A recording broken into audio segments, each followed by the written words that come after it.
support your hubris. What is this letter to you? We gotta send 3 Puerto Ricans over to stab an Arab. And we gotta blow up a fucking building with 3 black guys.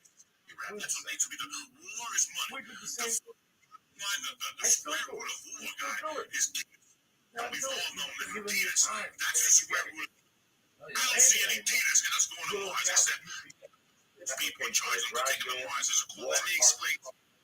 Every fucking drone that's flying in Pakistan, taking out Al Qaeda, if you believe in that shit, by scientists, and that's beautiful. And I'm with you. Argue about keeping people safe. The best way. Look, I'm not saying that I advocate drones because a couple of civilians have died from the use of drone attack, but if they eventually get that shit wired to the point where they can kill everybody they want to kill, that's where it's the scientists that are involved in making that shit, the same scientists that are involved in making all sorts of different spacecrafts and aircrafts. It's technology, man. You want to kill somebody, I want to see the I don't need a gun for it. I just got to go like this, and I hit you in your head and it blows up. I appreciate the scientists. But not right now. It's almost to Joey, that is a tiny fraction of what our military budget is. It's a tiny fraction for our freedom.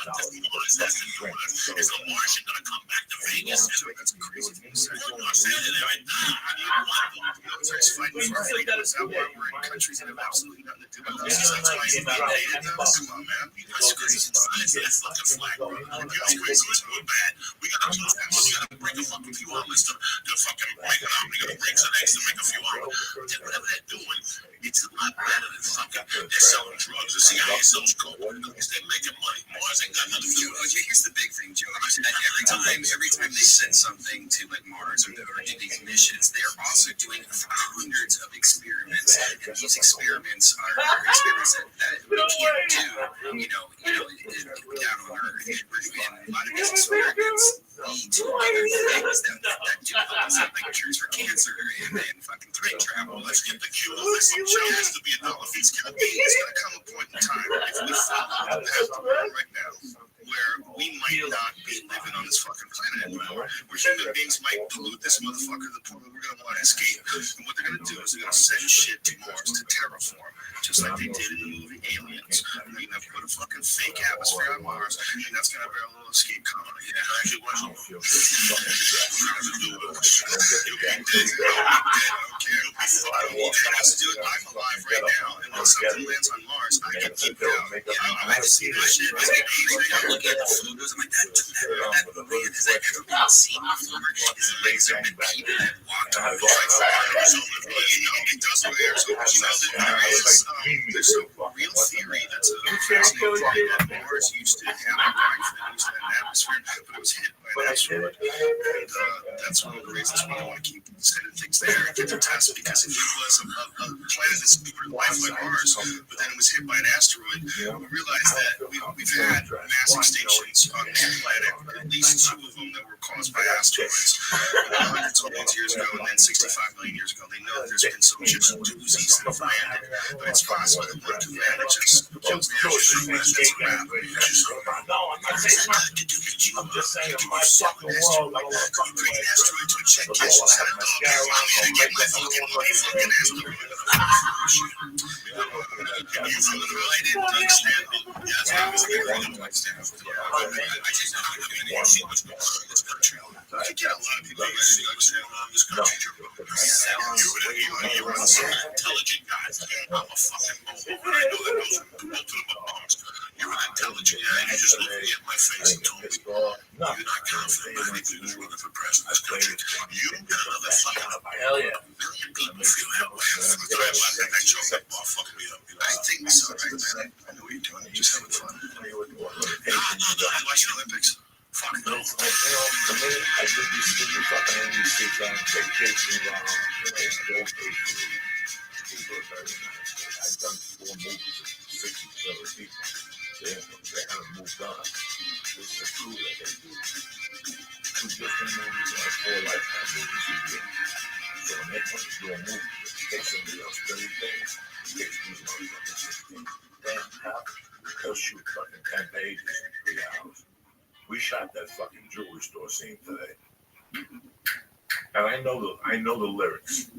I know my words 70% of my words going in. Once we start rehearsing and blocking and fucking, I get that shit down, you're done. You know, you're done. So, I felt good about it. Just went in there and tore it up. When I was driving in, I felt shitty. And I bet a lot of people listen to a podcast and go to work every day. Sometimes they feel shitty about driving to work. Fuck the yeah. boss or something. Oh yeah. But by the third day, even though you didn't get a raise, even though You just say it's not that bad. it's not that bad, you made your money, but you learned something and you helped somebody and you did a good job doing it. And at the end of the week, you forget about those things. Sometimes we're always caught up in money and why we should make more. But we forget about doing the job right when maybe we had the opportunity to do it wrong. Maybe Emily's not watching. I want to lick these envelopes about these bitches. That's a great job. Envelope like a.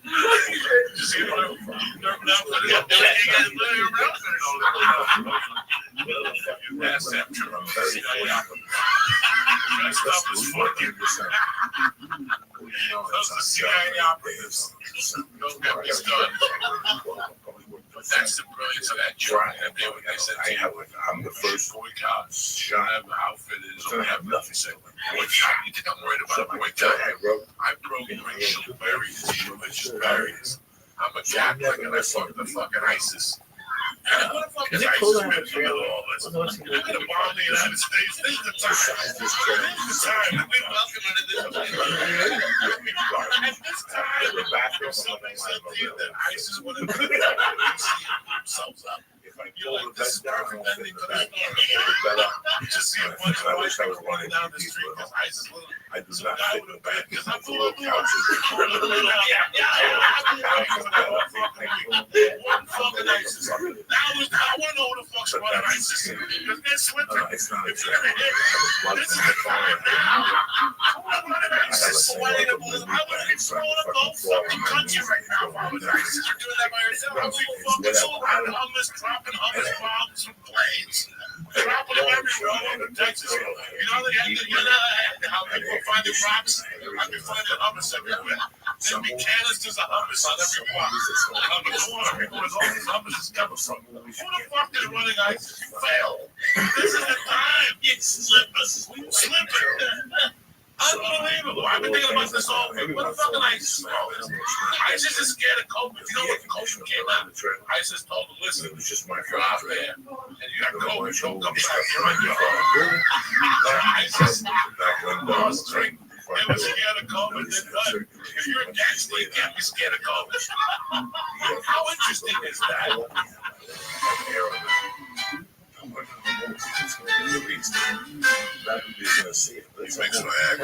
That's real shit. What happened? I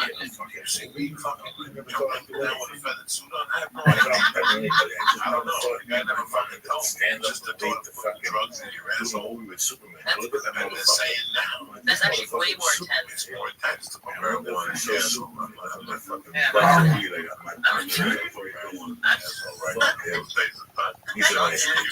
Being 17, you got salt. Yeah, that's some motherfucking etiquette.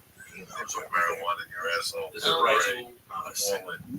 Well, you went to press. I'm all fucking in. You know what I'm saying? Kick this motherfucking meal, please. Happy Thanksgiving to you, motherfuckers. You're on a plane right now. I'm sitting in my car thinking about your hemorrhoid.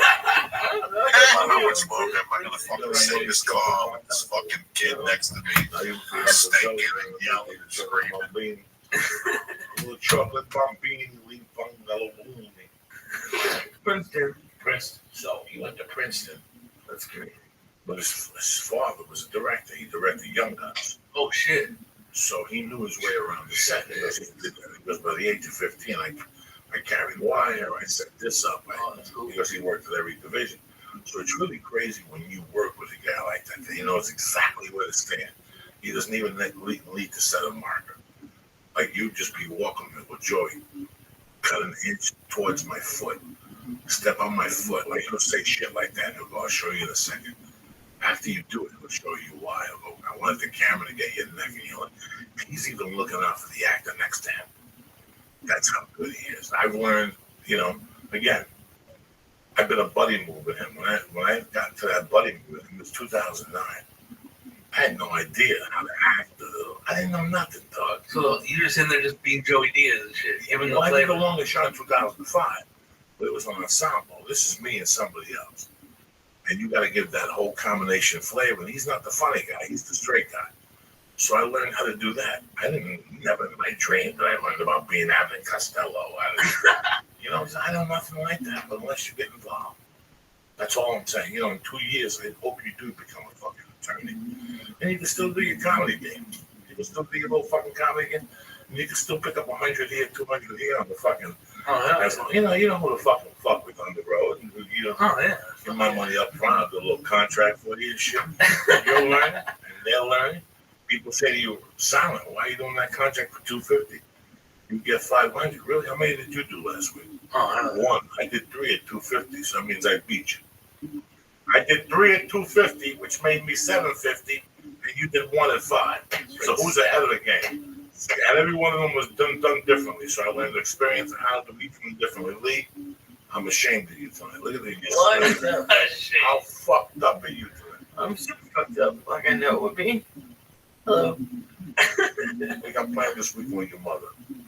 Going to dinner with I'm your very proud of you, Lee. I don't have a mother, but if I did, I'd treat mine the way you did, except taking her to Jeopardy and pay the 20. What about the You should have got the mother-in-laws together, made them go on Jeopardy. Oh, no, Paula can't. She's studying, so I can't What translate. about the mother-in-laws? So you can't translate. You don't need to translate that. Mother-in-laws, they hug you. They talk about how much they love to cook. How so lucky are you that your mother came out to see you? It's great. What are you taking her tomorrow? Perch. The place with the French fries that you don't like. Oh, you're taking the whole family. On the train? Yeah. And then what are you doing Friday with your mom? I don't know. We'll figure Friday out. Oh, wait, no. We're having Hanukkah. Friday At night. your house? Yeah. And what's she cooking? Hanukkah. Brisket. Oh, shit. And then Saturday, what are we doing? The schedule. You hang up. I don't know. Taking her to Felipe's wedding. No. Let's take her to Felipe's wedding. My mom can't go to a vegan Mexican wedding. Why not?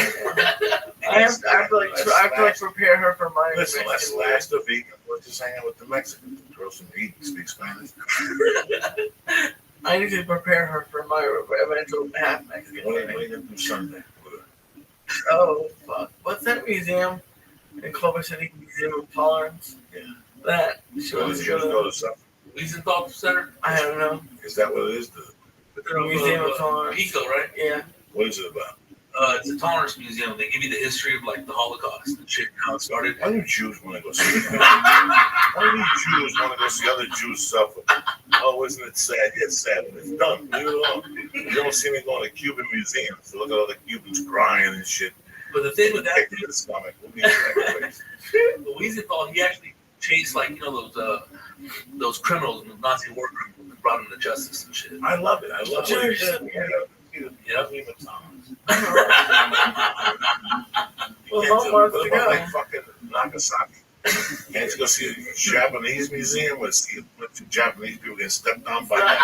It sounds exciting. Your own people suffer. Only Jews go see their own people suffer. What the fuck is wrong with you people? Get it together. We like to What's check wrong it with out. museums anyway? There's no action museum. Nobody's slipping.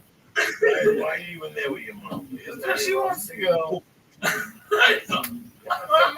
Who gives a fuck what mom wants to do? You're the Captain Kirk of the Enterprise. Tell her it's Go to the closed. fucking Santa Anita. Santa Anita open. Oh, she would hate that. Open. Again, who cares? She wins $20. Was she gonna win 20? She wouldn't even put up 20 cents. No, she don't need that. You say, Mom, I'm gonna put 20 up for your watch so she's gonna win some money. And you hand her $25. Watch the look. I just won 25. Yes, you did, Mom. How did I do that? You better horse. What's the name of the horse? Fancy Green. I like this horse over here. His name is Bahama Mama. Okay, well, fucking Bahama Mama. Next thing they bet $10, she wins again. Now you got a fucking hook. Then you look her in the face and you listen, you dirty bitch. What would you rather do? Go to the Museum of Tolerance and see a bunch of Jews get thrown in an oven? Or $20 fucking. That's what you want to go see, a bunch of Jews looking up screaming as they're getting tossed into some fucking oven. I need that shit in my life. Get the fuck out of here. I don't want to go see nobody suffer no more. You know, I don't want to see nobody suffer. Who wants to, you want to kill a chicken or something? I'm all right with that. You want to step on a fly? Go get it. I'm going to go see pictures of Chinese people getting stabbed. cut off and shit. Who needs that shit? Thank God no one can cancel us. What did I cancel what? We're talking the We're truth. talking about going Jews and ovens. That's what they do that? Why? I didn't make that You up. know, there's like a picture of them falling into ovens. Yes, they do. Somebody had it on one of those dictionaries. I wouldn't look at it. You would put like butter on the sheets and then tip the oven so they slid in. I know, he did creepy shit. Oh, my mom was going now you said that. Who said that? Who? My mom was in America. No. Jews don't listen to this. They're at home counting 20. Fucking listen to this garbage. They're at home fucking making it happen. Oh my God. Hell yeah. How do we get on board Jewish people? I have no idea. The Wiesenthal Center. Oh yeah. Fucking stuff. I don't want to see poor people suffer. Tolerance. I heard what they did to those poor Jews. I just heard it like in conversation with their scalps and shit. That's not even talking about me. Like I don't want to talk. I didn't turn that oven joke as a joke. It's a truth. I don't want to see pictures of them suffering with their mouths open. I never saw that movie. Spielberg? No. It's fucked up. No. I don't deal with that shit. It's not my bag. Really? Yeah, I watched 12 Hours a Slave because I was on a plane. Whatever the fuck. What is it? 12 years a slave. 12 years a slave. I was a slave. 12 hours. One shift. 12 days a slave. And the first 30 minutes, guys, I was so fucking uncomfortable. I hate when they get whipped. And I was on the plane. You can't jump off the window. You can't sit through the saw. And I worked it out, and I made peace with myself. When I saw Amistad, I felt weird. When I saw Last Temptation of Christ, I felt weird. When I saw Apocalypto, which is a classic film, they fuck those little Mexicans up. Those new Mexicans. They hang out down by Alvarado. You see them on the side streets just running there. Lisa, He's better motherfucker. Hi. My main man, Rodrigo. Hell yeah, what's happening? This is the time of the year. I hate this time. Like Christmas time? Holidays? No. I am not one of those pussies. I just always think about December 12th. You know, I'm trying to write a book. And I write every day, and I try to write a story. And what are you writing about? Your life? Or Different segments and the things I learned. About 4 weeks ago, I was in Philadelphia. And Thursday night, a handful of these friends of mine came that were friends. Not really like we grew up in different paths. We all bought coke from the same person or something. So we all knew each other. You want a cookie? Not even a little bit. You want to smoke a half a number? No. And this guy Frankie came up to me. He goes, "The last time I saw you was in a rocket ship." Which a rocket ship was under 88th Street Park. It was a kids' park. okay. And it was a rocket ship. I would go there at 3 in the morning and finish the rest of my coat. I had a winter jacket that was ripped. I probably had like an 8-ball maybe. And he said I had $1,500. I had no money. Why would I be under a rocket ship if I had money? If I had $1,500, I'd be at the tip-top hotel. It was like $22 for a room for the night. You know? But I just found solace under this thing. It was a water fountain. And every morning I woke up to kids yelling. And I would go over and they'd say, "Mister, wake up. You're fucking embarrassing." And then one night it rained. I went to the second floor in the rocket ship, but I didn't fit. So I had to like sleep in a circle. You know, I was skinny then, I could fit, but just all these memories. Like, told me this. I always thought about the rocket ship, but I had never written it down and I never discussed it. But December 12th that year, I was living with this friend of mine's family, and they found out about the coke, and they asked me if I could leave. And I had no money. I had a bag of clothes, and I would ditch my clothes at my friend's house. And at night, instead of going home, I would tell my friends to drop me off at the corner. And when the car would disappear, I'd go under the rocket ship. I'd stand under the rocket ship and smoke coke and cry. And I think, but those 12 days, I was basically those were the lowest days of my life. I was right around. I was 30%. I was 70% homeless. The only thing I had on my side is I had 3 friends that let me into the house and take showers, and they give me clothes that belonged to their father. And I'd squeeze a 20 out of one of them, 10 just to go to the bar. You know, just to go to the bar. Once I had a 20, go to the bar. From there, I'll take it from there. I'm the type of dude, give me a 20 just to get to the bar, and then I'll have $150 an 8-ball, and it was cut the deal for that. I need that first 20 for face.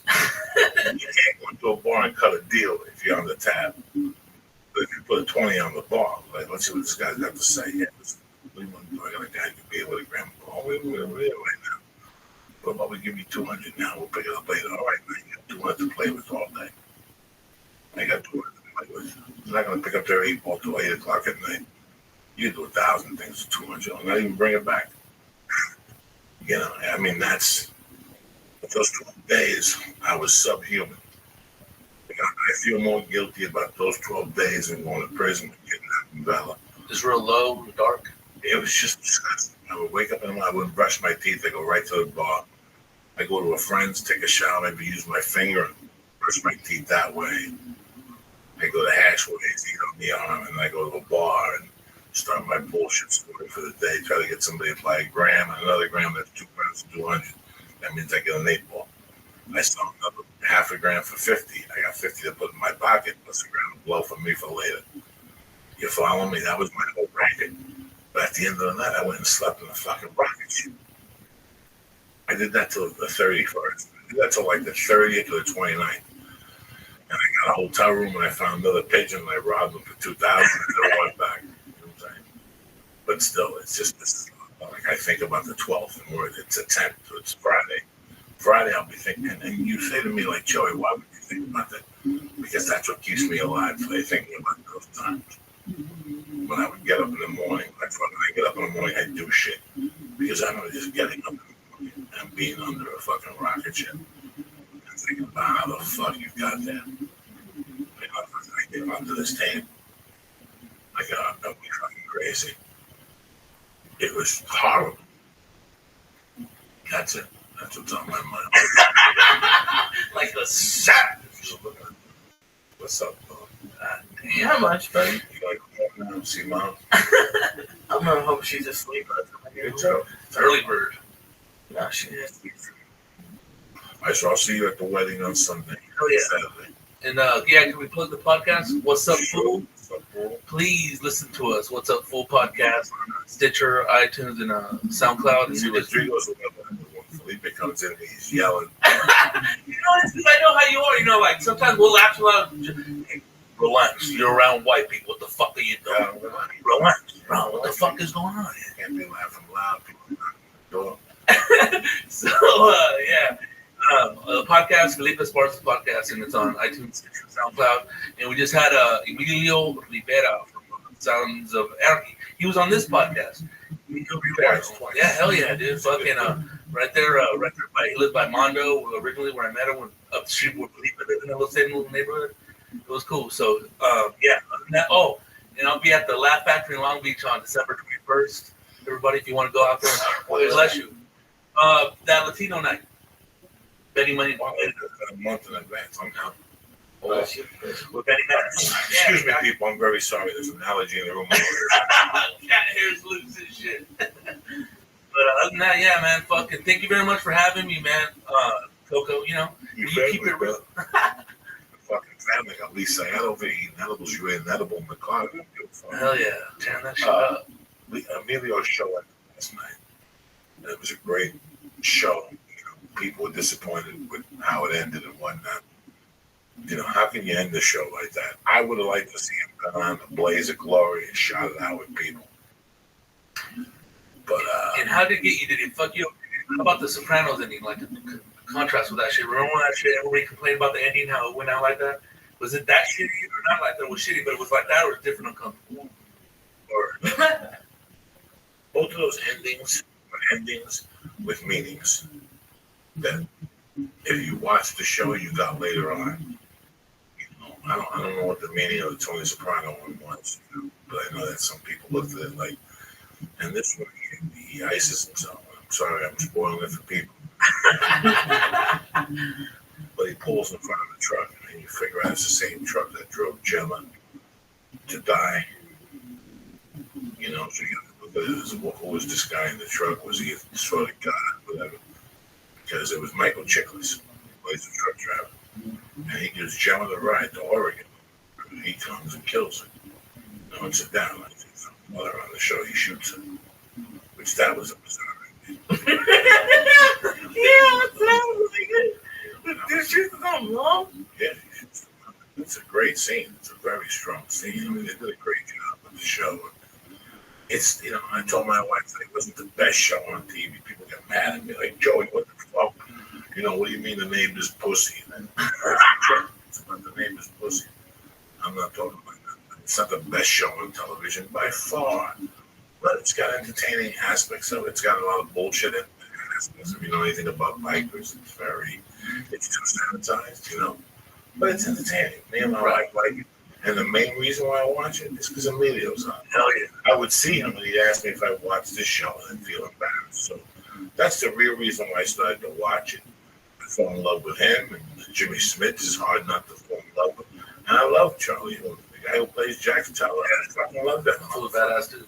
So, you know, that's what happens. TV shows end. Am I upset about the ending? Well, who gives a fuck? Like, they were still tracking them this morning at 6:30. That's what I'm saying. Last time I checked, bitches. Small potatoes. What do you think when they say, yeah, let's end this motherfucker? Let's give a shout out to the best motherfucking sponsor in the world. Let's start out with On It. Always a sale going on It. If you miss a 24-hour sale, they're going to have another spectacular sale coming soon. Let me know. If you don't know dick about On It, let me tell you what it's all about. It's about making you a better mother-fucker. That's what it's about. Mentally, physically, stronger, the whole fucking thing. Spiritually, how? Because you're healthy. You're thinking on both cylinders. If you don't believe me, start with motherfucking Alpha Brain. Just start with Alpha Brain. Money back guaranteed. What the hell do you have to lose? What else do you have to lose? Who got nothing?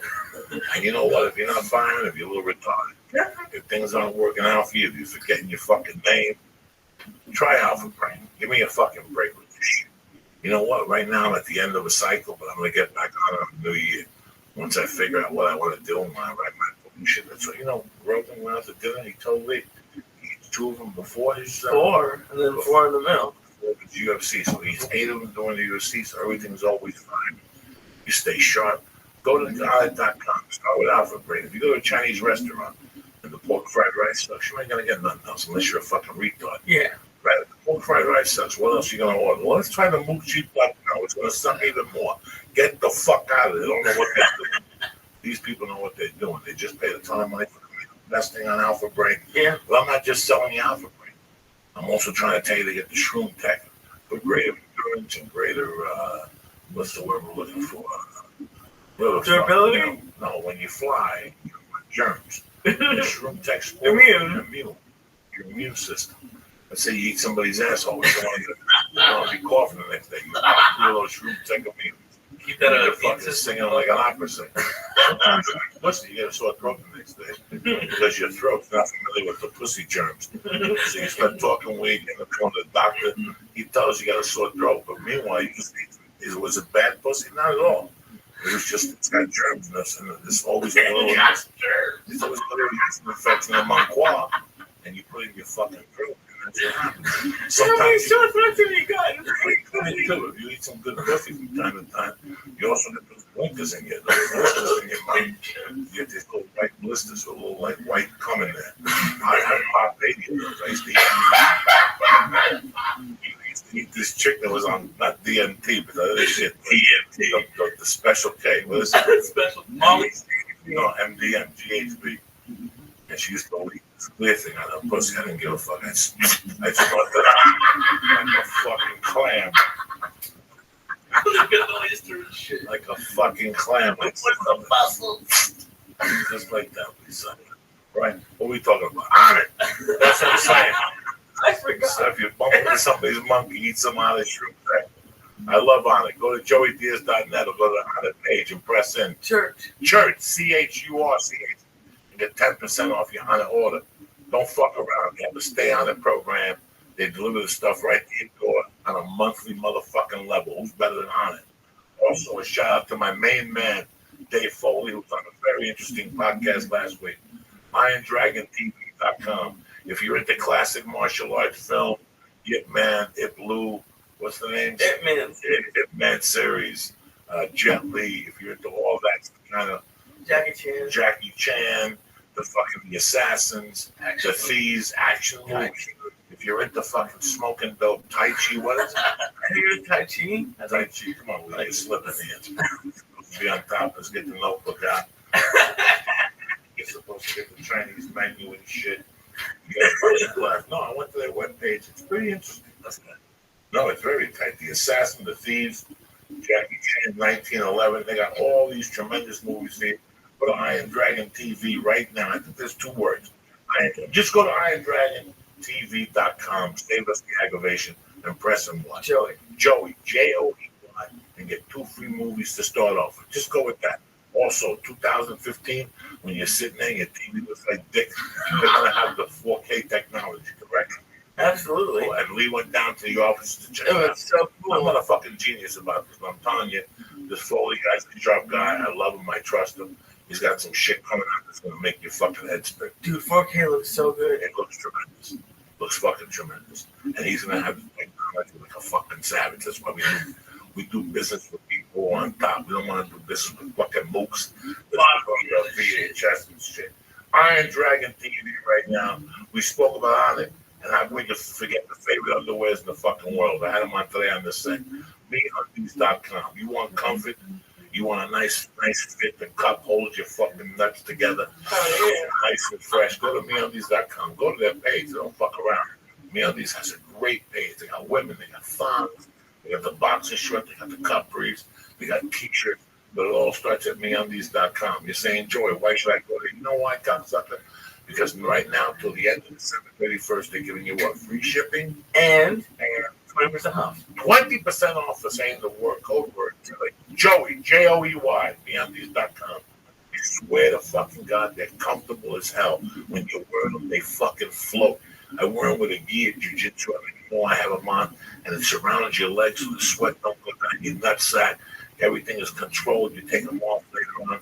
They don't smell. Your nuts don't smell. And that's what you want, confidence. You don't want to take your nuts on a woman says your nuts smell like fucking garlic powder.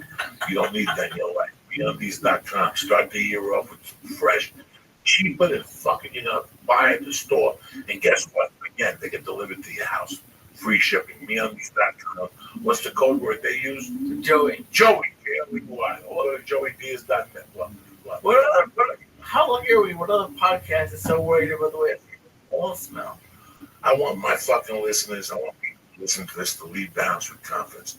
I've been one of those people who leave the house 4 in the morning. You don't know what your balls smell like. Some chick wants to suck your horn. Some chick wants to suck your horn. And you got no water around. You got to sit there and play guessing game. So when nobody's looking, you got to slip your hand down your pants and scrub the top of your helmet. You've ever done that? And then sniff your helmet. It's going to drive this smell to it. And that's what people either me wipes, hand me wipes. Yeah. From Dr. whatever his name is, or MeUndies. The MeUndies materials pulls the fucking the moisture from your nutsack and your dick sack. MeUndies.com. Why are we talking about this shit? I'm just trying to help you out. I don't want you to go to a New Year's party, bump into a freak that wants to suck your home, and your dick smells like malaria. And you're like, my dick smell. Why? Because you don't have MeUndies on. I'm trying to say to you, and also, you want to start the year off right. Nutritious fucking state of mind. There's no snacks out there for you at the time. What, those things in the vending machine? With the shitty fucking potato chips and barbecue flavor. That shit'll fucking kill you. You understand me? I may be a fat fuck, but I don't eat nothing from a vending machine. You know why? Because I got fucking naturebox.com in the house. The best. Nature, tremendous. Nutritious. Fat-free snacks. Free. They got whatever the fuck you want. You know what they got right now? One word, free. Free. That's how much they believe in their fucking product. We're not asking you for dick up front. All we're asking you is to go to the box and press in. Joey, Joey, No, Joey. Joey, you're going to get 4 little bags, 1 big bag of nutritious, healthy snacks like chocolate bonbons, cocoa almonds, the rice, the black and the pepper and salt, lentil beans. You're going to get some shit that's going to blow your fucking mind. Their menu grows on a motherfucking daily. Tell them they don't just sit there like a fucking zombie. Like they threw you off at a celebrate. I'm talking to you from the heart here. Go to NatureBox.com. It's going to blow your mind. And you know what? I'm not looking for dick. I'm looking to tell you it's free. Right now to the 31st of the month. Free. Absolutely free. What are you pressing the button? Joey. No credit card required. You give me your address. Within 5 days, you have healthy, delicious snacks delivered right to your fucking door. Who's better than you? You know what that means? You don't have to leave the house. Oh, the best. And they have resealable bags. They have, No one needs to reseal them. no, once I open them, they go down. Yeah, they're I'm opening up a grandma plug, you know what I'm saying? It's like getting your dicks in the half. It's that bomb. You shoot Oh, that it's so fucking, good. you shoot that in that helmet until the wig twists. That's what Nature Box offers for you. I love you guys. Thank you very much. Don't forget, next Wednesday I'm at the Beach Improv with Dean Delray. Doing a rock and roll fucking podcast. And myself and Lee will be at Knight's House, Pasadena, New Year's Eve, January 31st, the 8 o'clock show. Like 10:15, doing whatever the fuck you want to do. Let's get some show. Let's count backwards. Why? You've heard it 1,000 times. You walk Sesame Street. Go home, fuck her in the ass, get some champagne, pour some champagne on her pussy, and suck it like a savage. That's what real gangsters do. West Side Games. Jumping up and down. Look at me, get the fuck out of here. Go home, you fuck. Two things. What? It's the Long Beach Laugh Factory, the Improv. Long Beach Laugh Factory, next Wednesday, December 17th, 8 o'clock, we'll be over there rocking house. What else? December 31st is New Year's Eve at Pasadena, the church, making it big. Yeah. Sadly, we have Felipe's wedding. We'll report on the vegan dishes. Well, the menus to you motherfuckers. They get thrown off the balcony. Besides that, I love you guys. Thank you very much for listening to me on the church tonight. Stay black and stay healthy. Oh, yeah, hit me up on Twitter and Instagram, Rodrigo Torres Jr. Jr. And also, that's it, man. Thank you very much. You guys have a good time, man. Fucking peace out. I'm getting a hummus t-shirt at leastside.com if you want to. Now that the show's over, don't forget to go to naturebox.com and sign up to get your free.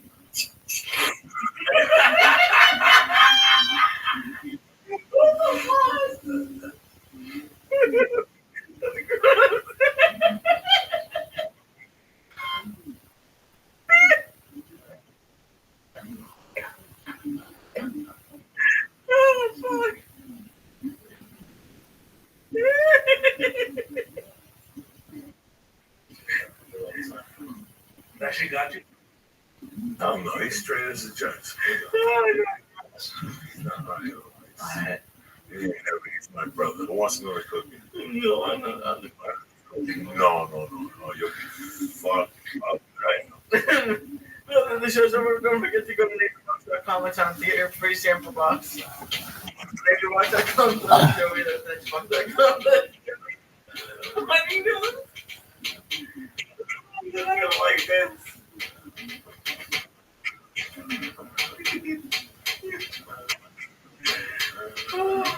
MeUndies.com. Get 20% off your first order of men's and women's underwear. And then you're gonna get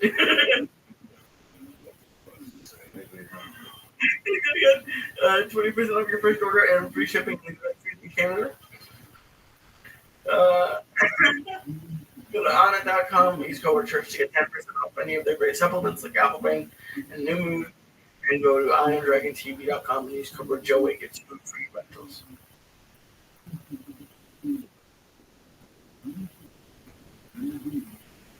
The old school in tonight. Fuck the guest. Who are you, cocksucker? We're going straight up to that old school. Checking with you guys. It's been a while. We've had a lot of great guests. Sarah Tiana, to Rich Franklin, to Joe Rogan, Gabriel, to Ralphie. You're my way back. You see what Gabriel's doing? What's Like a week in one theater in Chicago did like 20,000 seats. Oh, please. He fucking He comes here. He does 3 nights somewhere in Anaheim, and then 2 nights, then he's off for fucking New Year's and over. If I get out of work early tomorrow, we'll go to his Christmas party. If I get out of work early. I don't know what time again. It's supposed to rain here in LA. If you guys don't know, when it rains in LA, everything goes fucking kabang. So if you got to leave for work, you be there at 8, you usually leave at 7, you got to leave at like 5. I wish I was lying to you fucking guys. It's bad truth. They fall the fuck apart. When you live in Colorado, man, it snows. It's amazing how it didn't affect them at all. Like snow was just another day for those people. Like it snowed a foot. People were still on time at work. You know, when you live in New York, when I lived in New York back in the 80s with snow, the city would shut down. It's a huge metropolitan city with so many things available to it. Excuse me, the city would shut down In a small town like Aspen, Colorado, it snows a foot and it's gone in 2 fucking hours. My mom called me whip. She called me whip the whole week because I said it was like cold. It was chilly, like 55 degrees. And she's coming from Boston. She's like, "You're such a whip now." Oh no, it was cold in the fucking mornings. Listen, you're talking to a guy that used to fucking bathe in this 40 degrees. Now, I get out of the shower and I yell at my wife when I'm putting the heat on. Like, you take the fuck, she puts it on for a little while and she turns it off because it gets too hot in here too quick. But if you turn it off, when I come out of the shower, it's freezing. I like opening the door and watch the heat hit you and it dries you off. For the last couple of spots you haven't, fucking dried off. But it gets, you're not used to the weather. You're not used to the cold weather no more. But last week we had rain Friday. We had rain a few days last week. Last week, the big storm was Friday. And that was the day, for some reason, I didn't have to be at work till 7 when I got 4:30. Because in my sleep, I was worried about the rain. Yeah. They said they're going to call work for the movie the next day. And they pushed it back, but we still worked. They cleared up. But they were scaring fucking white people. Scaring them. Don't go to work. The 91 is backed up. You know how long it took me to get to City? 20 fucking minutes. Yeah. With the rain. I got the Super. I hate that motherfucker. It's always 4-wheel drive. If you get the puddle, the other tire picks it up. That's how the Subaru engineering works. It just picks it up. Where a tire, if it hydroplane or something. I got to the fucking set in 20 minutes. I couldn't believe it. They were scaring fucking Gentiles to death on TV. We don't think we talked about it. Why did you decide not to get like a Cadillac? I've never been big. I don't like how in LA everybody judges you by your car. Yeah. It really bothers the fuck out of me. I was talking about a lot of people here have like Porsches and BMW. in the studio apartment. Everybody has a Series 3 BMW. Yeah. If you see anybody in the industry, junior age, and then as they get there for a while, they get a 5 Series. Listen, I'm not here to impress anybody. I'm here to impress myself. I like the Subaru. I like feeling safe. I like knowing that if it rains, I kind of like a great car and whatever, but I can't pay $300 to $400 a month and not sleep at night if something does break down. I've always had great success with Subarus and Toyotas. Why would I want to change it now at this point? If I start making an abundance of fucking money, yeah, my second car would be a Cadillac or something. But then I gotta have a family, so it can't be selfish. It have to be like, you know what I'm saying? Plus, with your daughter, you don't want to have messes in the back of a Cadillac, I guess. Listen, she can do whatever the fuck she wants. As long as I pay for the car, it's my fucking car. They're gonna throw apples on. Kids are gonna be kids. Yeah. I went to the park Saturday, and there was a soccer thing going on, a soccer camp, and it was kids her age, a little older. Some kids knew what the fuck was going on. The other kids were just a bunch. They were there out in the sun, walking around, half fucked up. There was a camp for like 2-year-olds and one for like 4-year-olds. And I'm walking around, I'm watching those 2-year-olds because I can see if we can put her in here. And my wife and her are battling. I'm not sure she wants to go down there. I'm not fucking go down there. Well, you're going to sit there and battle with them. You got to pick your battles with these kids. She's going to run down there and walk around, touch the ball, and then she's going to walk away from those kids. She's not. I picked her up, walked her down. That's exactly what she did. The ball. She saw 20 kids. She looked around. She was like, we signed her up. That's cool. She might not like it. She don't like it. It's kicking the ball. It's not pulling the leads. They get 2 coaches there. Coach you. They tell you what to do. This is what they're supposed to do so they grow up with fucking soldiers. You gotta wonder all this shit. When I was growing up, cops were involved with you in this neighborhood. The same cop, same neighborhood. He got to know you. Someone else, he saw you, you talked to him, he asked you questions. And I have always complaints of cops. Aggressive behavior. But, Excessive force, yeah. Excessive force. What the fuck they want to call it. I think it's maybe we do live in a computer generation. Yeah. Very confused generation. We're not what I used to deal with. You leave the house scared if you watch it. Everything is fucking fearful. I was thinking about the church. I was thinking about this. When I first started the church, I got into meeting the people in the church. It wasn't to expose Bigfoot.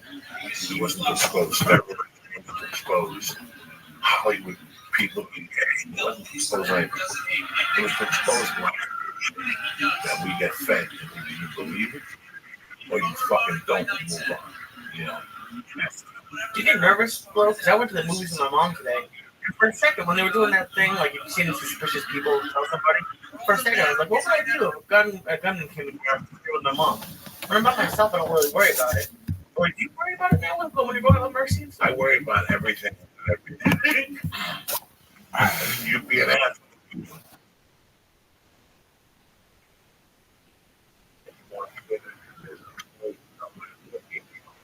That guy, You get up every morning.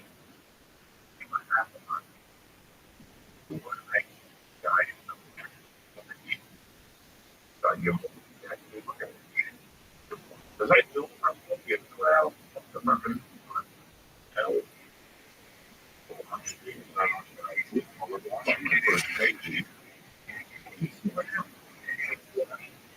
on killing you now.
No.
can I go back? Could I go there? I don't know.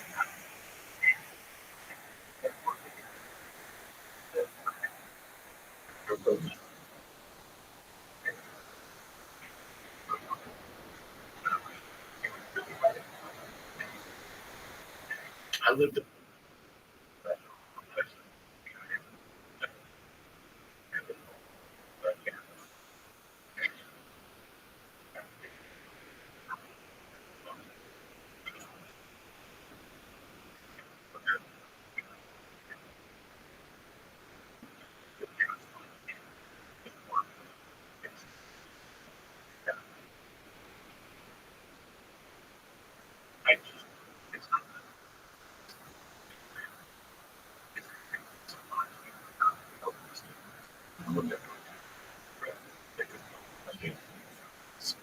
was in that shit.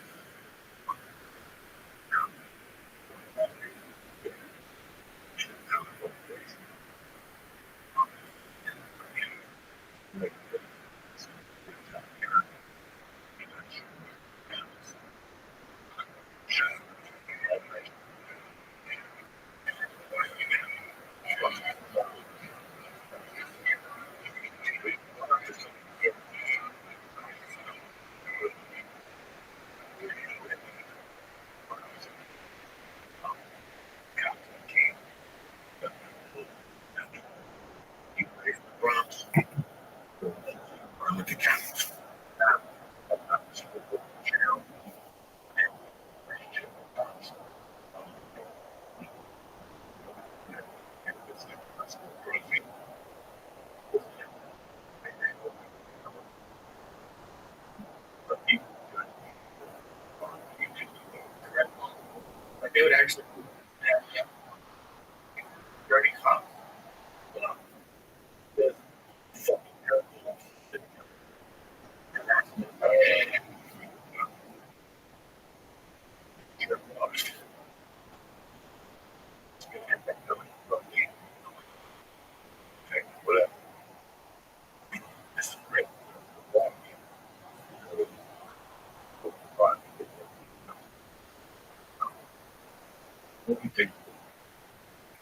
I know this.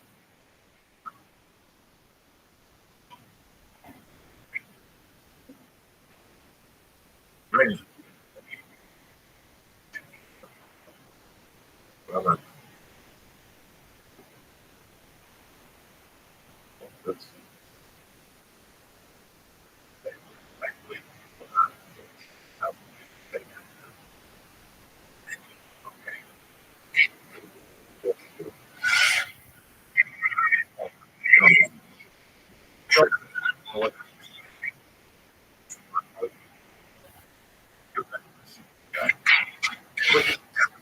actually came in. That's a sheriff. That's he's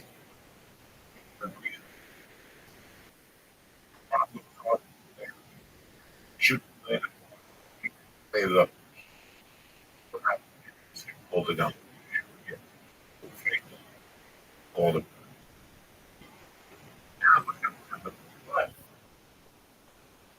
those guys out and we can throw wants to get a couple of drinks in the house. My mom, but the other guy talked move 60, 70, something would always something would always happen. And people want to do this. They want to keep it open. They just want to get help you help you. Broken glass. If you're down at you gone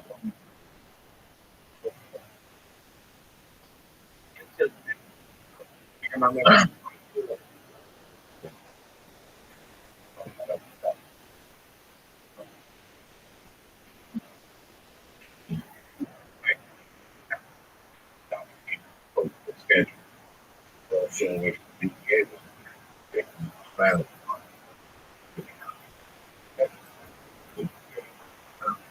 hotel.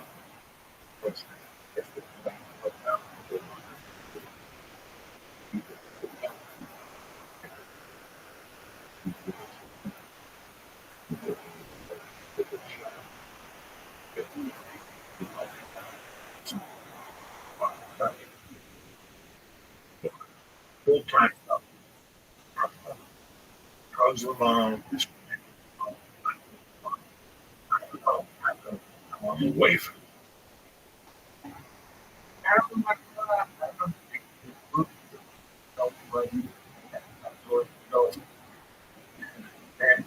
the way and everybody some people listen to this won't tell I would take the job working for us. I'm working, I'm working. You know, you would it doesn't matter. You die. Unless you open up your own business, you're a fucking working stick. Now I don't know if it's become the same. You guys, what the by mistake. They pay me $8 an hour. $55. $15 again. Insurance. That's $5. Why? $15 an hour. What I'll do till I'm fucking 65. Now, whatever. Some idiot. Stuff. Like this. That waitress. My wife is such a penny.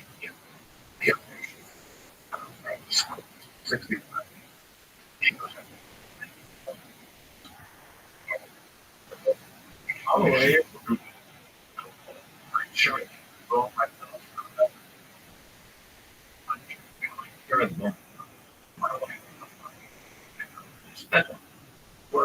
She worked for I think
I grew up with I'm really even as a criminal.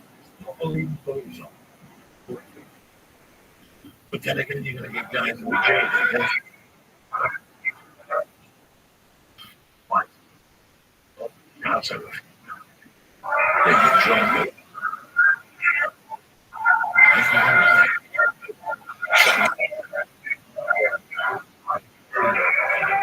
They're chased by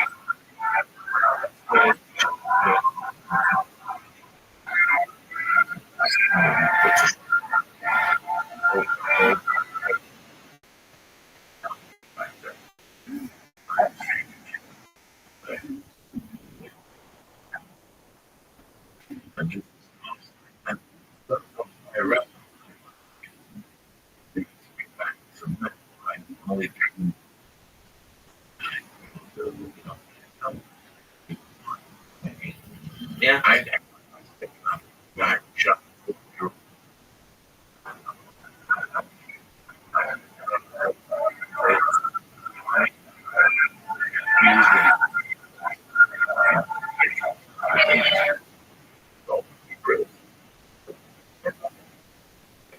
So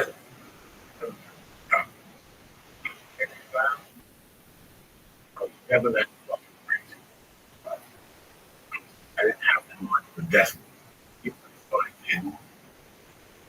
And I'm fucked up.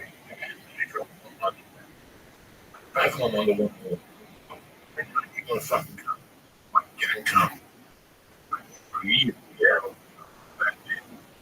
You're coming one night. They say, pull this guy over here. Everybody, pull you out of a fucking.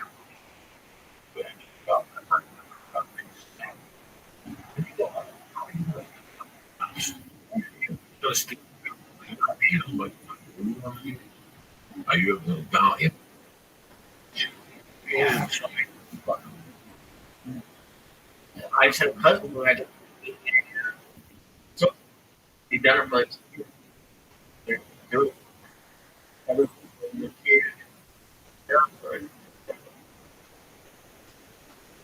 Anyway,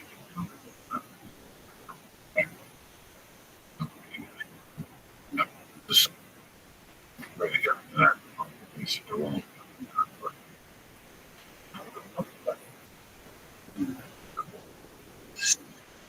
First, I want to do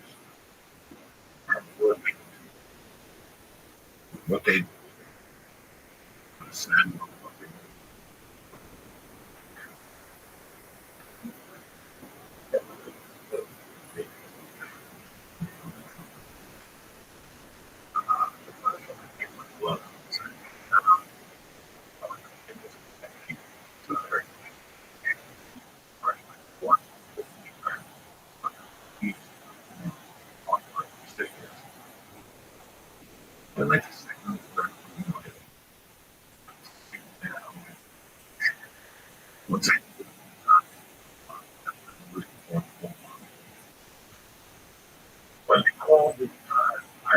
date and shit.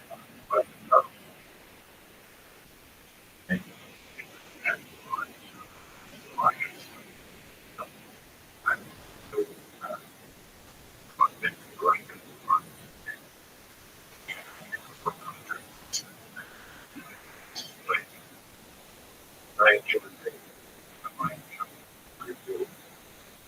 To go on the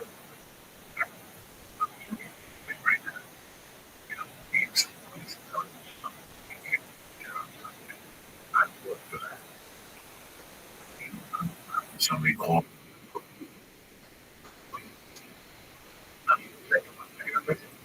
No, I want to. Oh, okay.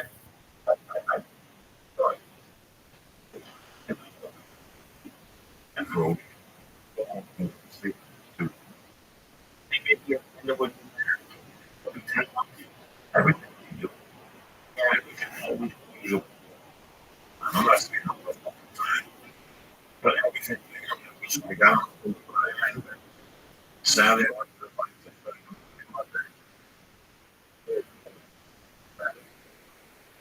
That wasn't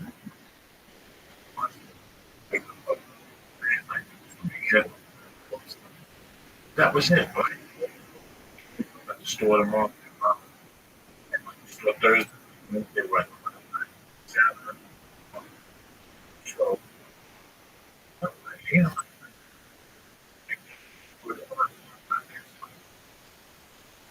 it's the Lord. After the minute first door, my brother takes one again. Be fun. I think that was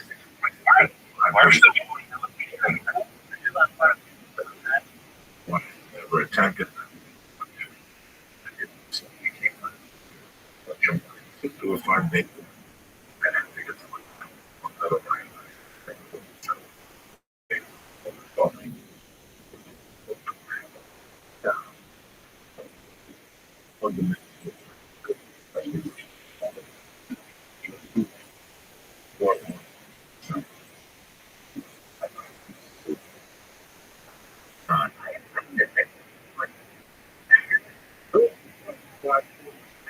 I'm a little high last night. You were very high. Really, you hit one.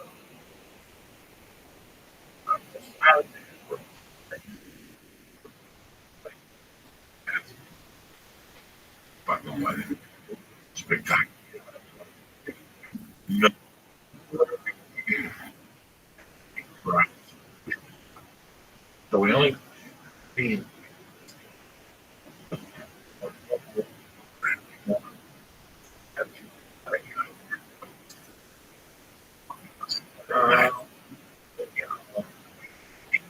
time the baby was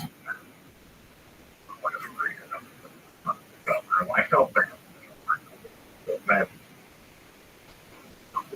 My wife, she didn't want to go. Felt bad. Believe it. I called.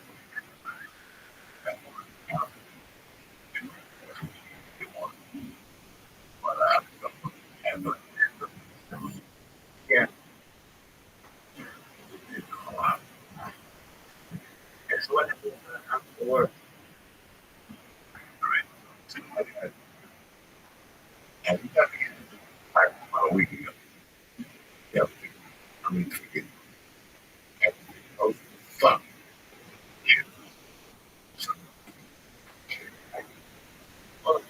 I was high Sunday night. Wednesday. So, you. No, I just, there were little circles.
One table just cold.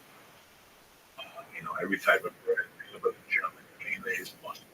There was a chicken, cold cuts, roast beef, salami. There was one table with these chips, chocolate, bacon, fish, pomegranate. With my back, on my come back, pomegranate just in the table.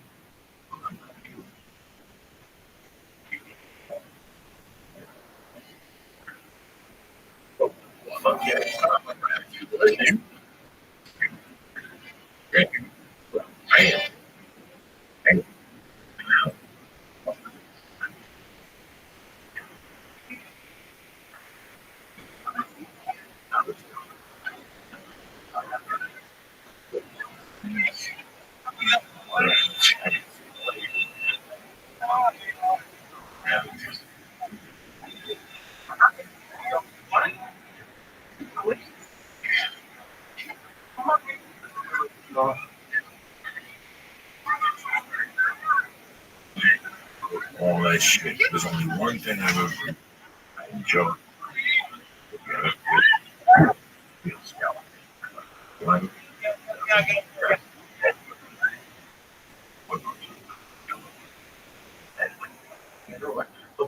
Yeah, I don't even be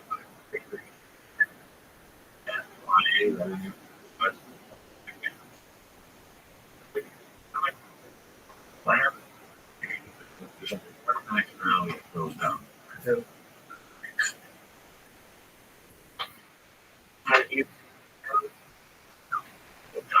When I was when I did that, the family was, her mother was really great. She put marinated fucking put on the bar and burn them like, you asshole. It already is.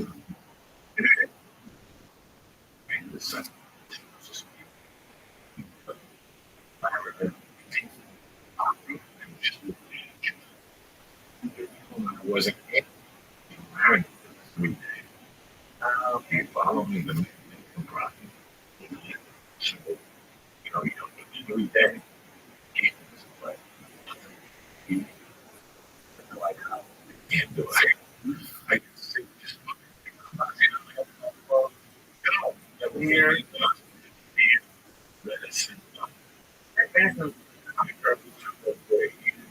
Why you something else? Was any snake? Yeah. So, when I was a kid.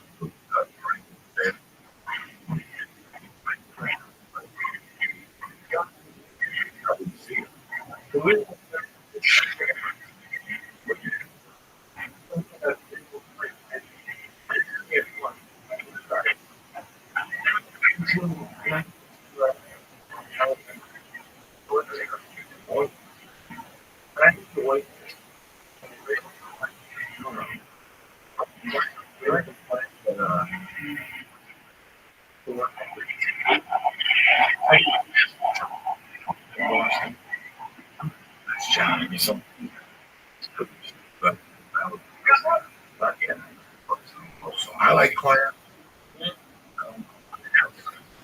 It's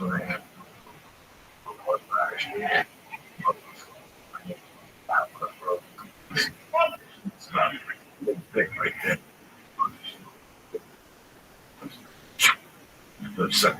Stood second was fucking good. He's just beer. Yeah, like crap. Drink cocktail. Motherfucker. It's not good.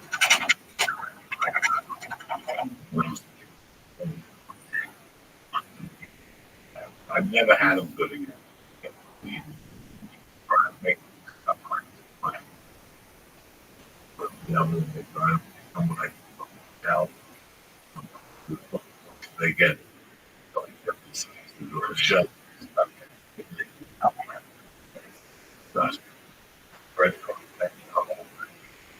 But there's some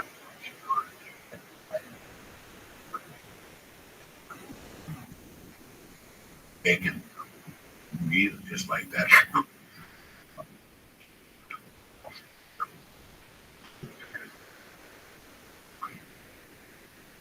You know what? I'm trying to fucking look. Well, My insurance, yeah, nutrition. See, bro.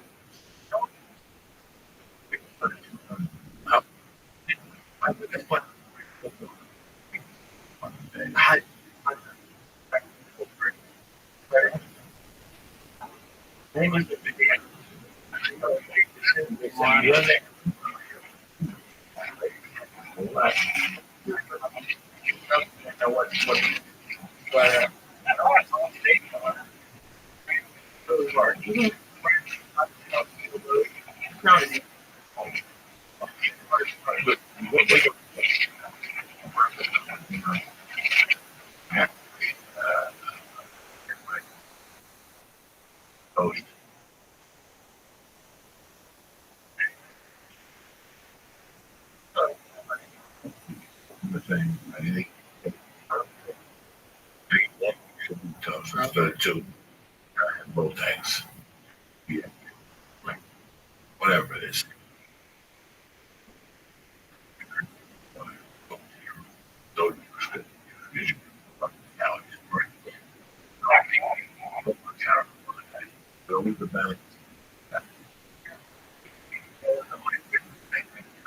Because those sound other those fucking things. Yeah. Meanwhile, I have basically fucking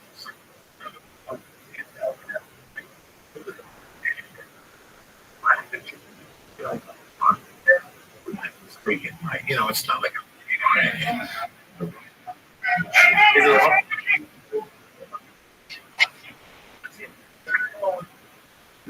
you're a kid.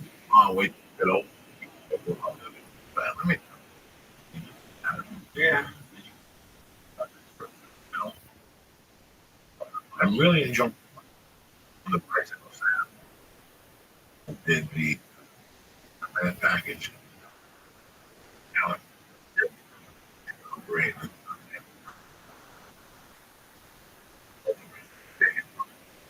But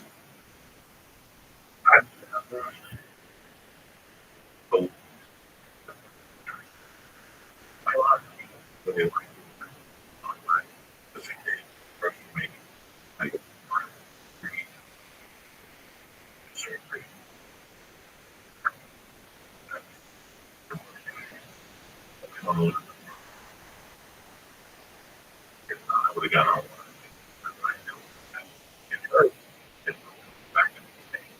I fuck around. It was a good class. It was weak for them. I was working on one-on-one basis. Something. Yep.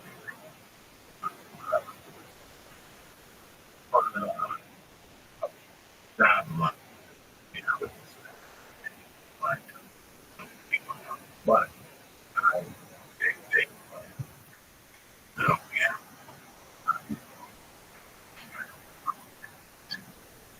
Helping him out.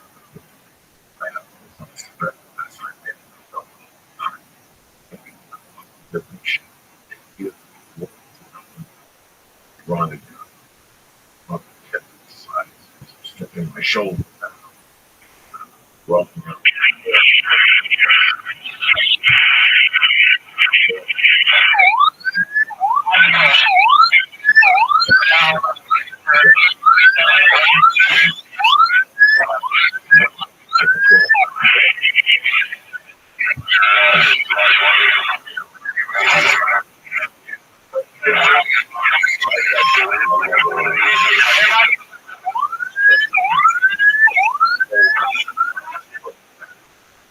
hour and a half.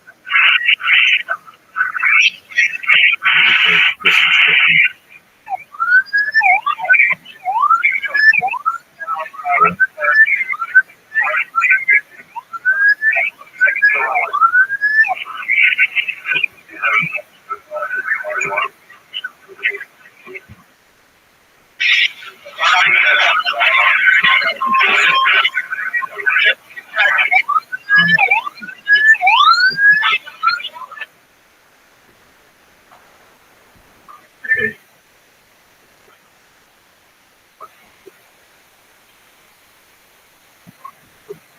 Can't be much. Don't really. And they're Sugar-free Reese's peanut butter. You eat shit. Well, I realized that if you switch.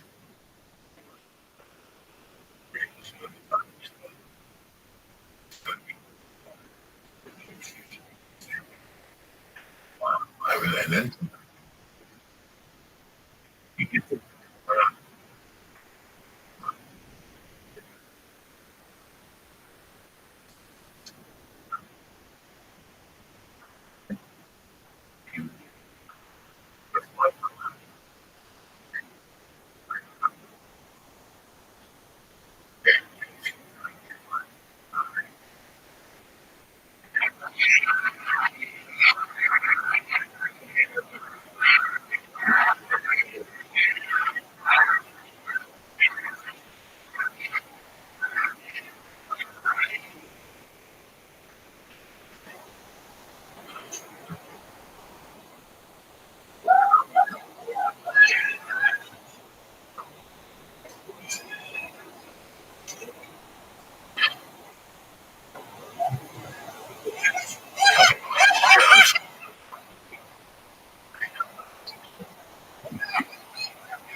get the stamp.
Savage.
Open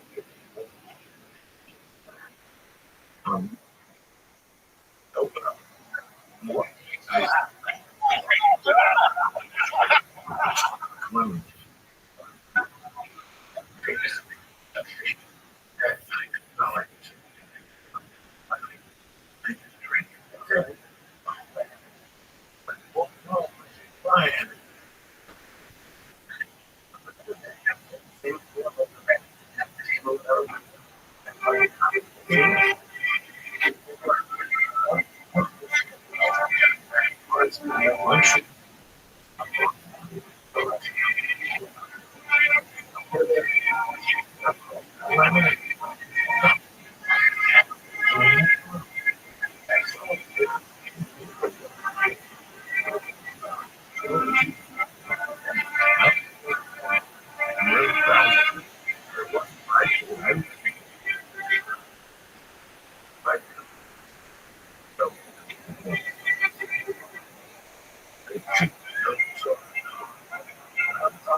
Any salad is like good. You're eating something. I got the chickens down. I get fat off. And I get these fat off. I'm 100 pounds. I was like, I'm a fat fuck.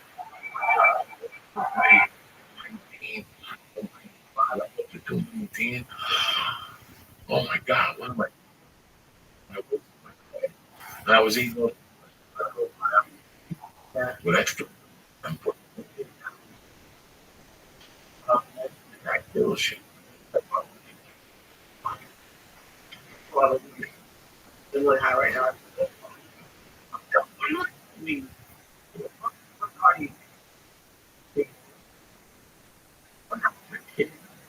I did not like it. And I think the first time, probably 6th grade, still that was open. But you had a good,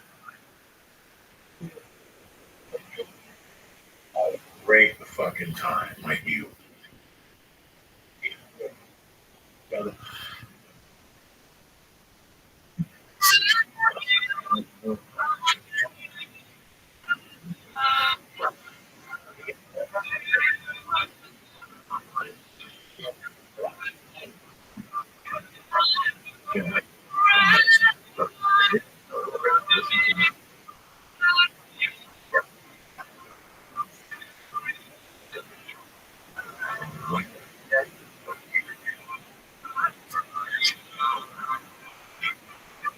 Classes. So 12 to 1 at lunchtime, Yeah. we go to shop lunch and then go back to school.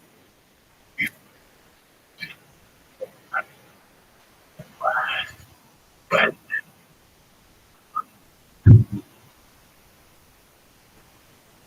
like, Okay. so, and she get back.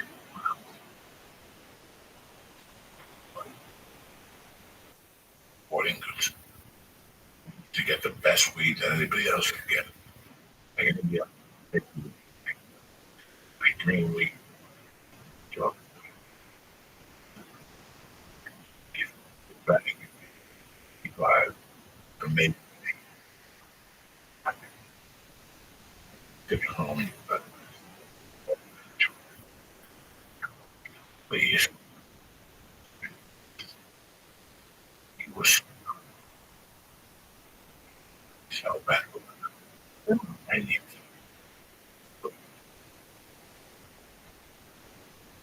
he's burdened, crying. And you'd walk home. Wait. Oh,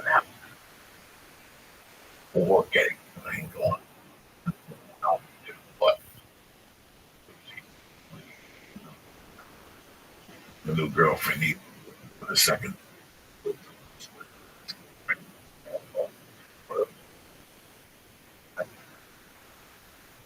Plus, it, attractive. Yeah. It made me go to sleep. And no, No. I've always had some form of getting them for a license. The people from my side, the truth of the matter. Go to sleep. Go to sleep. I like to see later with the t-shirt on your head. And then you take it off and you move the mic. That's what meant in 19. So I thought, I gave it boom.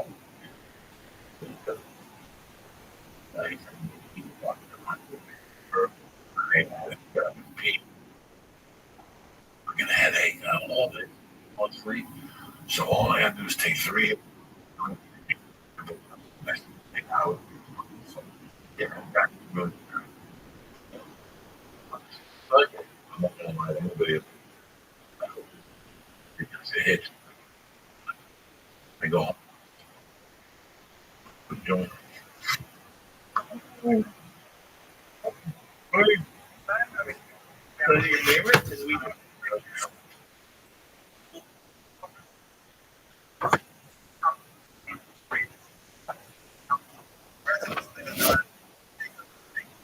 As we learned a few days ago,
while I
these kids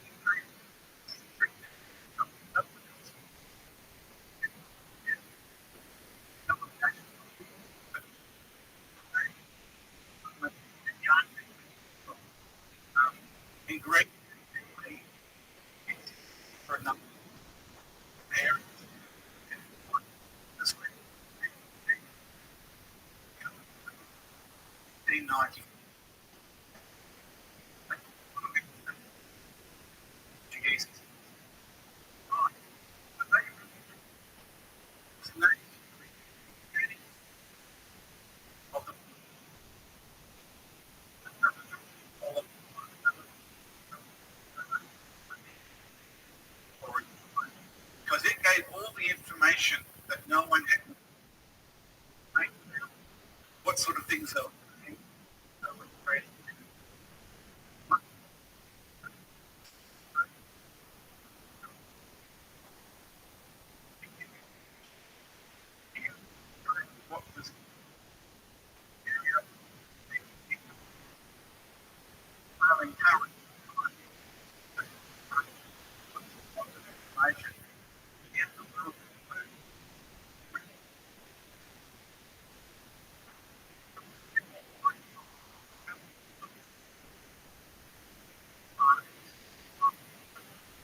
mistake.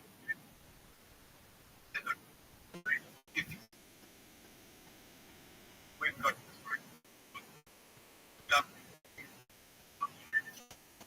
government, and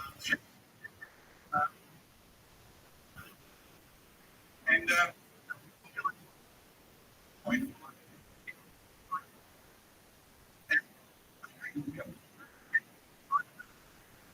None of it.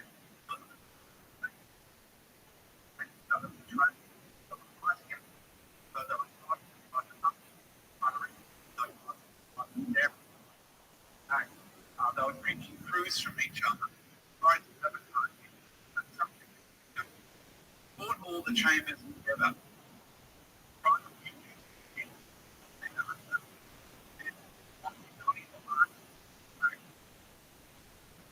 You come trading entity.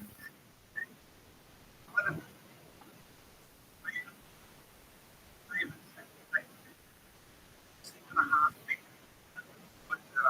billion in today terms. There was a pretty good bank with 17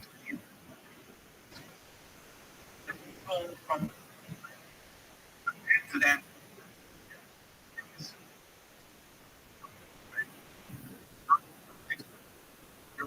In with so the hair, the little bird, some money. That helped 2017. People just see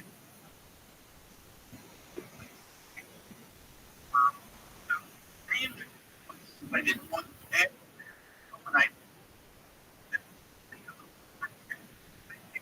to rotate their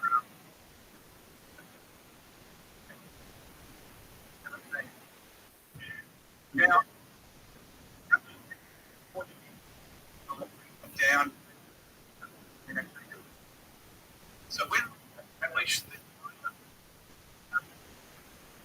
program,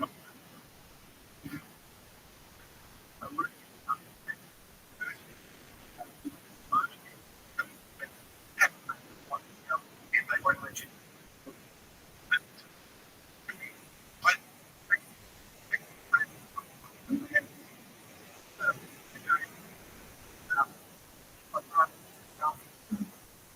It's time.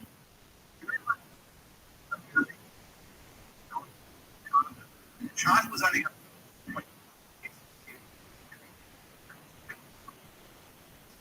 this is a cop.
Just to conduct you this array.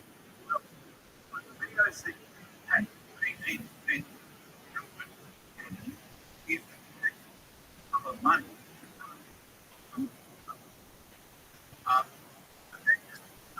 the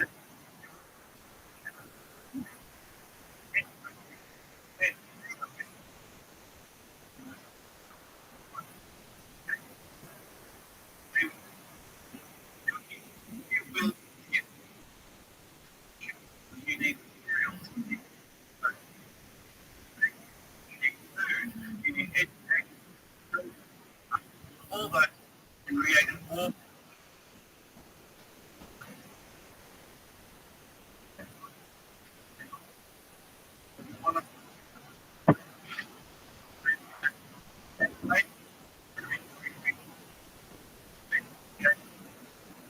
Financial condition.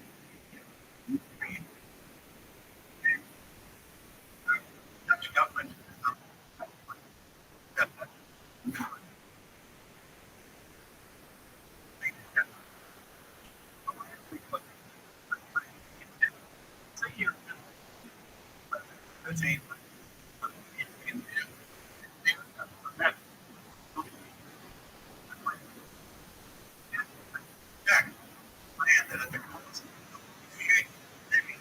So long.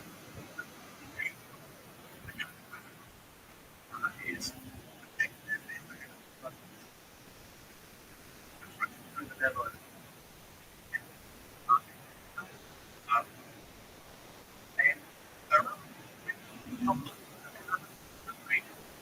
say and it exports.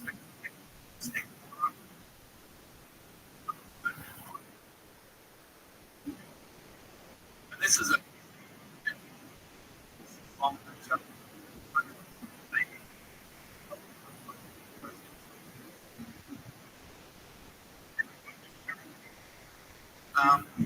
See,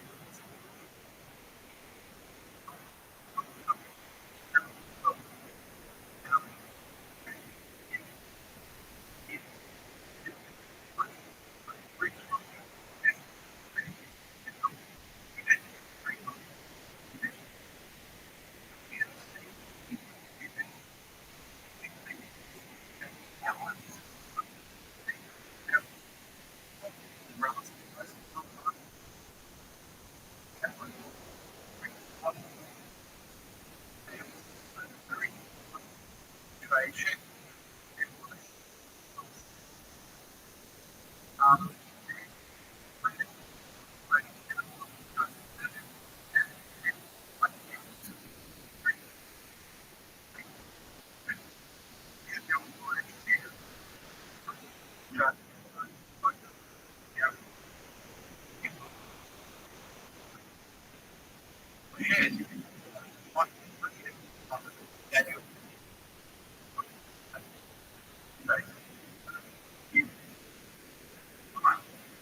more and more.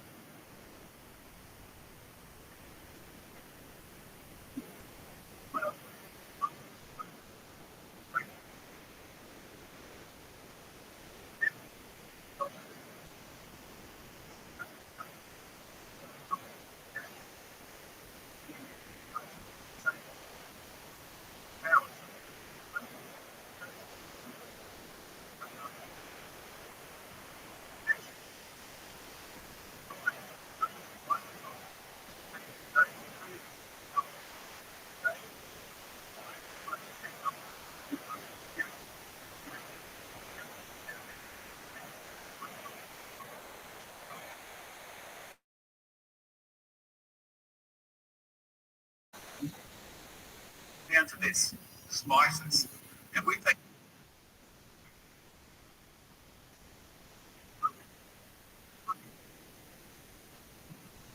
back in.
the same.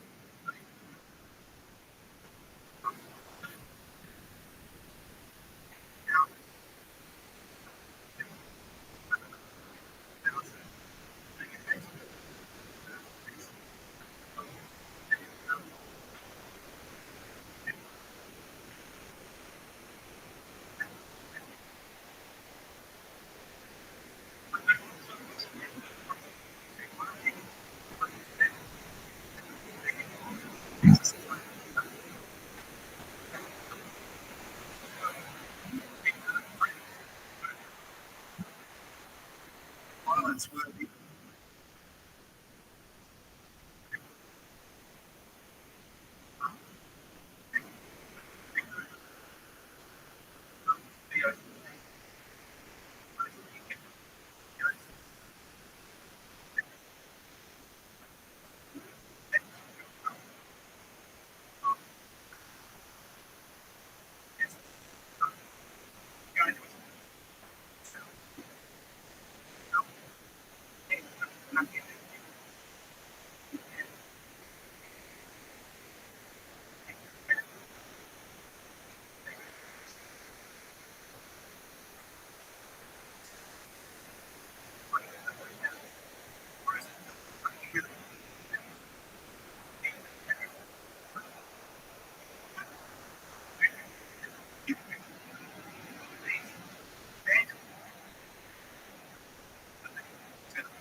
that's the British believe.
But I'm just thinking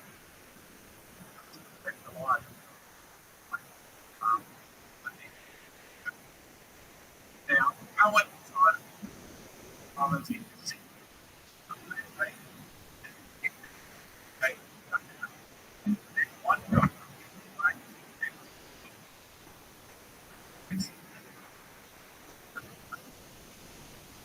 I would guide 100.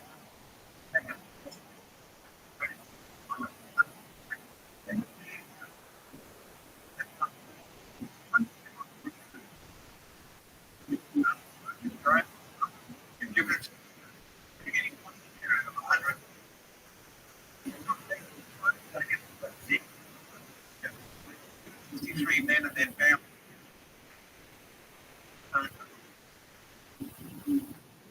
Young Peter, he became the big. He's not.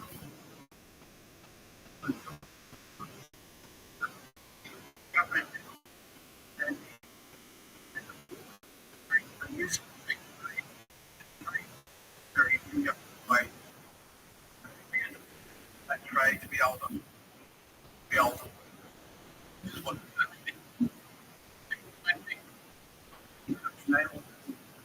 attack the fishing village of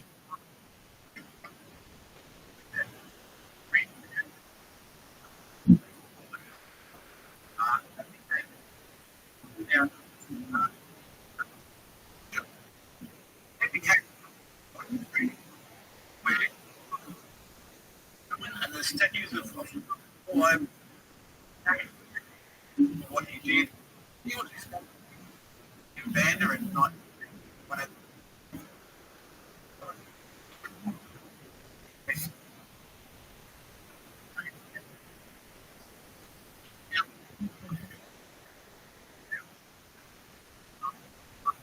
the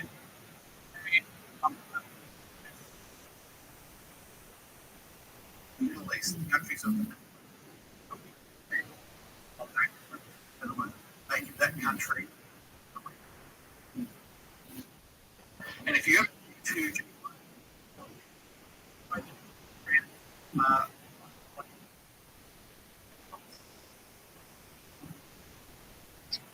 got us fine.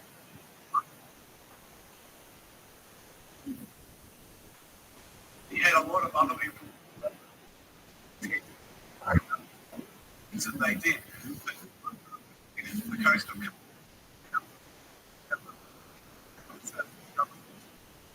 so go because this was that. So it was like rest of the reprovision.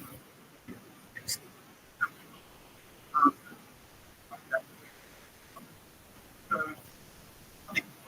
Cape Town was established in 1652. The ships that more ships something in this new colony. Rules and all the Greek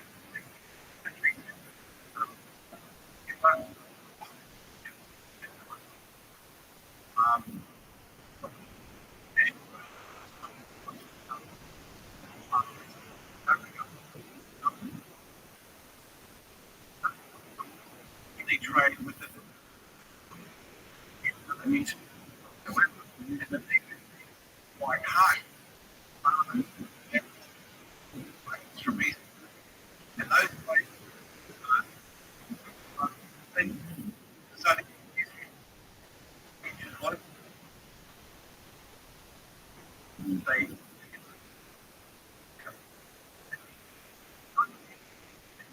which was entered into this thing quite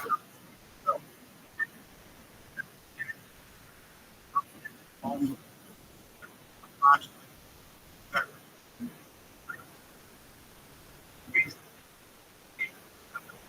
they all very very industry is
Zealand.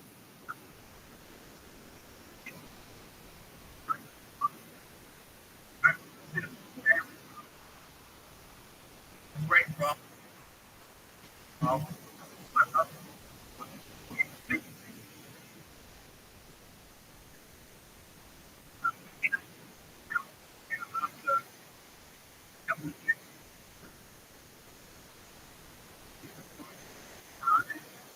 He did a second voyage where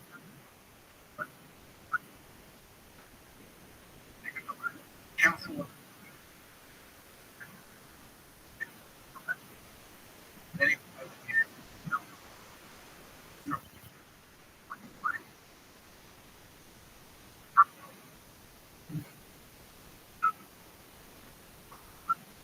sailing along.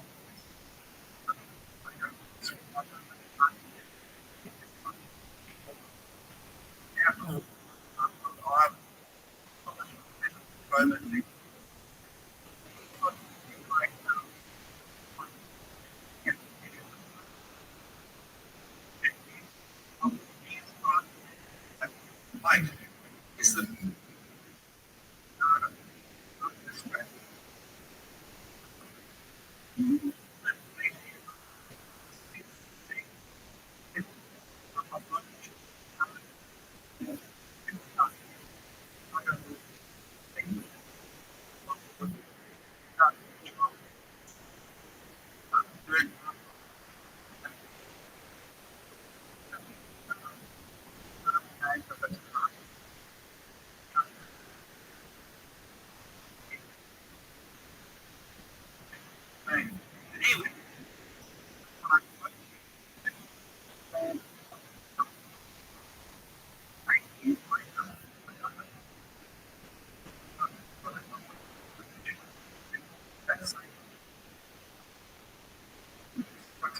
and the metallic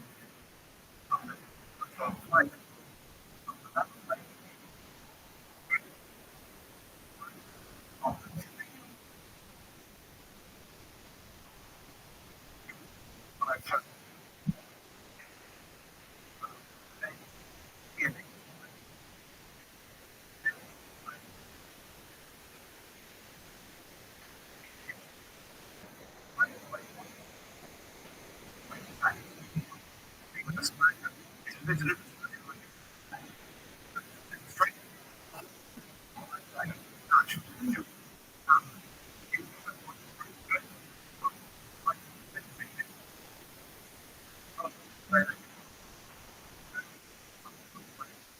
back.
trading with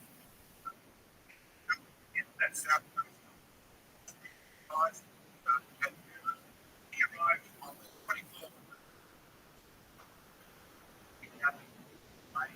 May, and the Governor General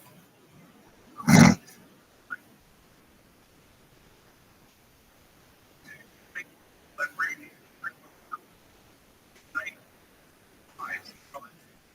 force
yes,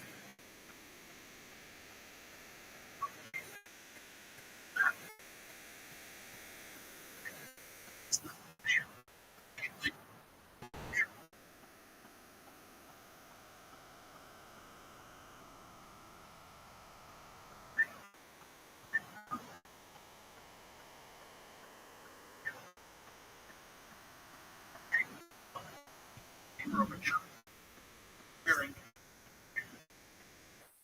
part of that network of ports.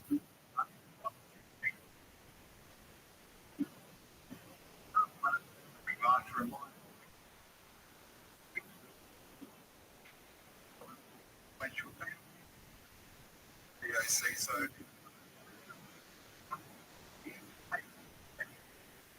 and we can also in several more years have said when all that.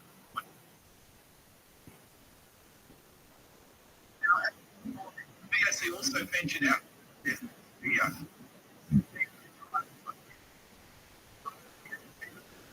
Henry Hudson.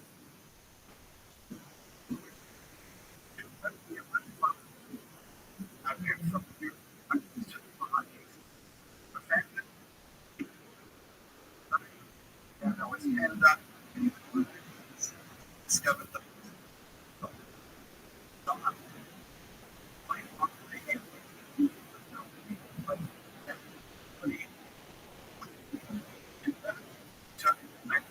trading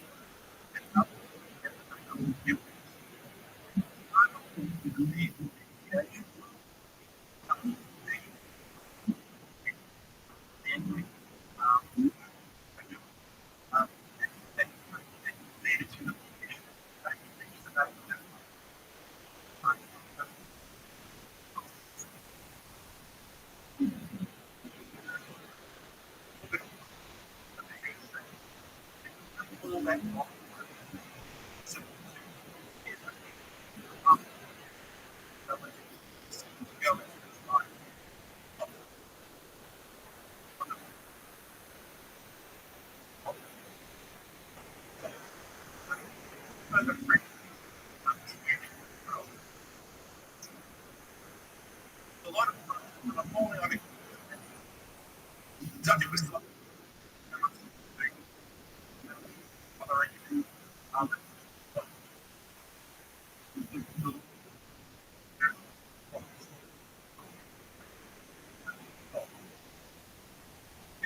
Far East for a long bit.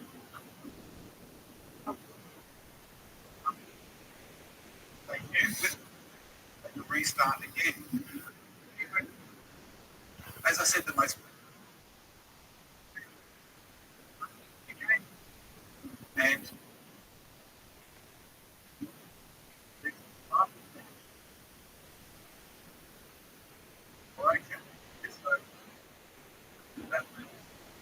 this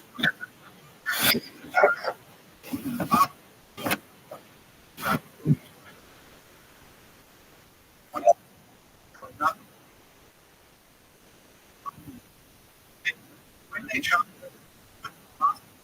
when you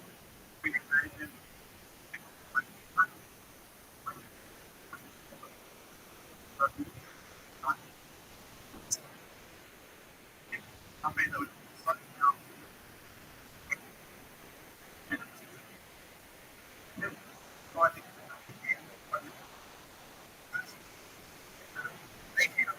Louis was appointed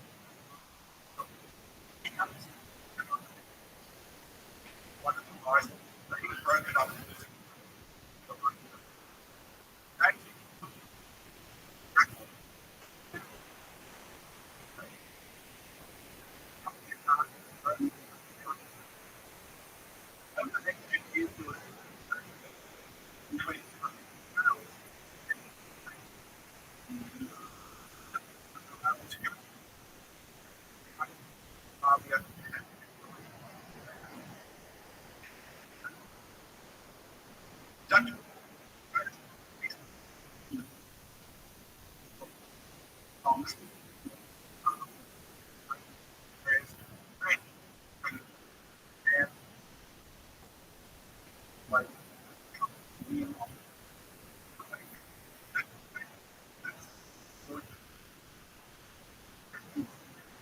And they threw all of those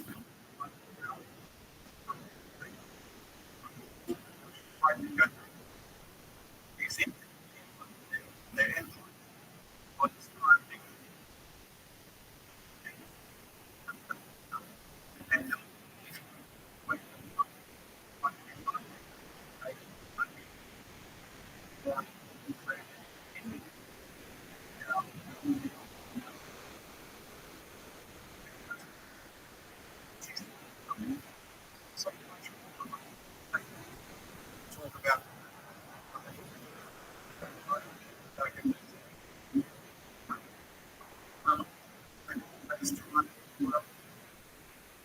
breaks.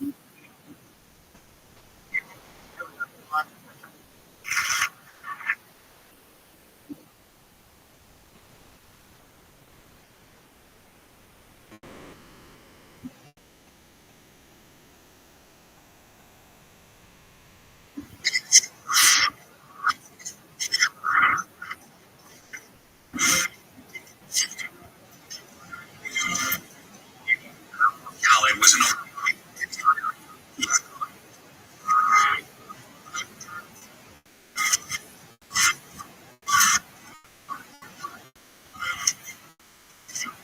mighty push button.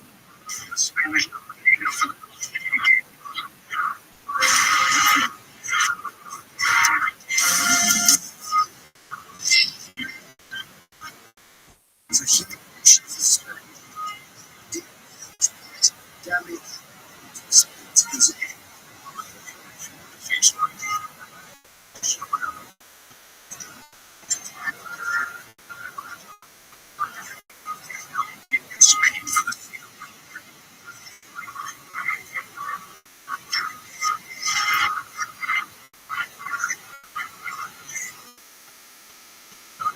and Calais.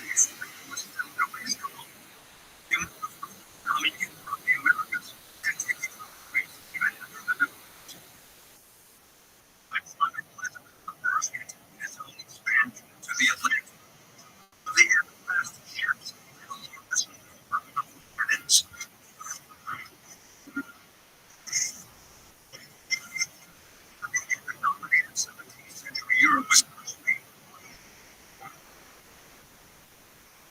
was the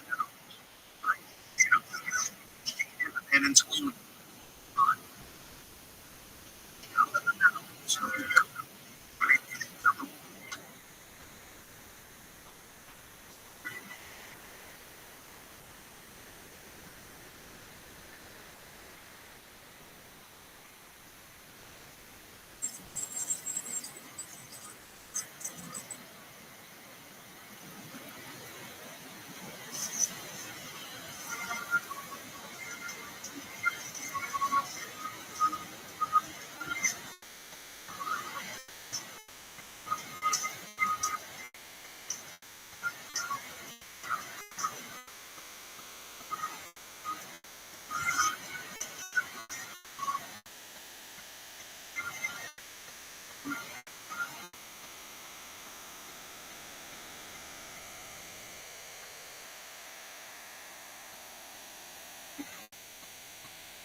It was Charles the Fifth's waged wars across Europe to establish the hegemony of his family. By 1555, however, he was wholly unopposed. Charles V made his way to the throne of September 23, his most trusted follower.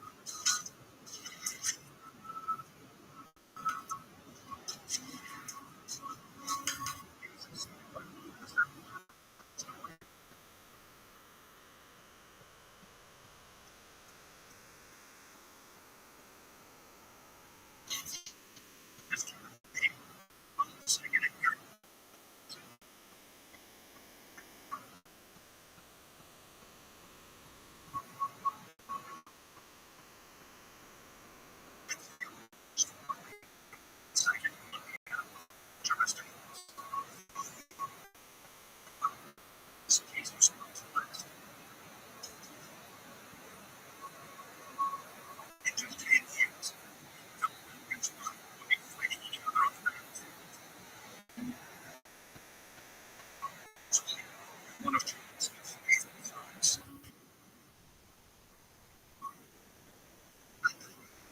It's the success in just 10 years.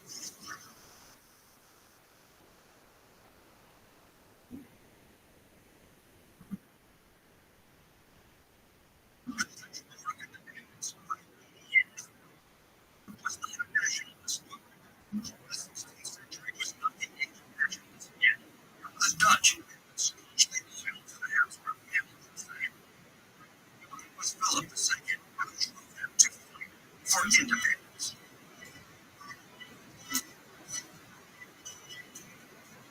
Philip II saw something more than drove the Catholic gate. He was honest, less religious desires. He saw his years taken by a discovered upon him, for a religious born, making a year of under Catholicism.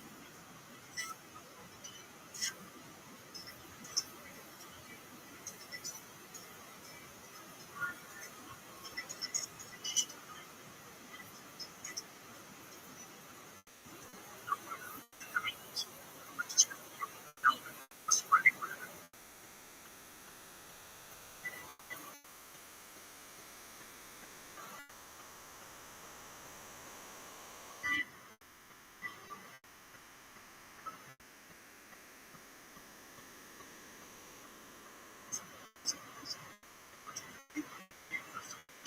Countries.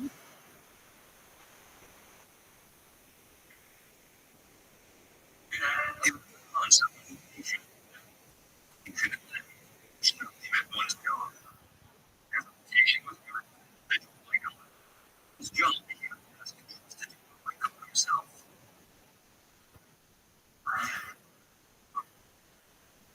His doctrine enabled no justification of seeking activities by mortals, as it was a vocation.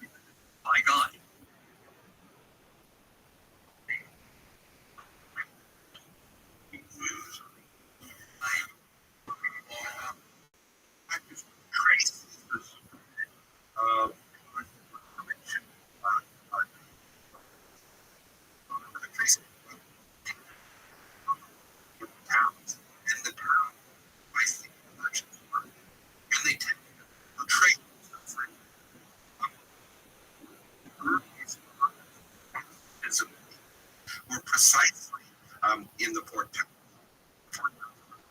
places like the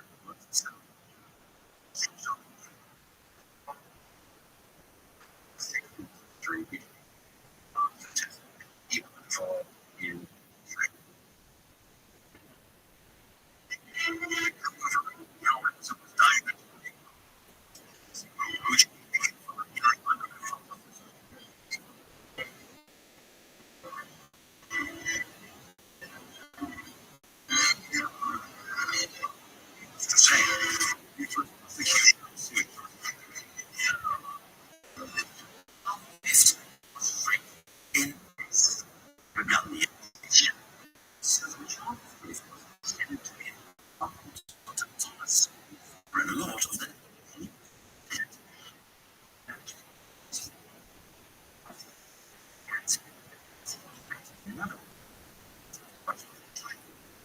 son who was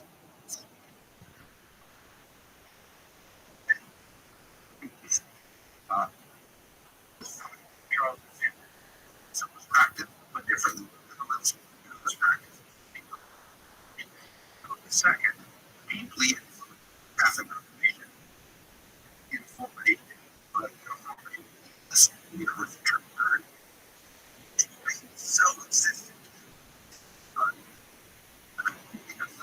bishoprics in the sense universal sense. Charles is something very Protestant suffering under the destroying churches. He built these statues and paintings and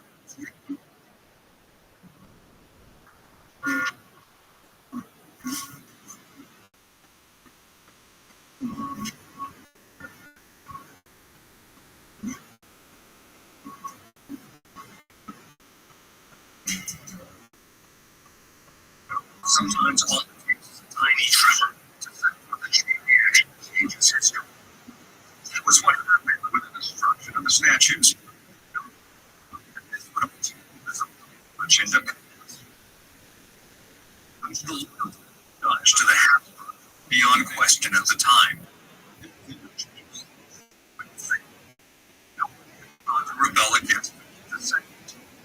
To practice their faith. This was not Philip.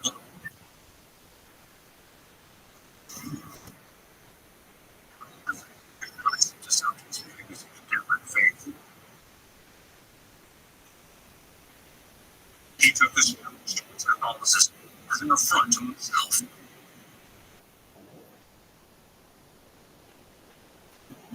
However, only the Lord was different. Ideas of religious unity were the impossible. He believed that it was wrong for me. He tried to control the conscience of his subjects. Well, he was educated, brought up as a Catholic.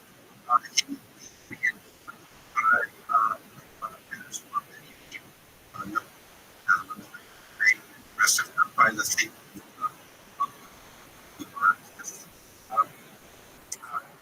And married,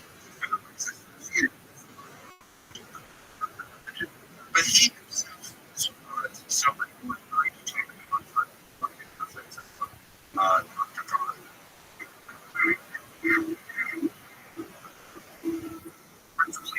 the empire of religious. He wanted to achieve religious freedom as opposed to a simple and personal constant.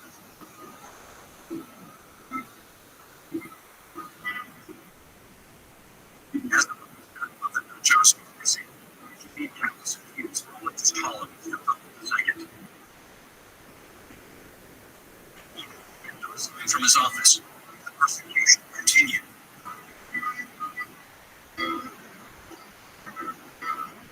However, his police fell on different.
center of European politics during this outlook of the test, even introduced the euro, as a considered heresy at the time, such as the government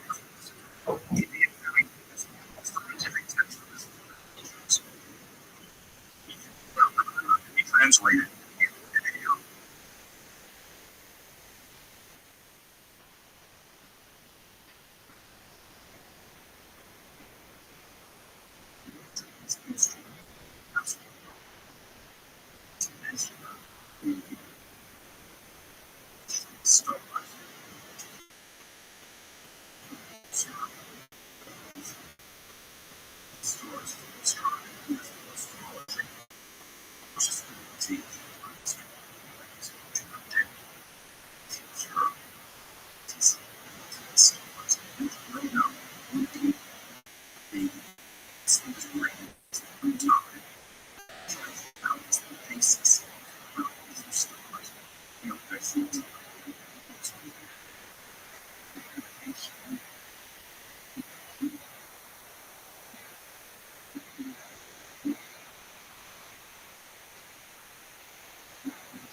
Followers of other religions were often massacred in medieval Europe. But Spain became the best place for these people to live and prosper in Europe. Sometimes it was the only place.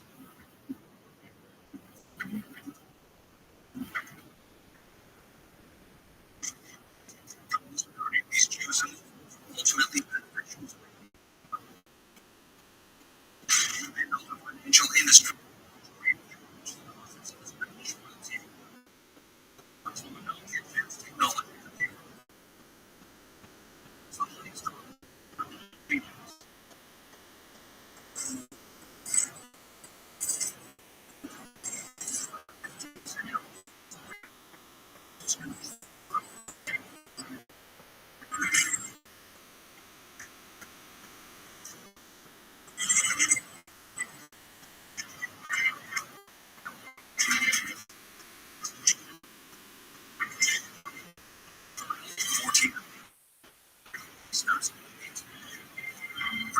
He has one of the Islamic rule in the Americas came to an end with the Europe celebrated.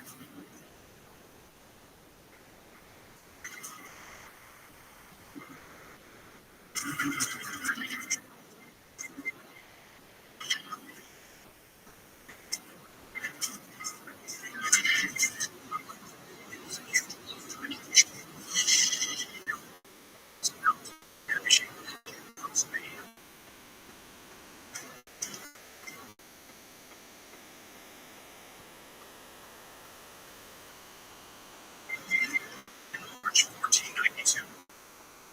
They made their own revenge. Chips from his land. That the Greeks sends. Even further view by to ensure and never to return. We secured to them and to their possessions. And we likewise give license to Jews for their goods and slaves. As long as they do not use money. First they forgive it. In effect.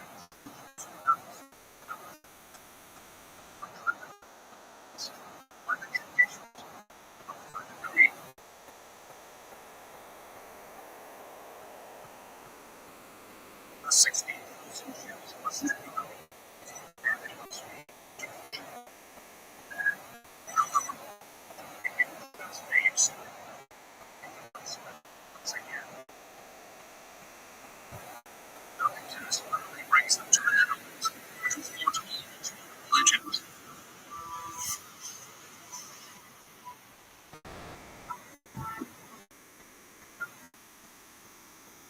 The French were zealous.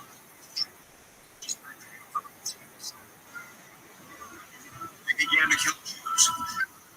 Thousands, under the claim that they were rooting out heretics who pretended to convert.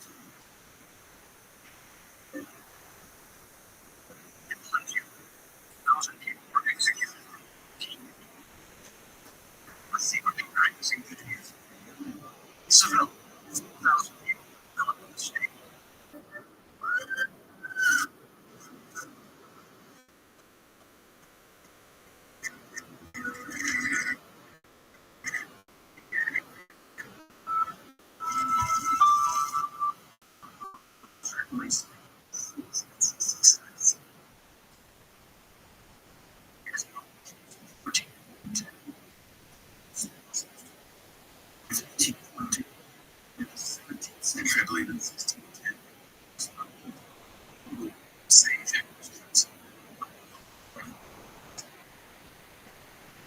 sort of the origins of purity. 1670.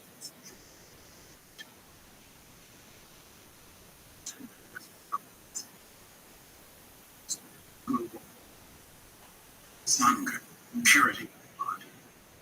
You're the most devout Christian imaginable, but if your great father was Jewish, and then you're too sensitive.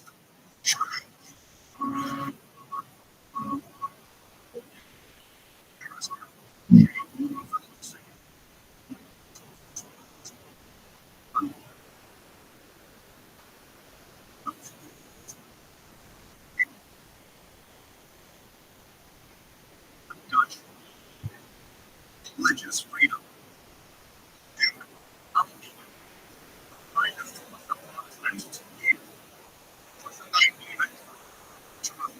Religious.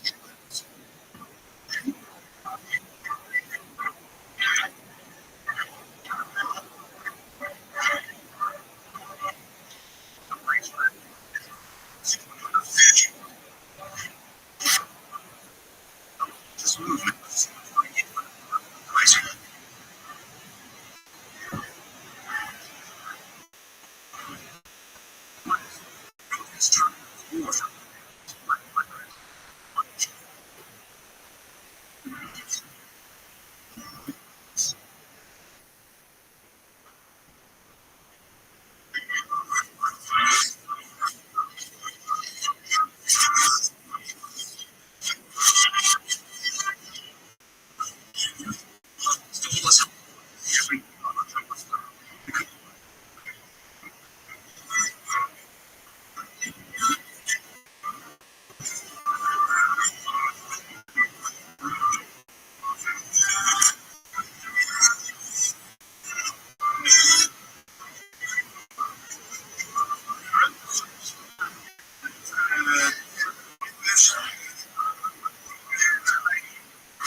From 1503 to 1570, people strong against the merciless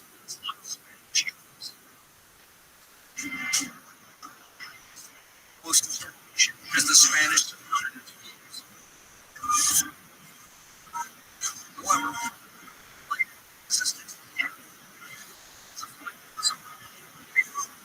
using troops away.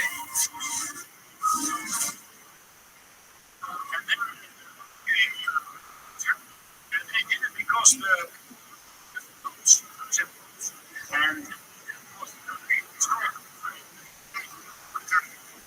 and that's where they to flee the city because there was something here in life.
which have with mission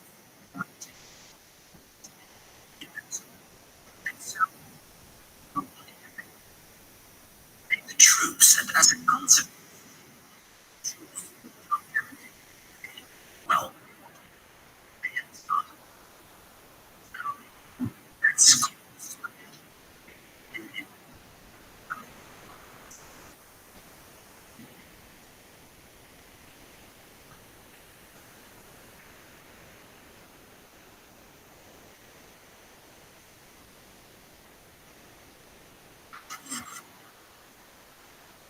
this results in a population decline from the 1560s to 1589. It's from 85,000 to 42,000. One of the people in Amsterdam blinded the north in sort of wonderful religion.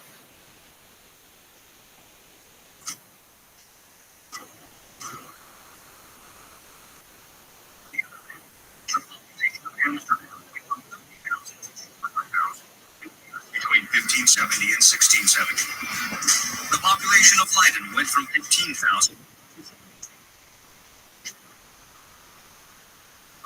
statistics. One third of the were descendants of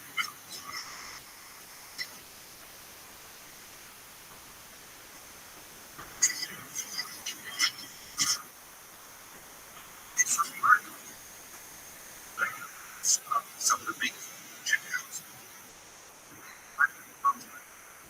Many of them are not from families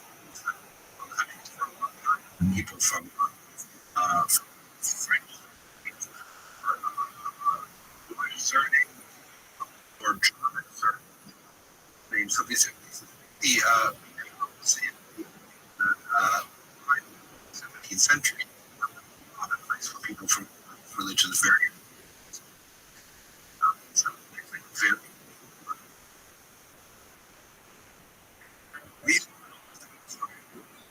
these honest traders, huge workers, engineers.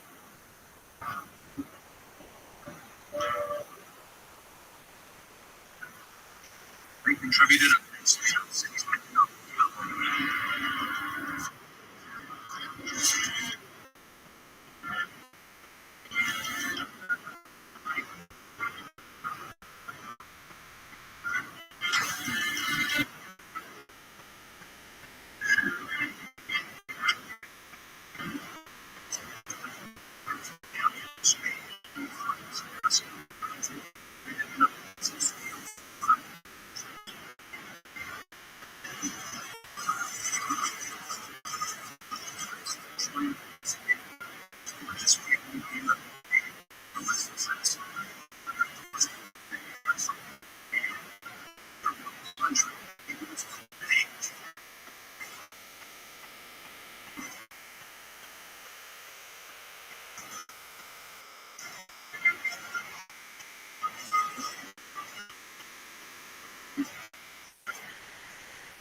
skills.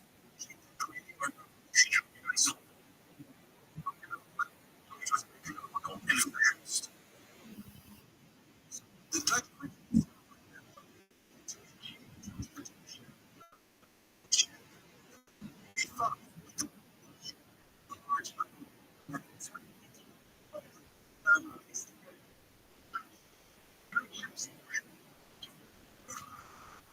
nice proposal with so that be very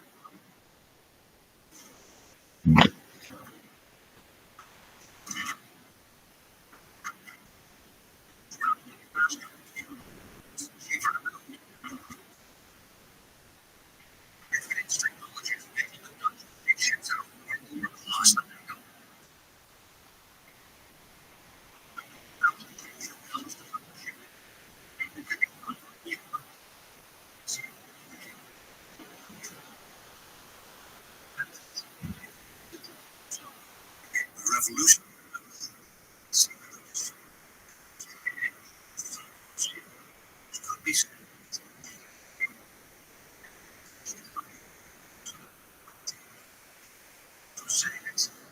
meant that it didn't matter much if you had to pay. You didn't need many people. These advantages allow the church to share its burden with countries. This enabled them to dominate the global ship trade.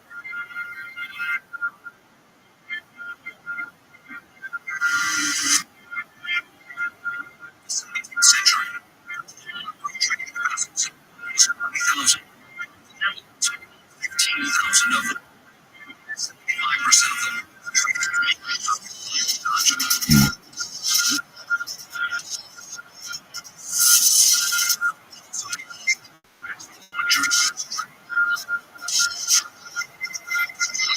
suggestion from New Amsterdam, South Africa, India, South Taiwan, and Japan. And then shipped again.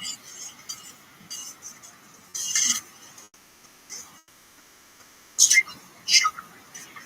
Sugar used to be a very expensive product. Far more expensive.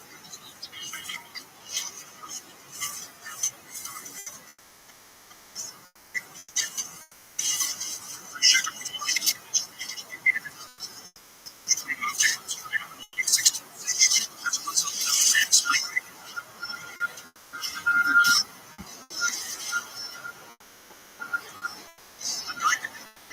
Came to the hands from the same route.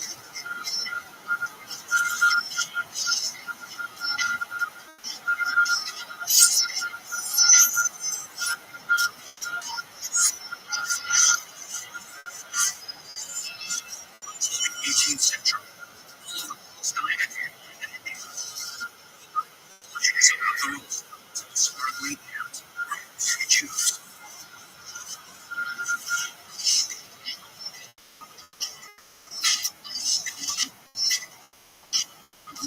Being in the money-making business, we sometimes grab so precious stuff that we're given. Plus the Jews, the United States, whatever they for the Alhambra decree, it was decree.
System.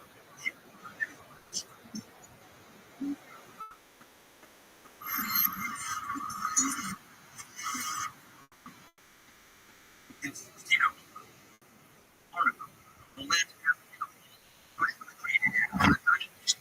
company. It was established.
who control the majority.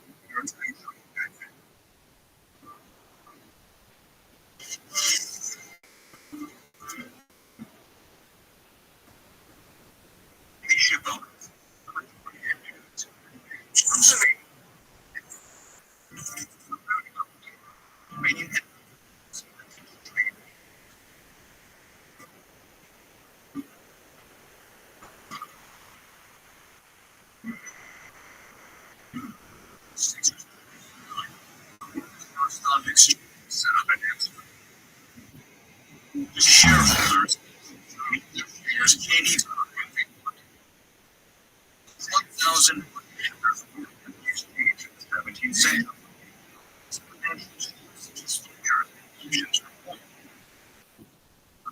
Capital yesterday. The interest rate was set for the time. Philip II, who once owned having honest loans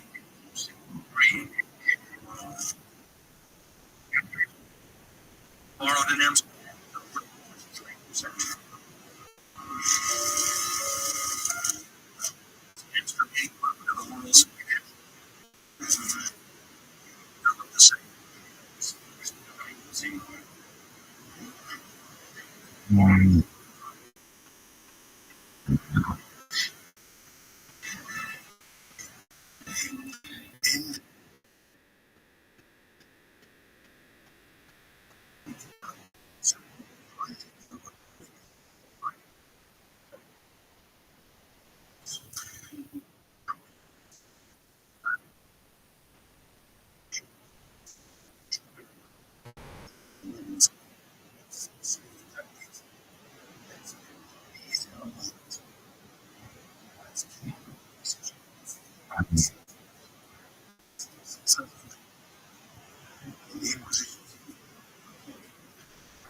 Century. Throughout the 70s.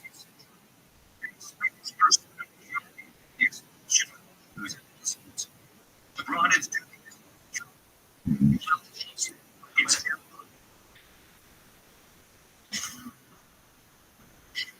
in other words, not just economically, but culturally as well. Keep overseeing things for this sometimes.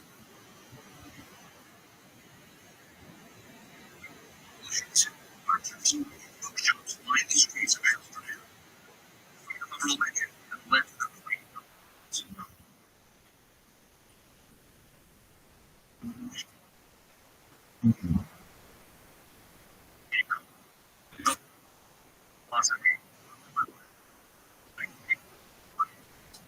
Lived for 30 years in Amsterdam.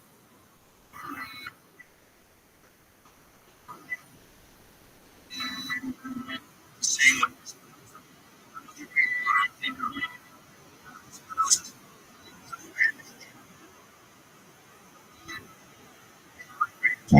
Excuse me.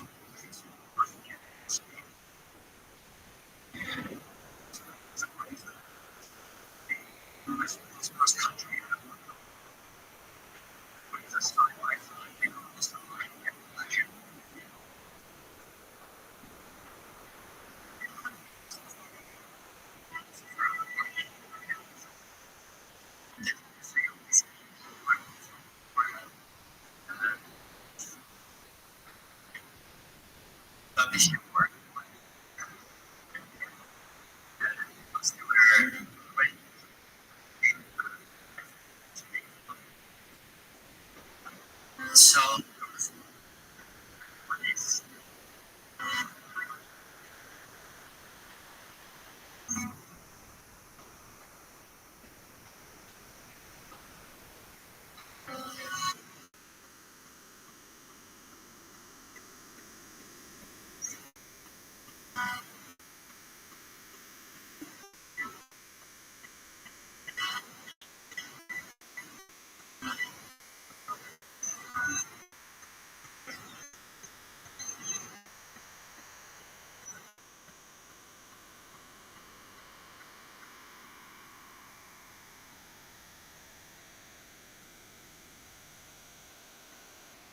persons circumstances.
And you can do it through.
The greatest general energy ever seen.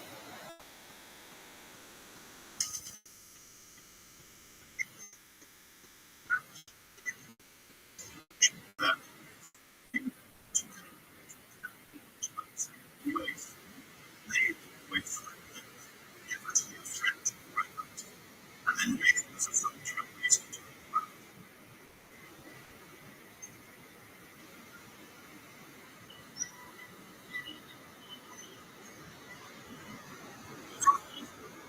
wait to the break of the labs in 268.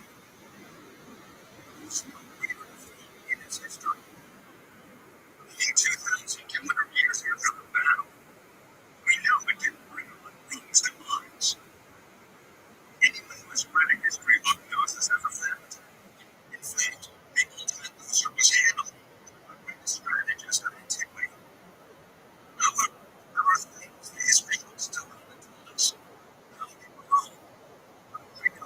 From such a crushing defeat that would have demolished any other nation, eliminated Hannibal, victorious in all his former battles, yielding as well our way through.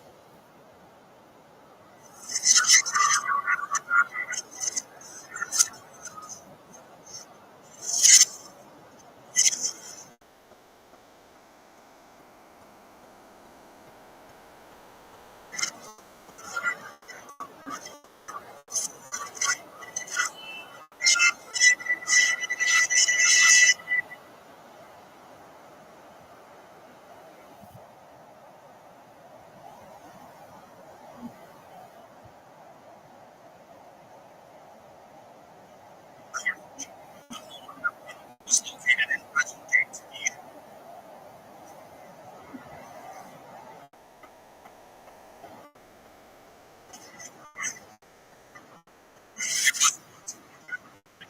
Which controlled the Mediterranean.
November of 218 BC.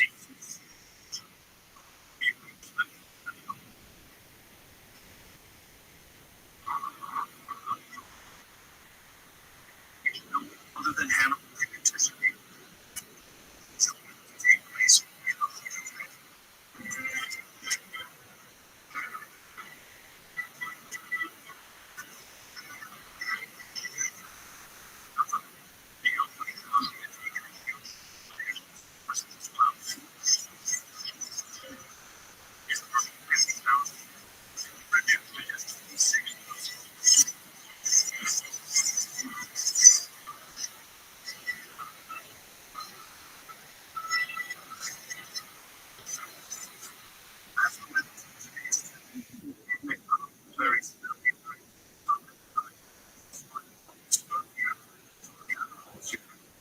The men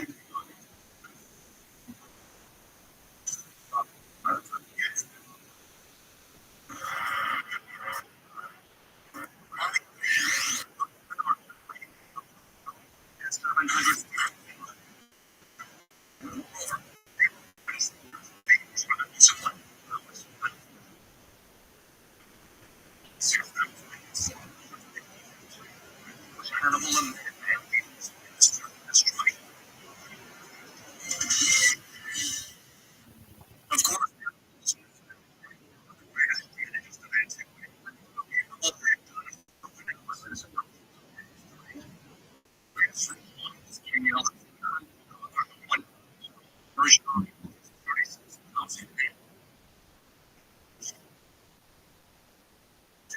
and Hannibal to first understand that Rome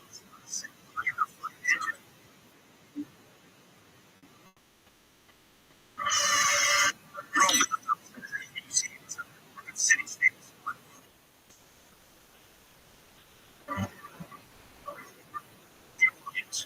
cities different origins.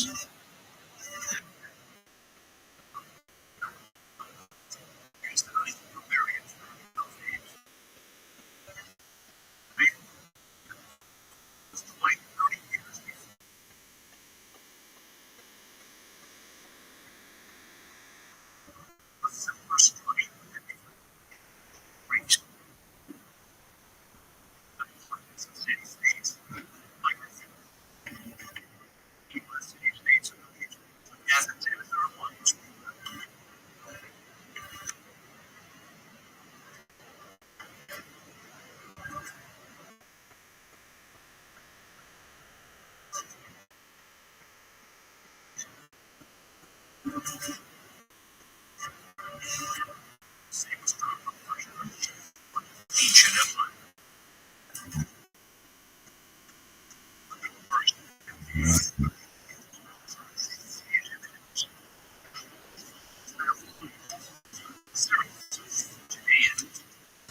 Phoenicians.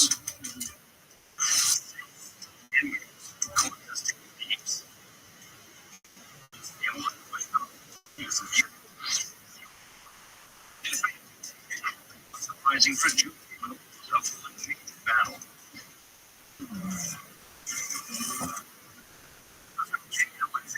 36,000.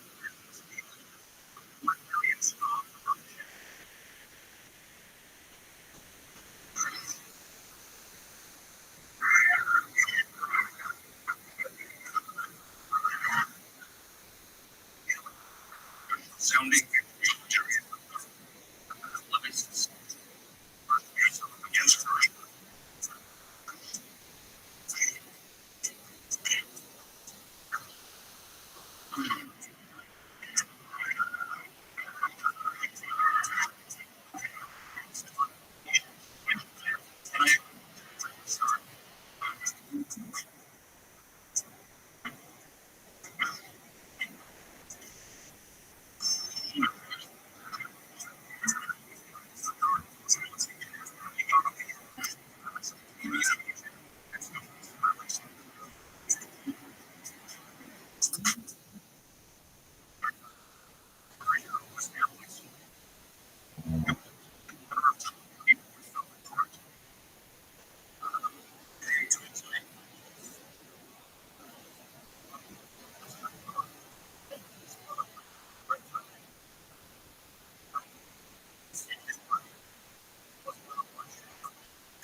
This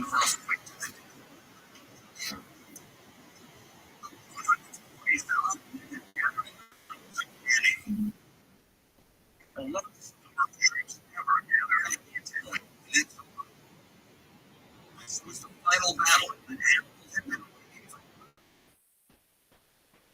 of August.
Inevitable. Together. Because he wanted them fighting.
It's a very it's important.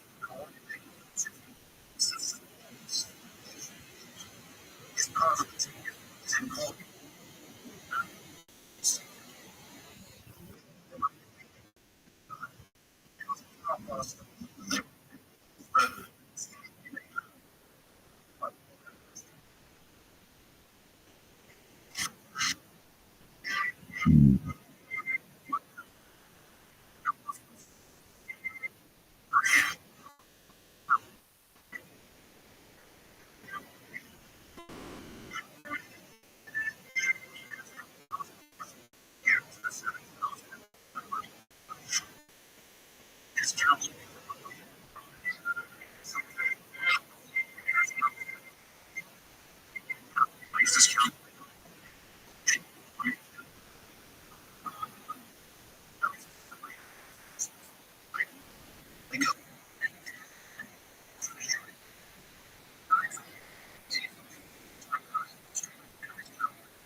mean,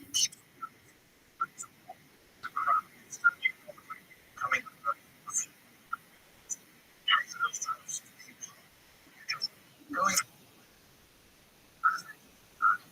It's the mind of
this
means as Romans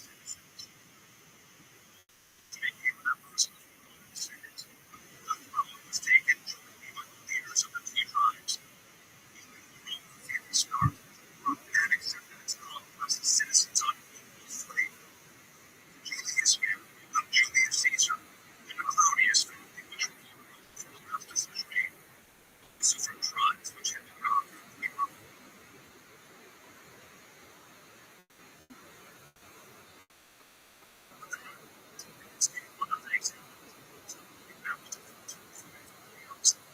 Yes, the treaty was signed in the Alphonse Caesar. Yes, you can. Here's the man. Usually not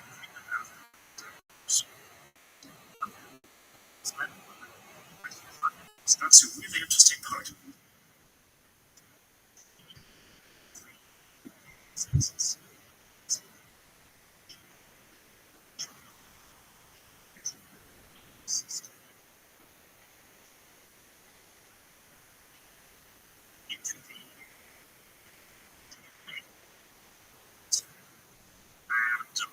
That's the positive and the thing it made is effective.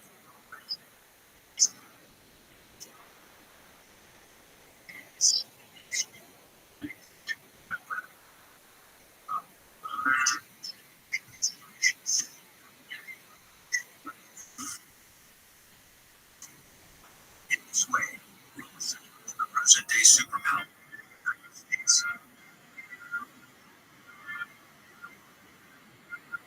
The UN is a racial country.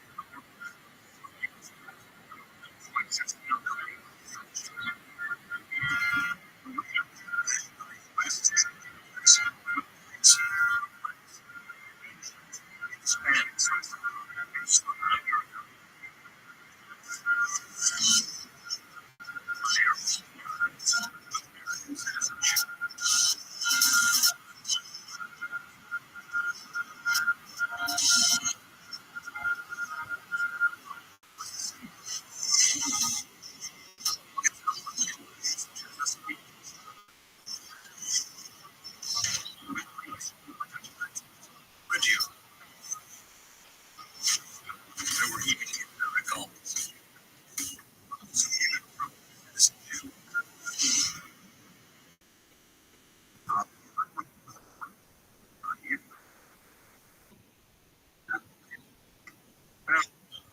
Part of this group. You know, world power. These are encouraging. And this is something to be proud of. Yet, always the that we started. We had a place. One thing that's the stuff.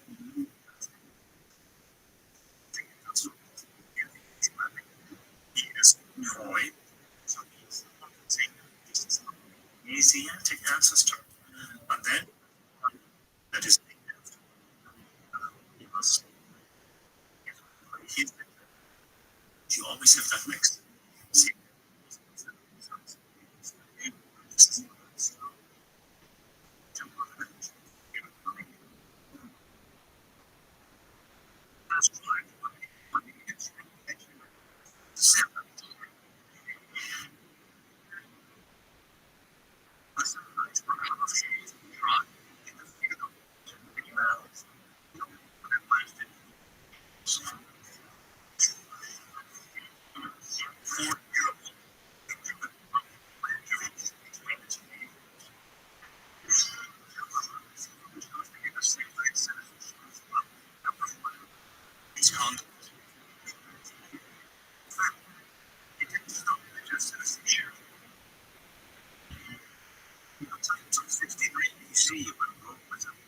Carthage really is process elected as a council. It was not. It was a common assembly of tribes. Citizenship means military command. It was only 20 years after the Sultan's surrender. Such tolerances were found in Israel.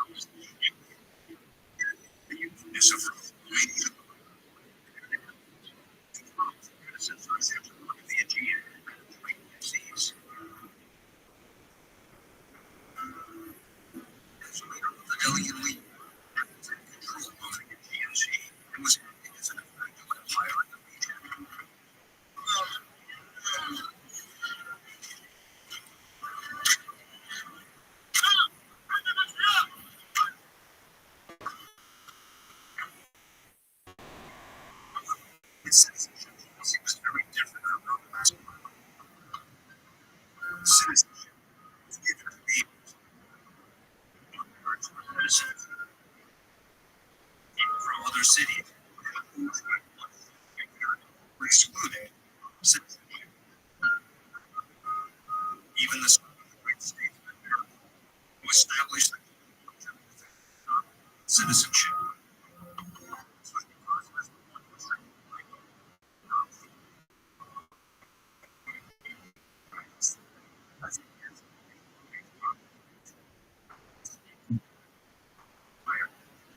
Become citizens.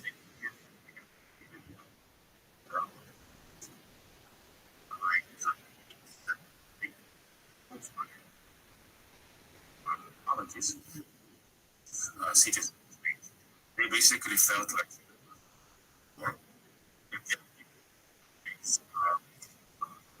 as in the Roman case. Class.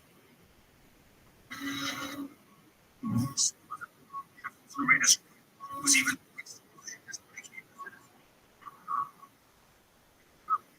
Sparta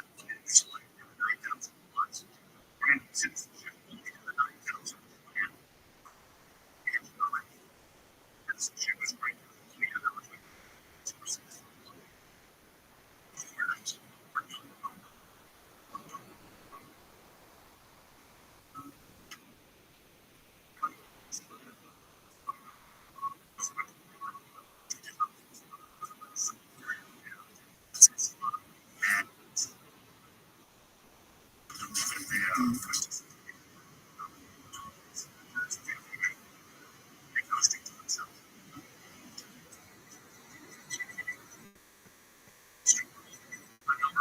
Citizens 480 BC at the height of its power. By 370, just more than 100 years later, this number had 1,000. Legendary with just 1,000 citizens.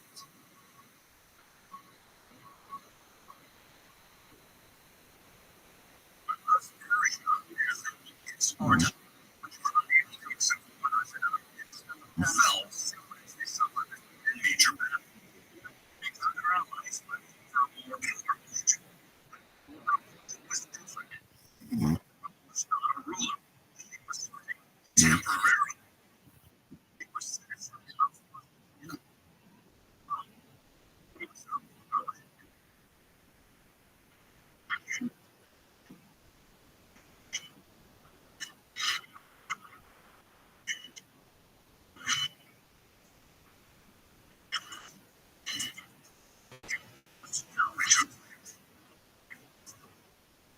Hannibal.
just constructed a virus that came from the Philippines to my son never says that she was and be a place.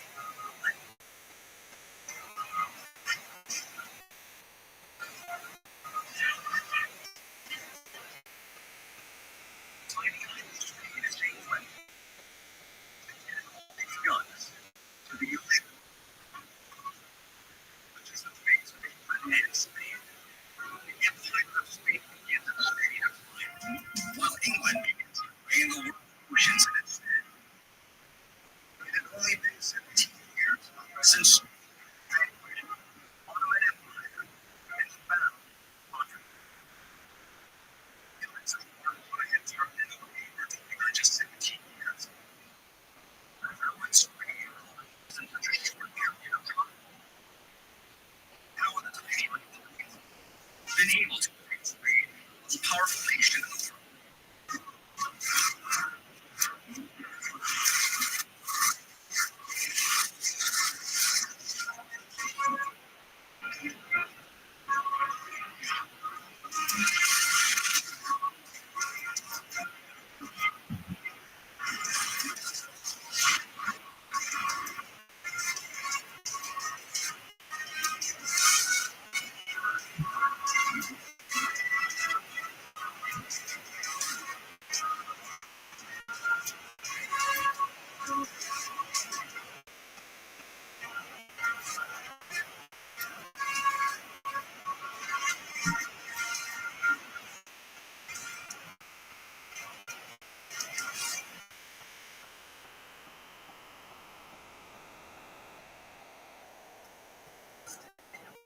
The Cyprus was used to describe the Roman Empire as a kingdom.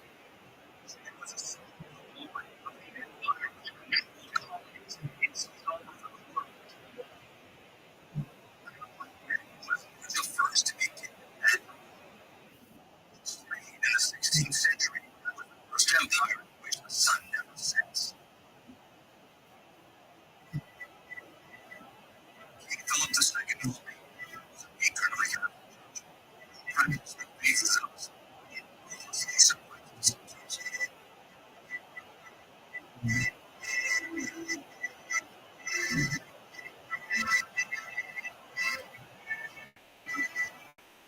But its own church was in the Christ. Philip II first proposed to Queen Elizabeth in an attempt to convert back to Catholicism.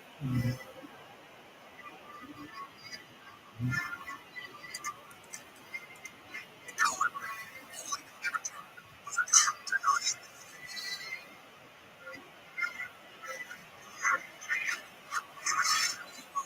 English pirates were influenced by the relationships of Spain. A huge amount of wealth coming in from the new continent was stolen from English pirates.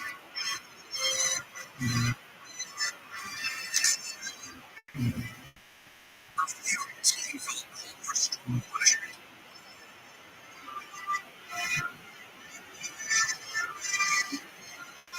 Queen instead bestowed an icon upon the Indians pirate, Francis Drake. Queen Elizabeth had usually been the pirate's protector. But the government had been in collusion with the pirates, taking care of the looted treasures.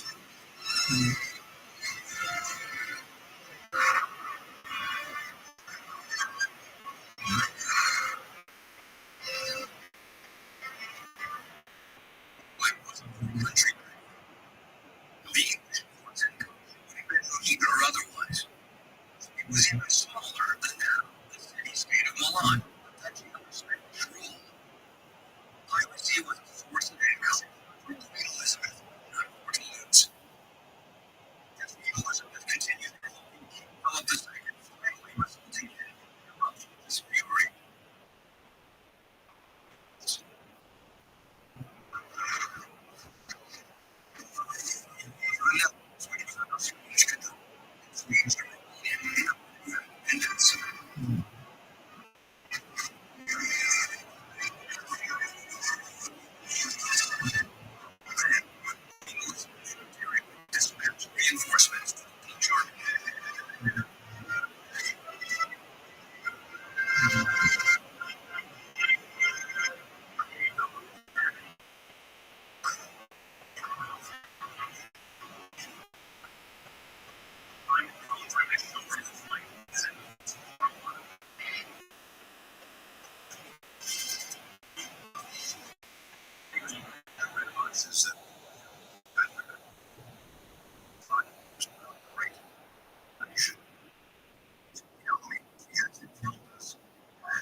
Strategy.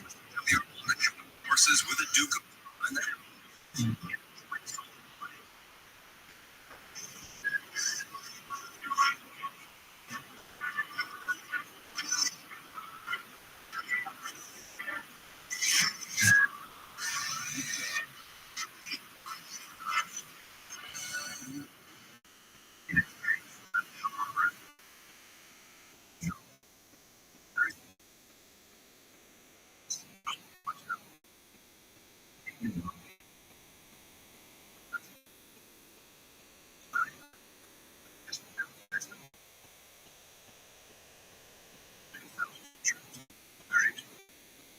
great job.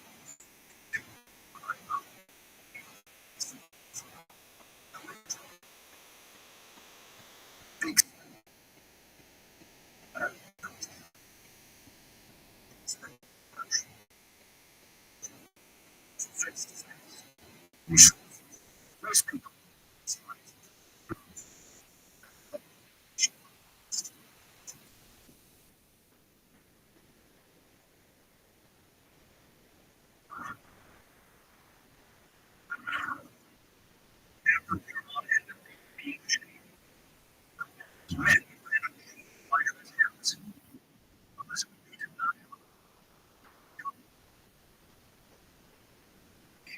Men.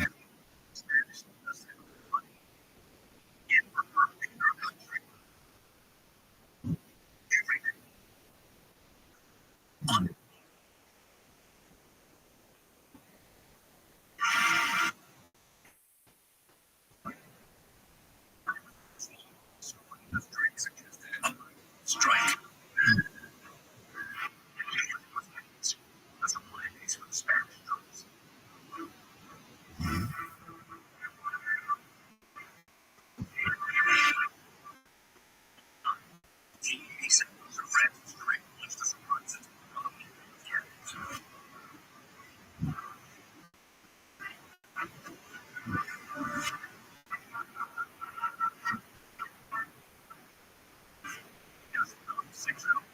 Speed lost 30-70.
John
the ship.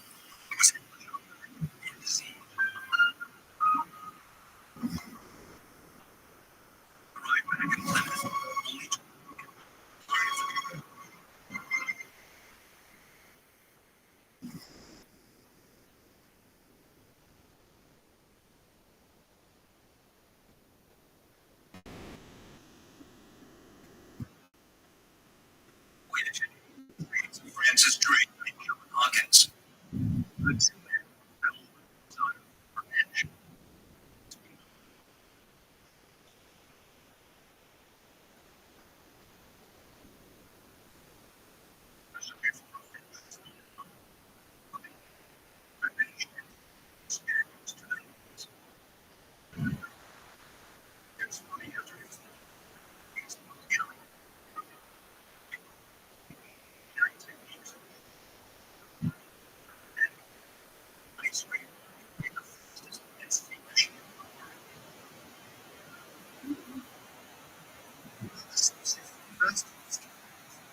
Race.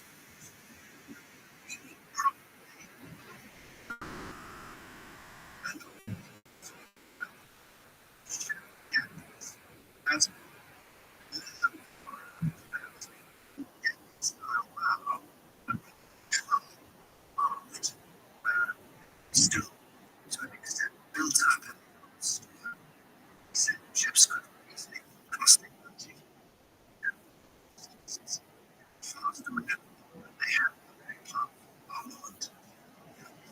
Which was true in the one shortest period. Position which has the Mediterranean and its relatively low superstructure. It's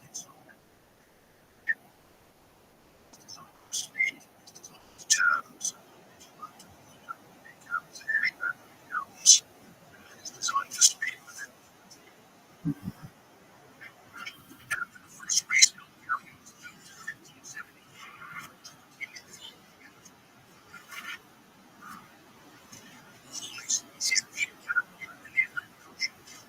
one that the Spanish was no match for.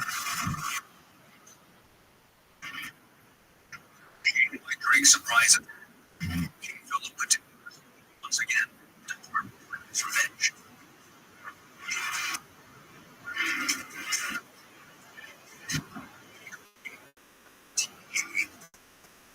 He managed to aggressively plan Medina's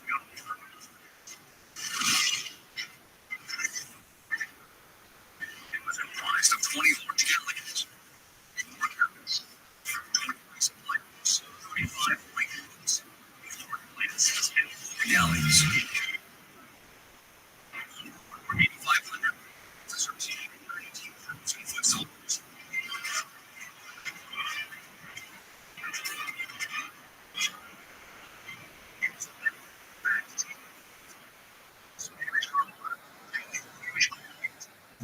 soldiers.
Troops, and anyway,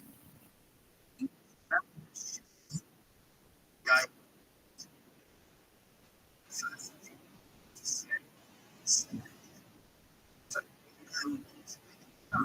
And in fact, that two things need in the ship, right?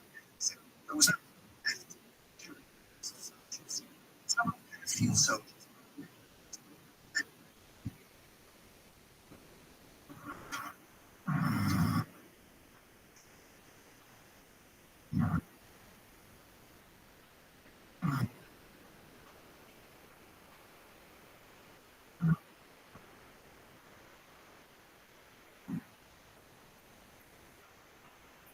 In 1588, strengthened surveillance over its southern coast. Watch towers and signal towers were built along the southern coast. On July 29th, flames began to burn from the signal towers.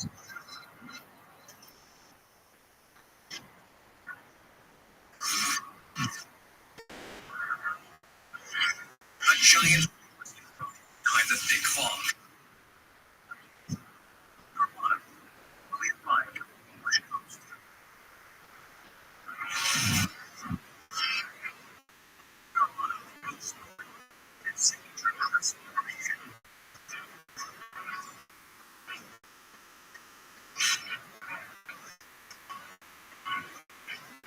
They were sailing without rest and from Calais. To stop them from Calais. On July 1st, the first battle finally began. The Indians caught on the Spanish armada.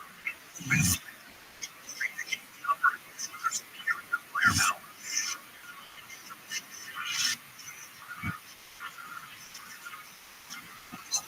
Containing the gun fire. They fired again and again. And a number of cannons were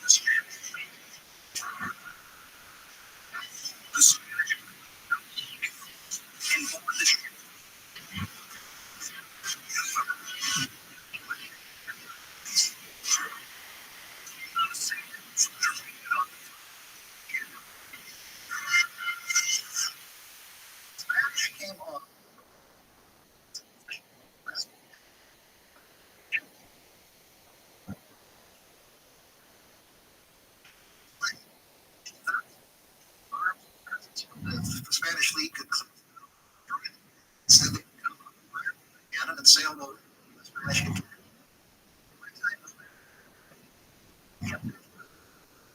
Shower them.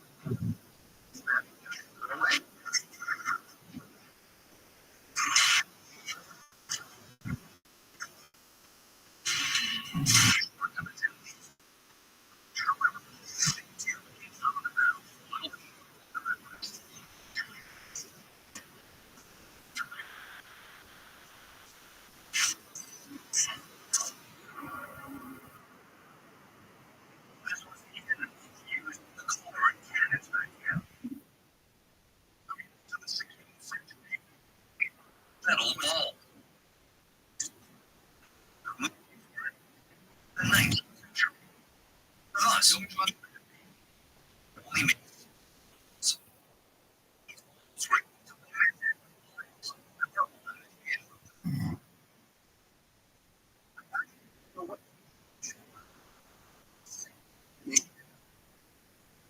away.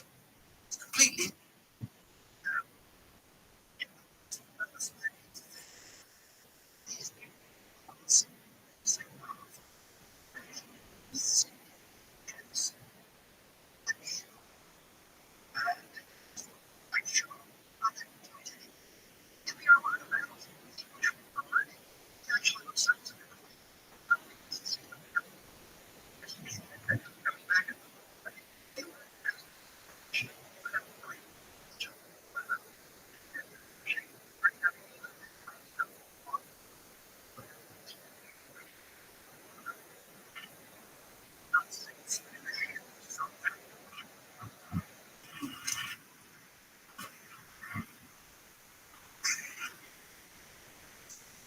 Followed by trying to ships firing from a distance.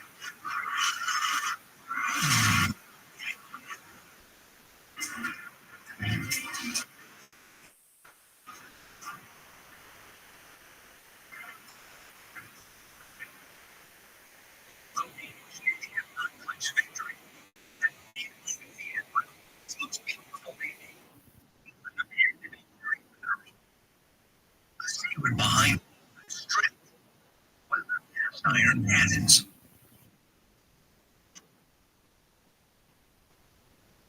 England dominated the European century.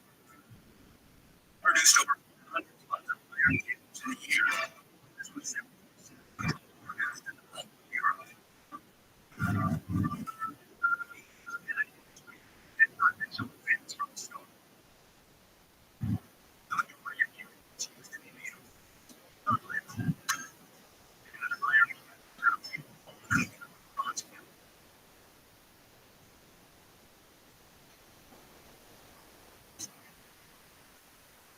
In the 16th century, yes,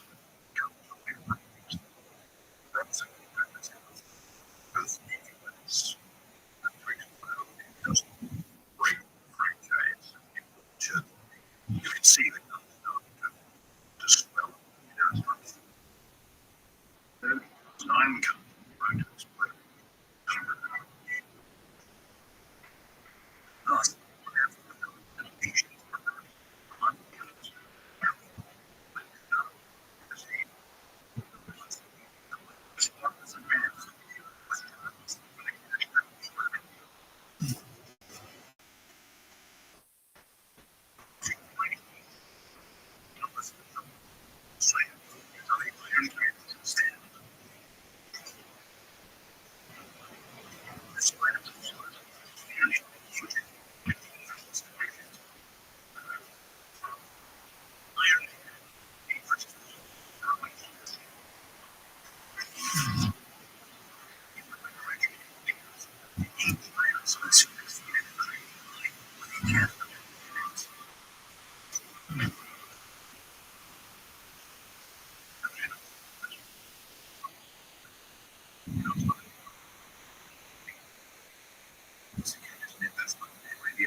mobility and firepower.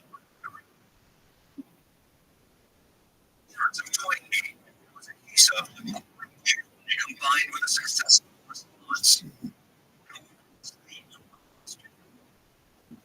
What was speed doing that was making such technological strides?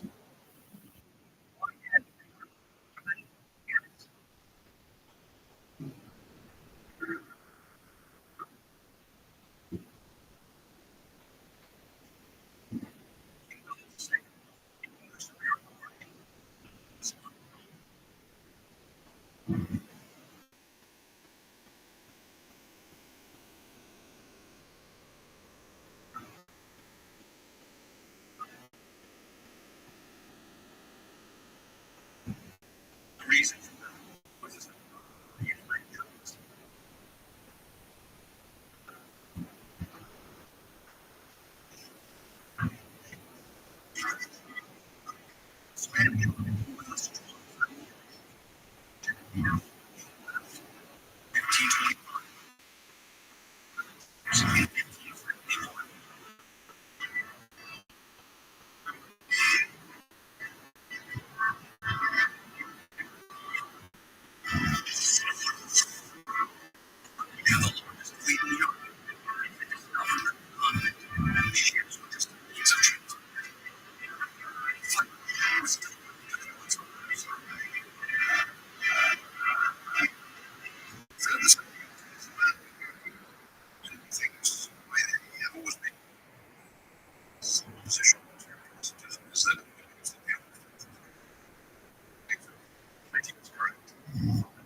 Three. The second, the automated.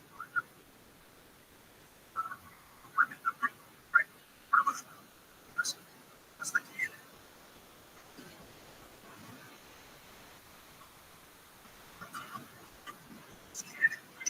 Fire making with 2 meters long and weighed over 19 tons.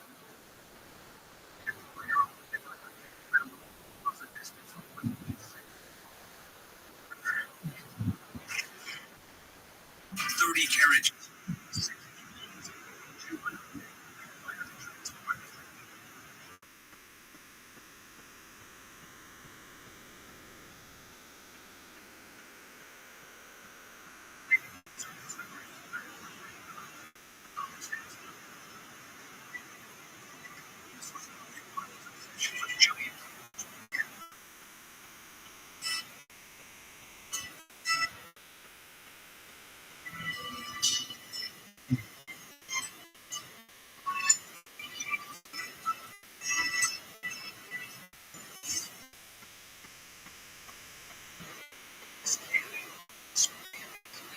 Military Museum of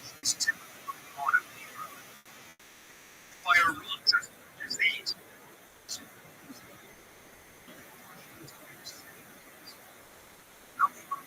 Ottoman selected in the 18th century.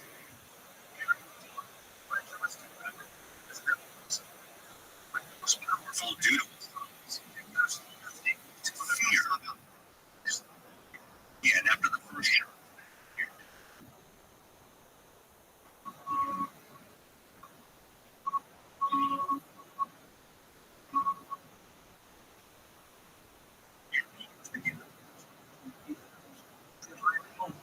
easy to read.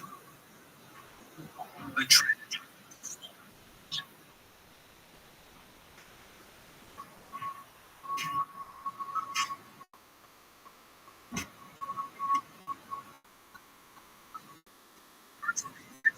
Success and confidence. And larger.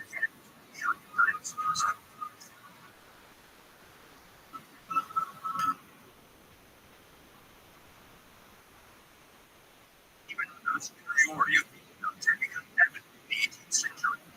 Enemy of 16 giant cannons. The territory for Russian cannon capable of firing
These early English channel.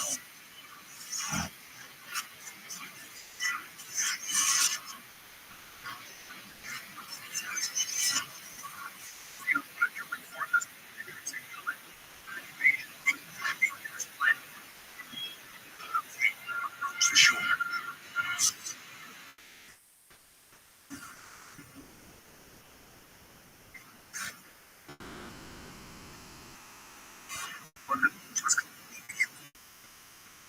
Instead of the troops and years they had been expecting, they were greeted with scenes. Not arrived yet. From the public, he and the Armada don't have no violence. So he's very keen on doing it. He's like, he doesn't want to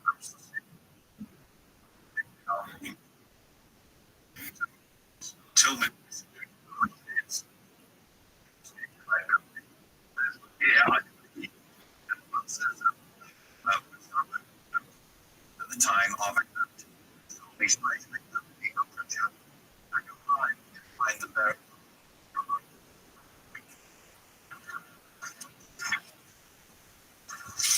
The Duke of Parliament. No choice but to wait on the cliffs of Calais. Fire.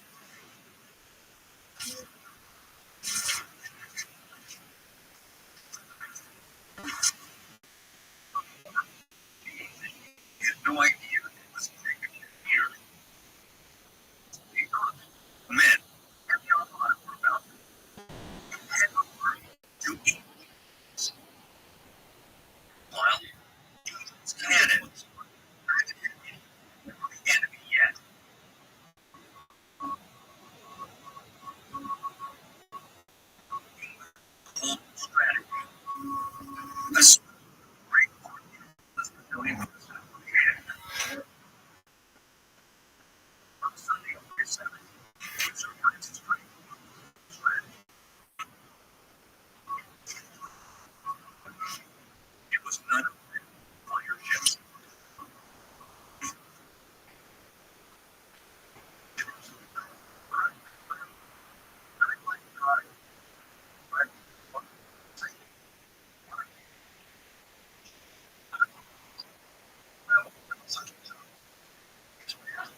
you know what you're diligently and celebrates himself. I have to say, why should them these versions? I get to get out here, scatter actions. Stay on to register, keep one after the other.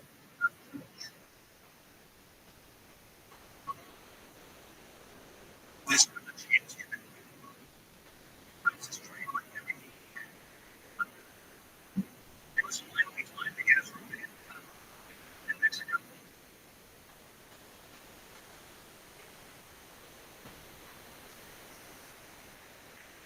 realize that they had been to near battles.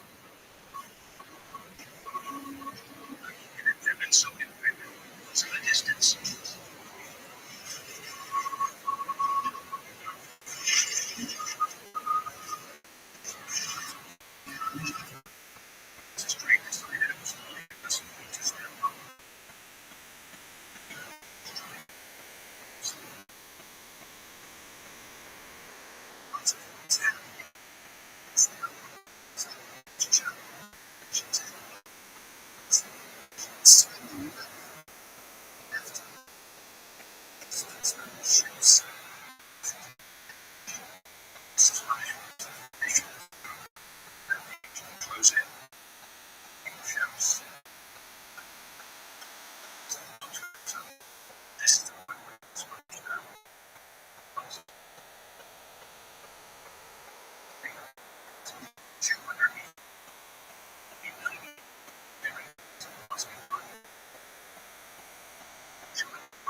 The English,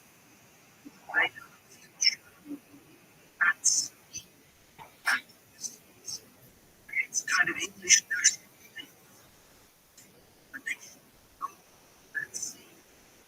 This is really important. It's like a Russian terms of this live, which is it's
began to. It was time for the sun to rise on a great British Empire.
Was the Middle Ages in Europe. Europe was the world at the time. It was not a target of invasion. However, the fall of Kiev brought an onslaught of refugees. With them were stories. Swords of vigorous levels soon after. All of Europe's kingdoms and cities trembled in the Judgment Day. So was not the terror.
Croatia,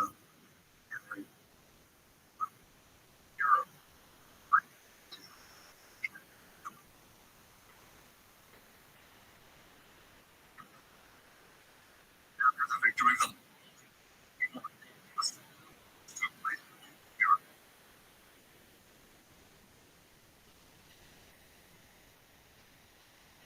power.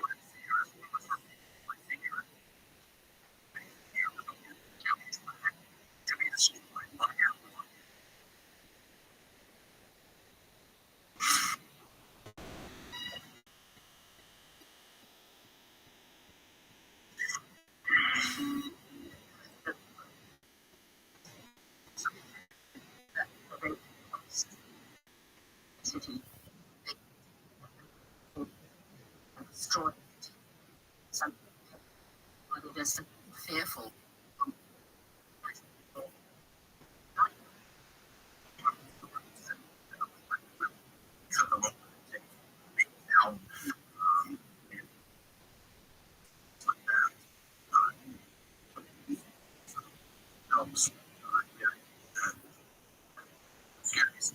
Anyone's ever.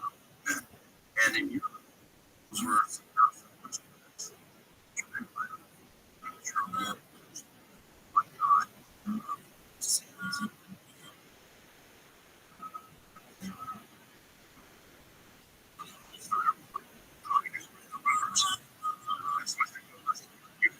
even began.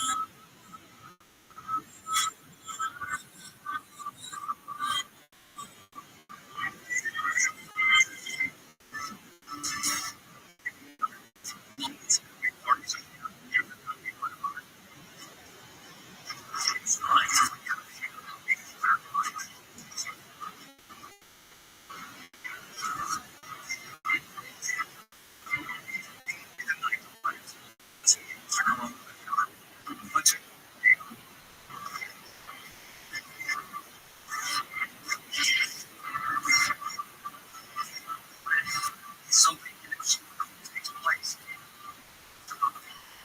It's not a trace in Europe. Because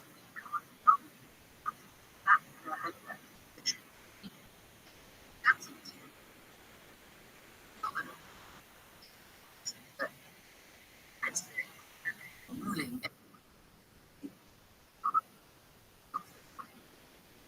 central as you retreat to your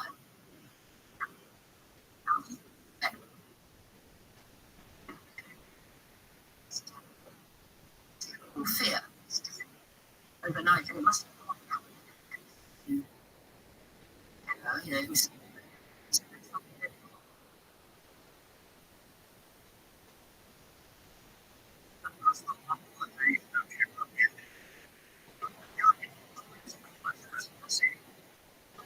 Like this by the was impression on the Europeans. Displayed incredible strength, not just in the militaries and cabinets. It was undeniably superior to the knights of Europe.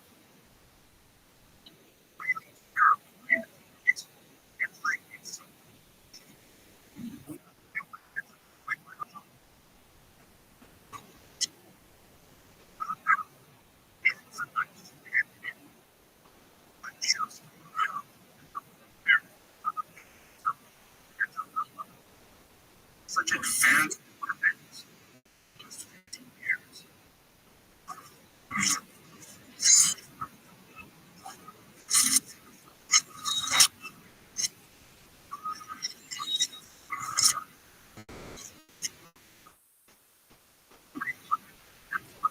After all,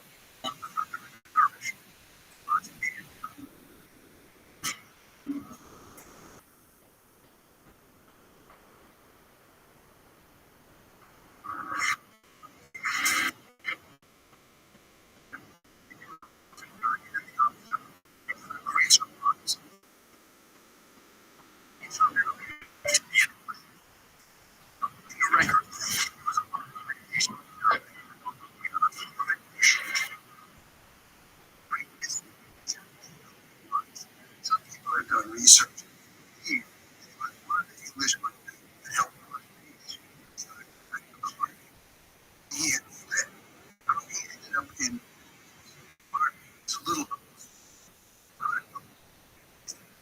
it's the Arab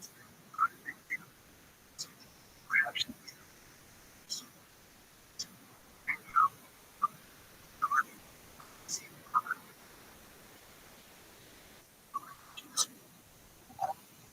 Countries that Englishman is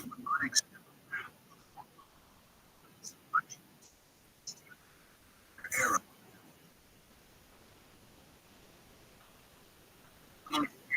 It's not made up of just Mongol. Allies, lands that conquered.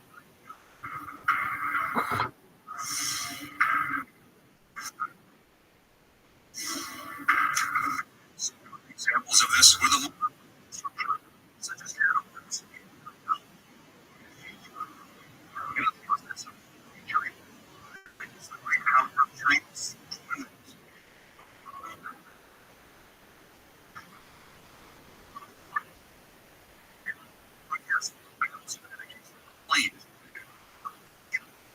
to accept China military.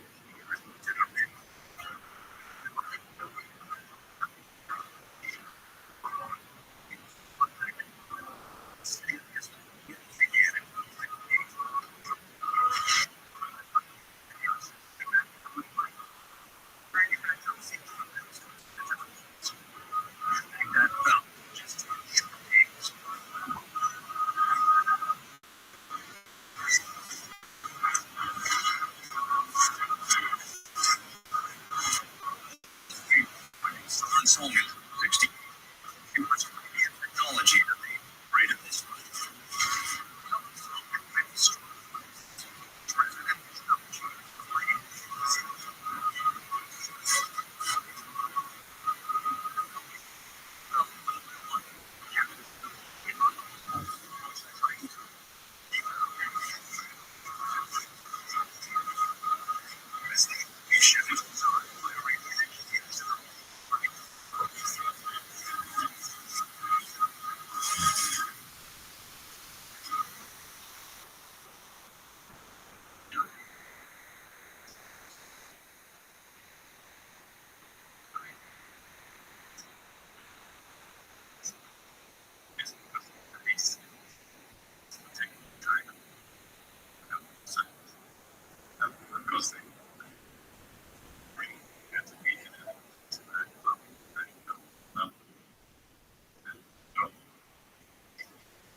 Genghis Khan calls the murder during trying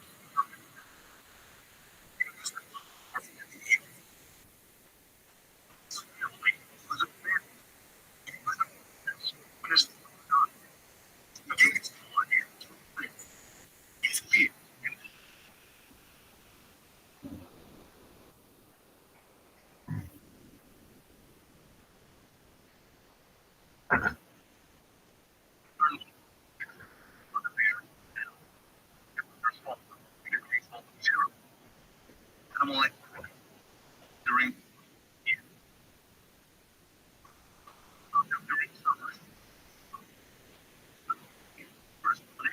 for no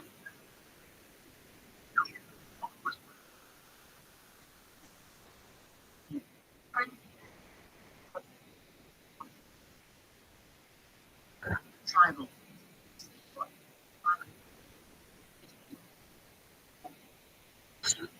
century.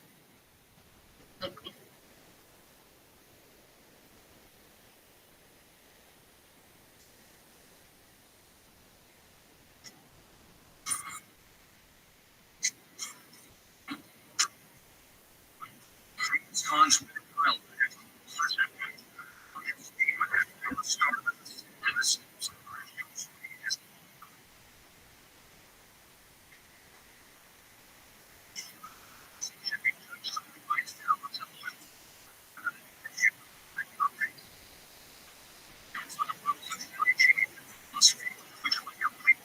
the tradition.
Genghis Khan rose as a new among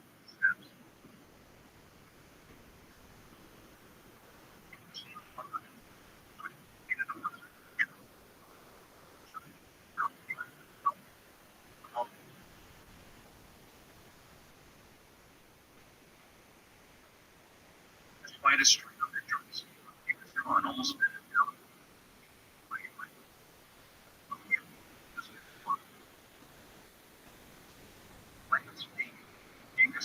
fled far away.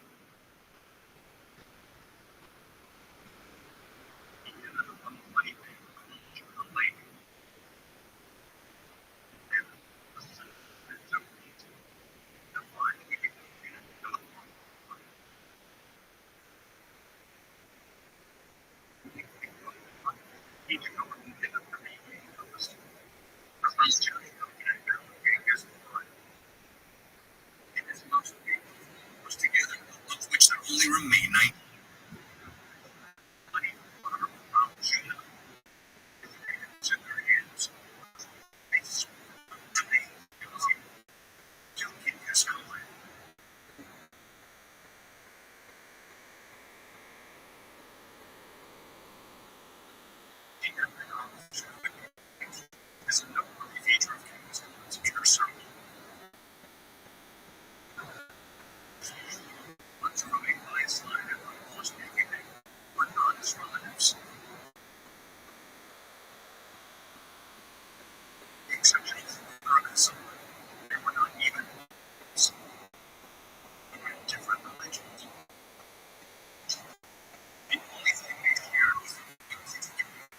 In his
was he was going to be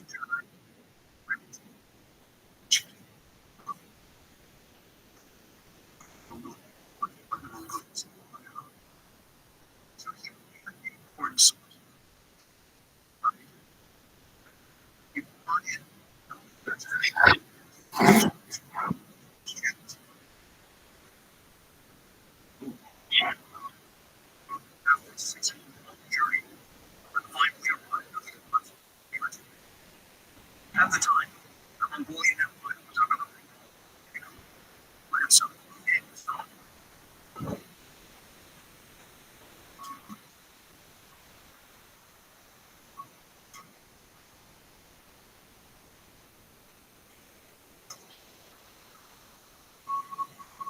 City Rubric, my dad was.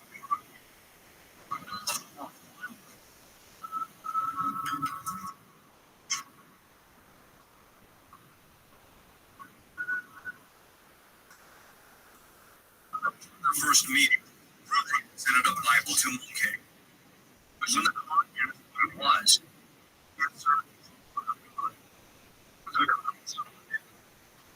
just as God gave us fingers, he gave us half Guinness.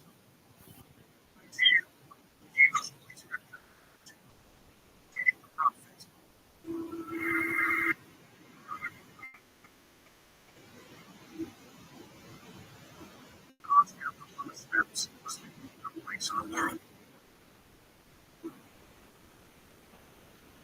land of tolerance, religion, in the Southwest was the Cotton Mountains.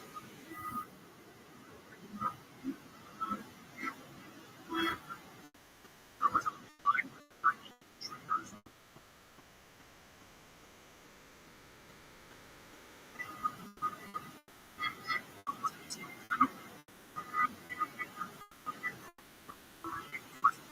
In the north was a Christian church.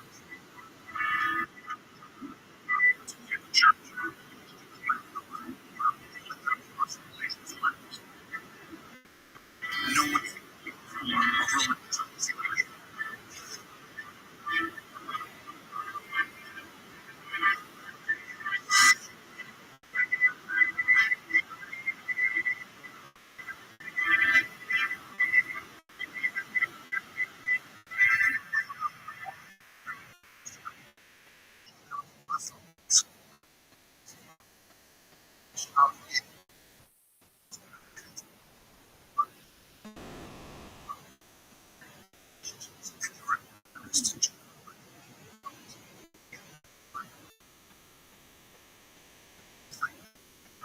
No big city. With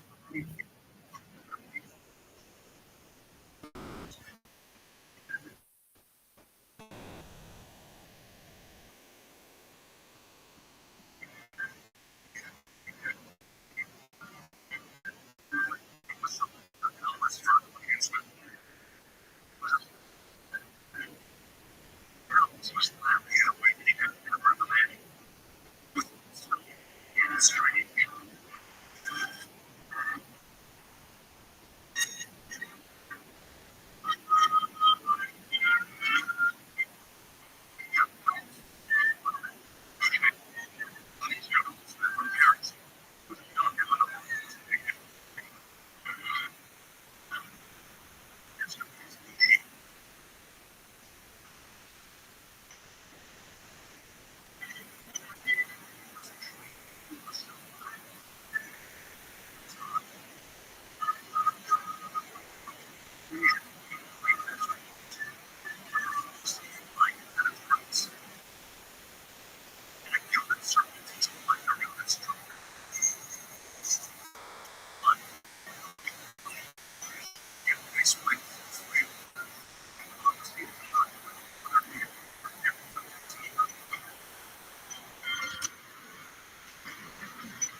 many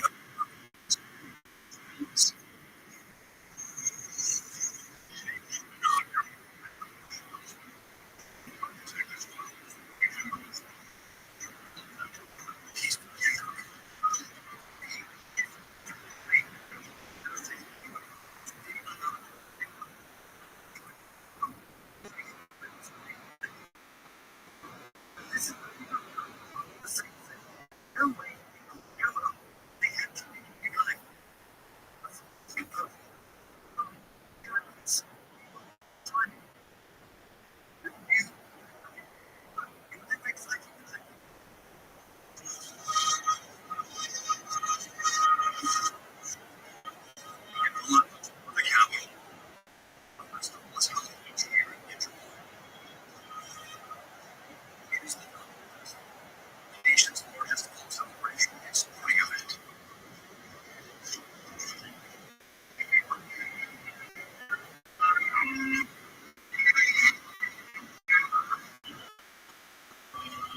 The most popular event is wrestling.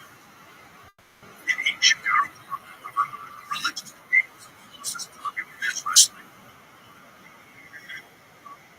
The leaders of various peoples took part in these debates. Naturally, what was one of the participants? The three judges were each of and West. They discussed each other's ideologies freely. The steps. There was no room for violence or authority, just words and logic.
Different religions.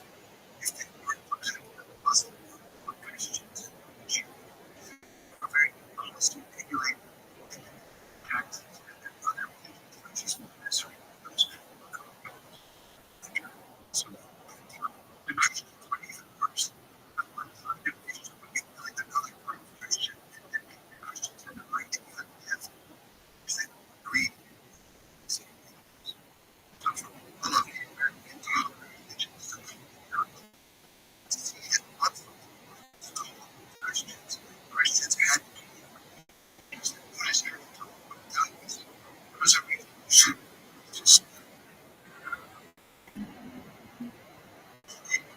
the same period in Muslim Christian countries was the original conflict.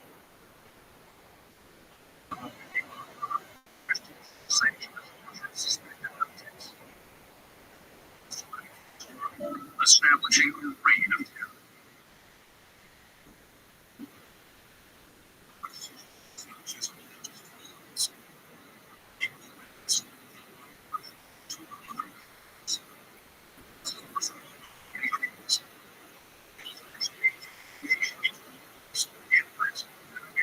Unimaginable at the time.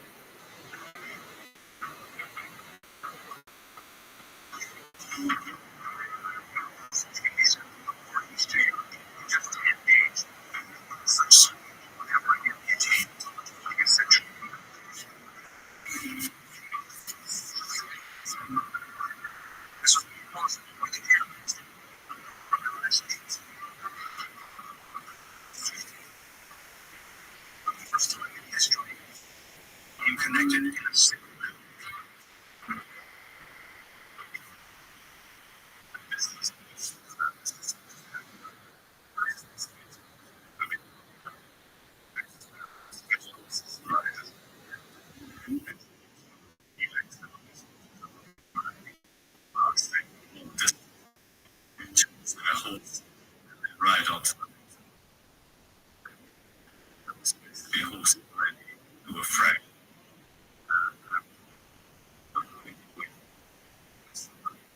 some announcements in right.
All the way to finish.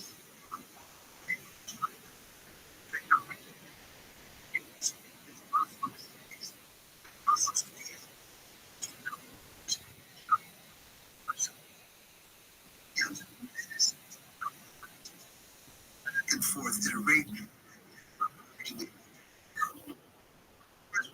because Hunt was there was no direct contact between goods. But ever since Europe and Asia have been constant ideas.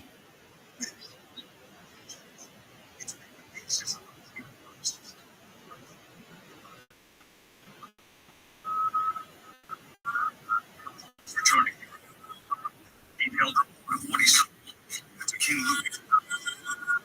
The world that he had seen was beyond the wildest dreams of horizons.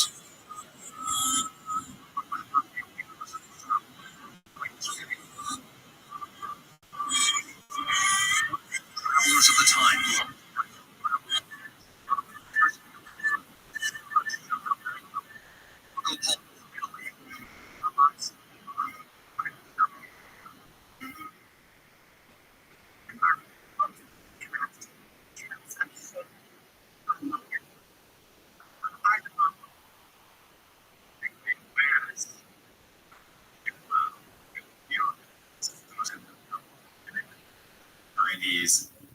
Became more familiar with the world.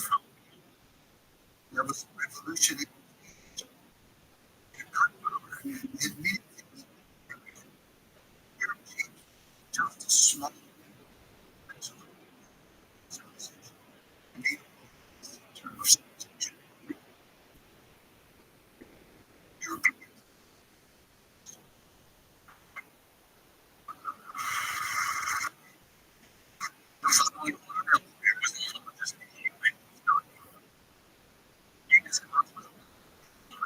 foundation for his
An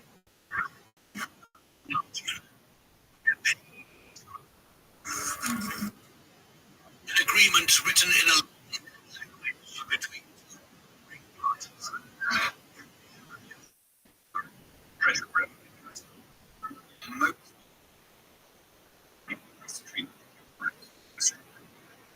it is a legitimate document. The power by events.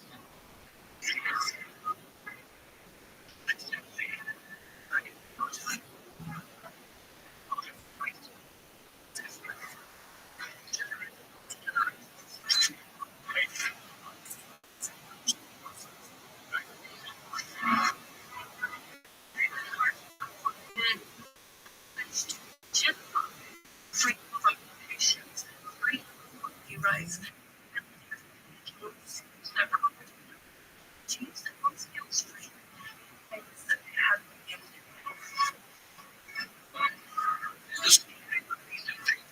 Freedoms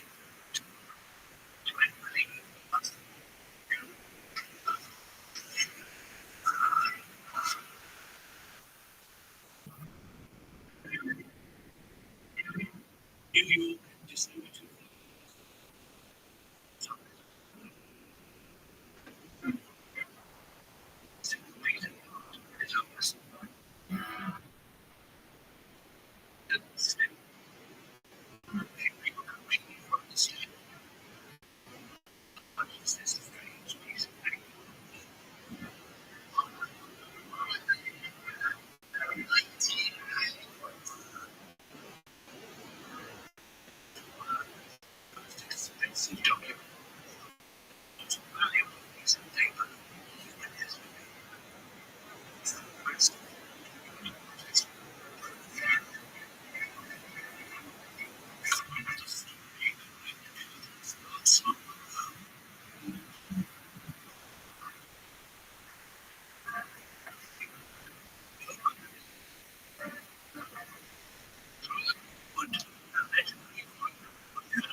under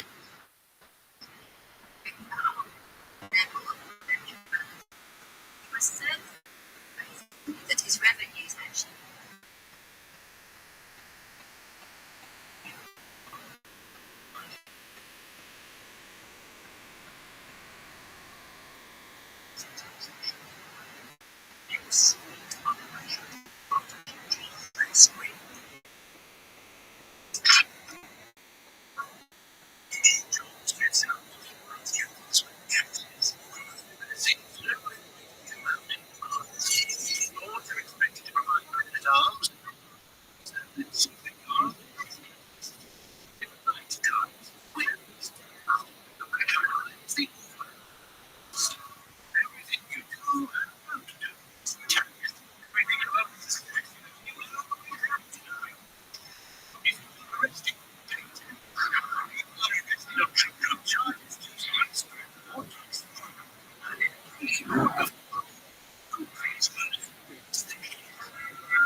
John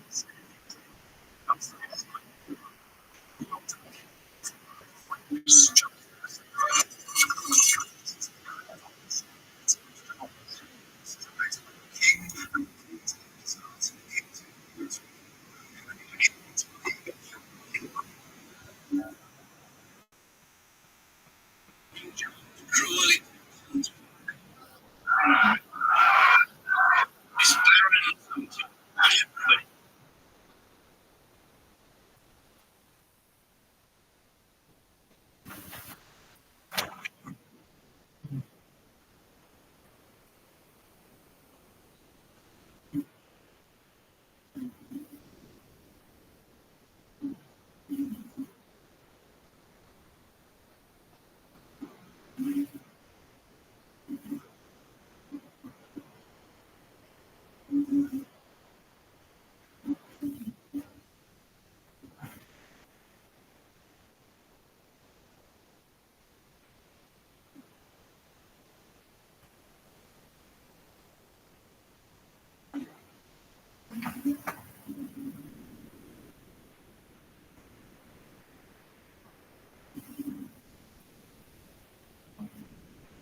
Any, never, no,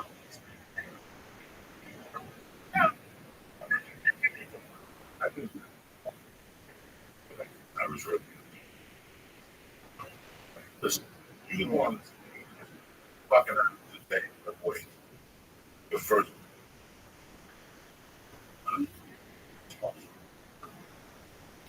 and the thing is,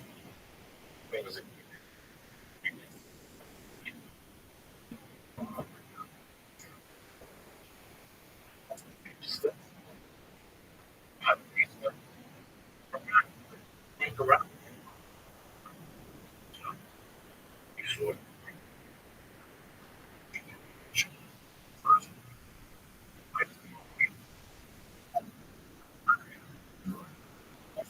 and you feel great.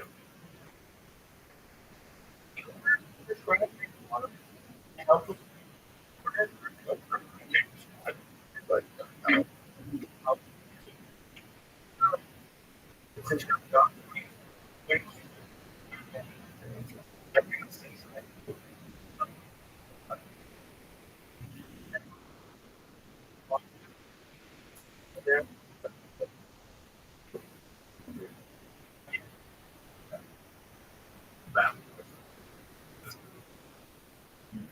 while I'm doing, well, I've been in the business for 20 years now, for massage and personal training. So, like,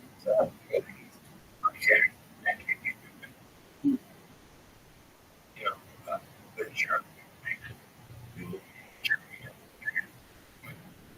at whether you're taking care of your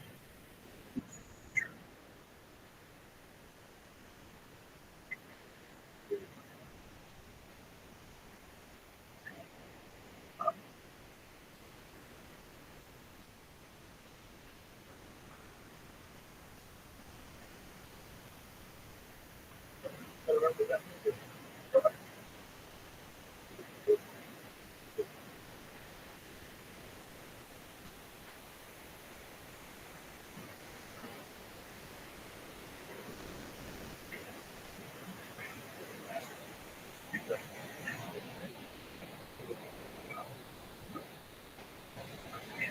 So,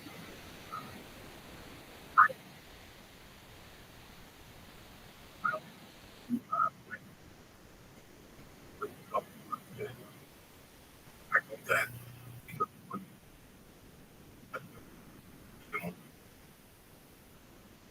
times the free,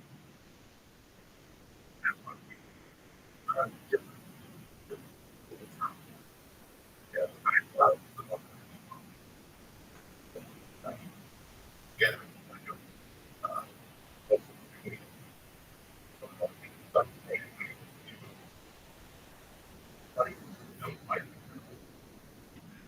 The woman I grew up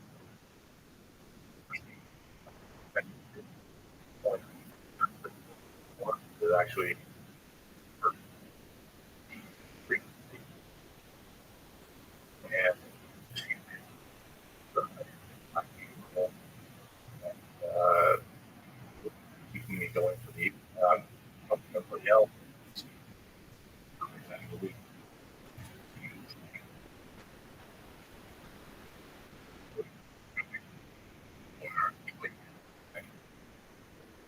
Just went through. I made it this. Yeah.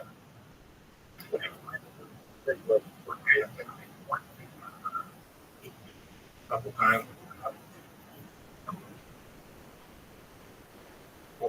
Down love and first I went to see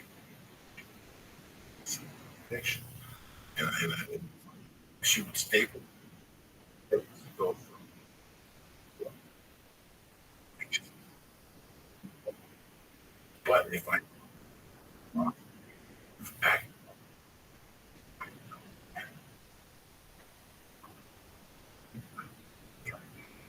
I would go, you, which I think I some train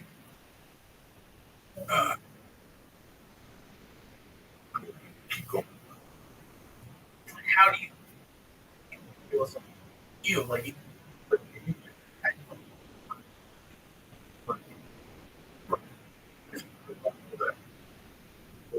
one or two times where it happened. Mm-hmm. And that's what this. I'll just mention acupuncture. Well, I went back. You got to build up.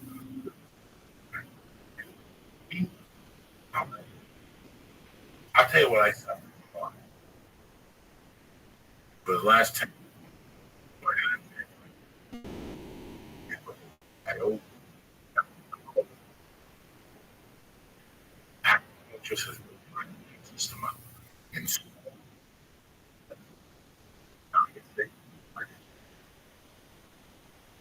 and I use my butt.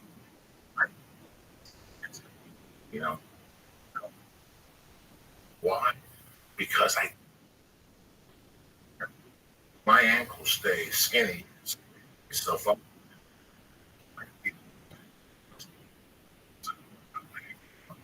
Now,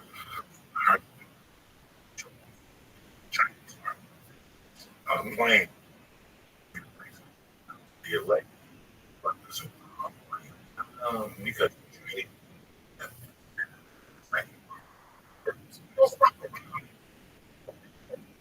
if you're gonna be a fat fuck, at least be fat fuck. That's why it's bad.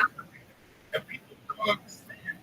What are you talking about? To be a fat fuck, you help you fat fuck. To be a fat fuck, not all 1 week,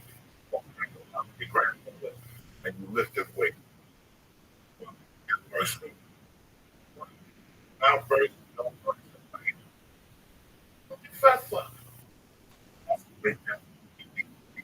The blood,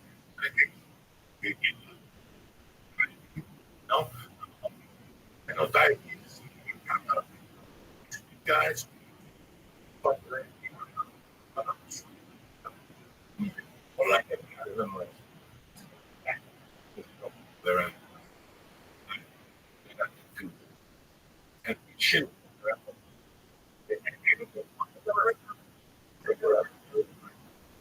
I said,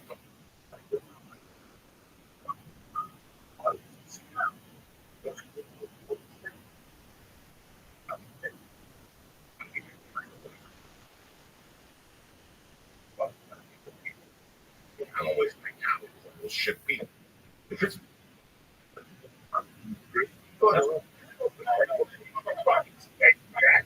I'm like,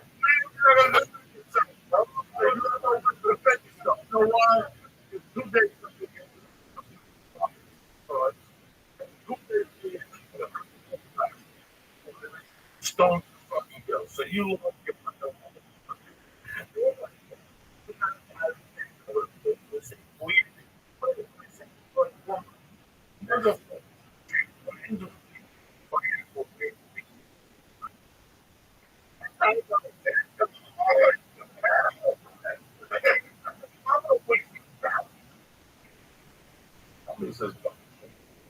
now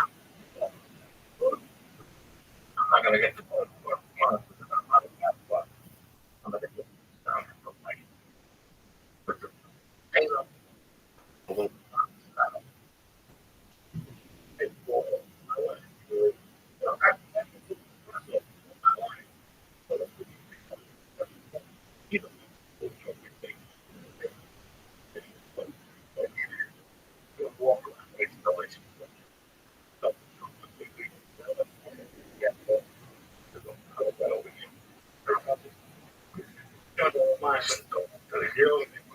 back.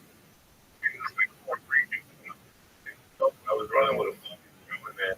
They put every had it.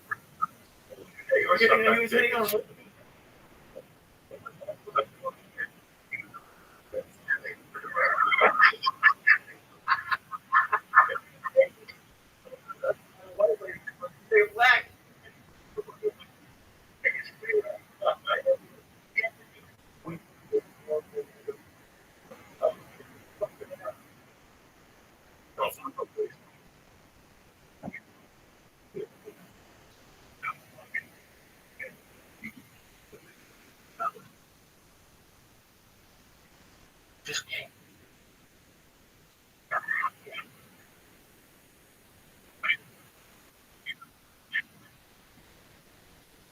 See, like emotionally, I know is and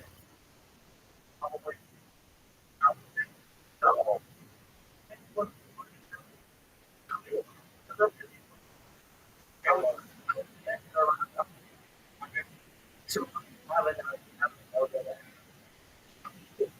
like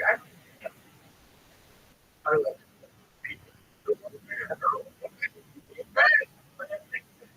that's it. So much more. Yeah, that's why.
Everything with art.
It's hard. It's is that where you're from?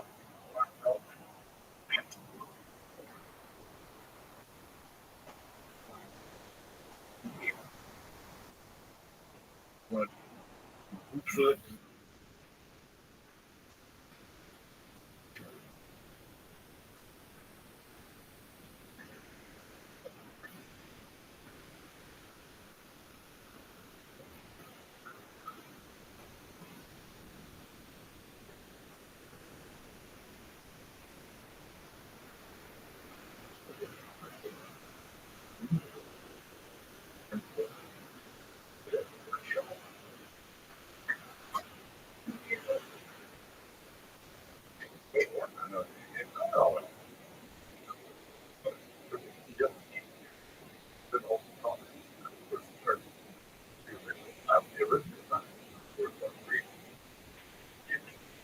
It was very interesting.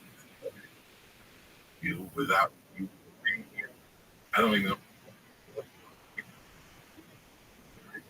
the service over here. I don't give a fuck what you charge me. Away.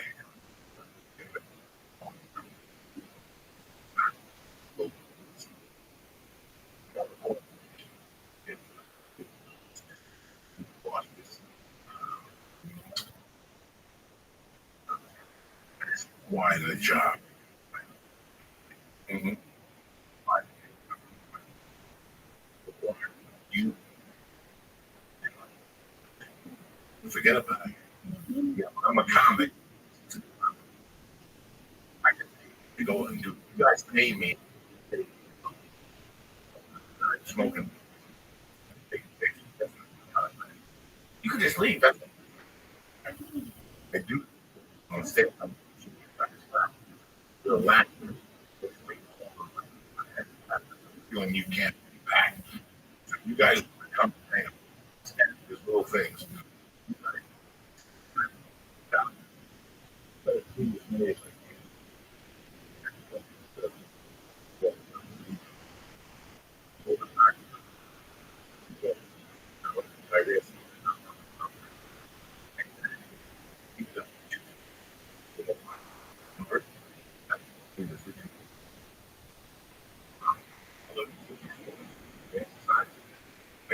Great marathon.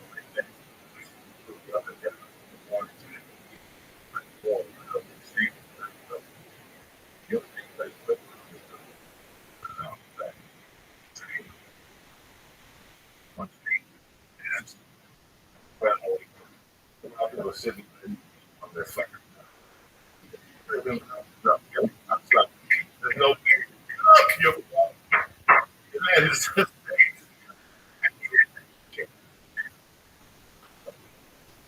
wait. I get up, I take a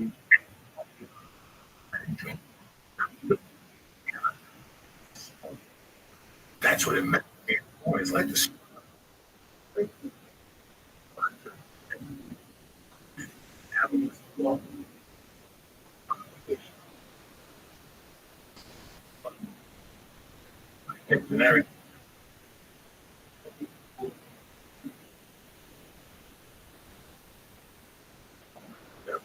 What's up, bro?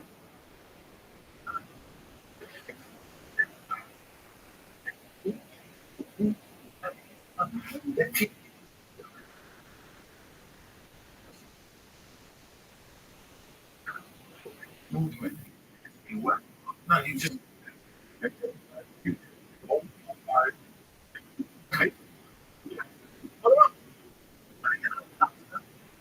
Let me see.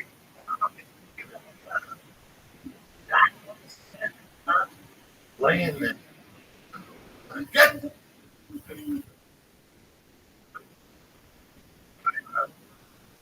Get.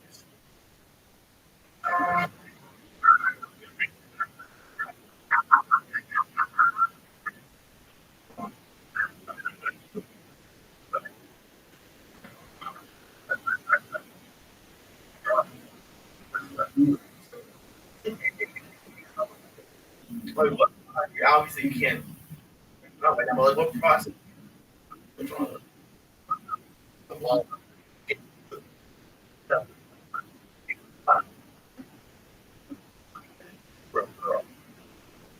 take. Like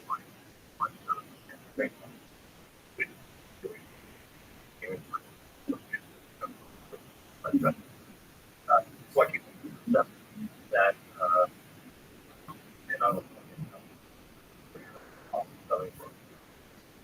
do also.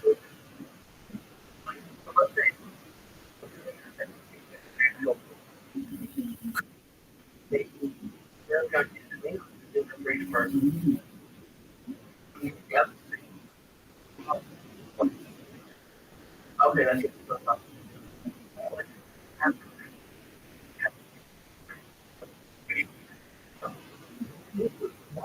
Was exactly what we want. So with I actually that with the expression I want to play together and enjoy it.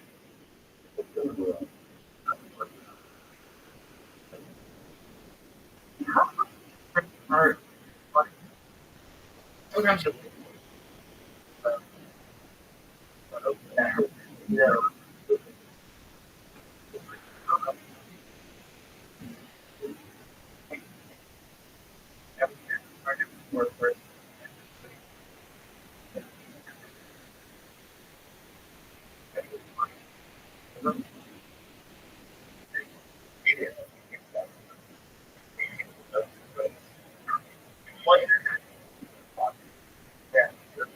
Similarly,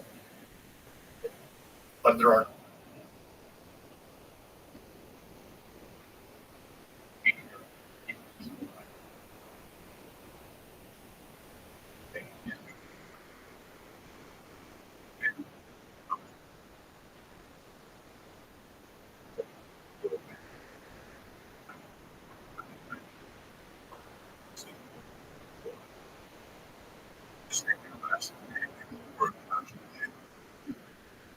a friend of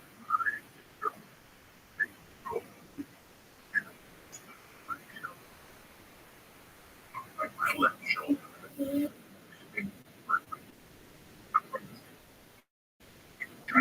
She did surprise.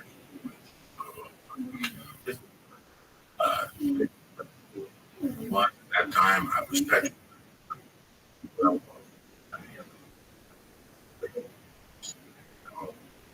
I don't know.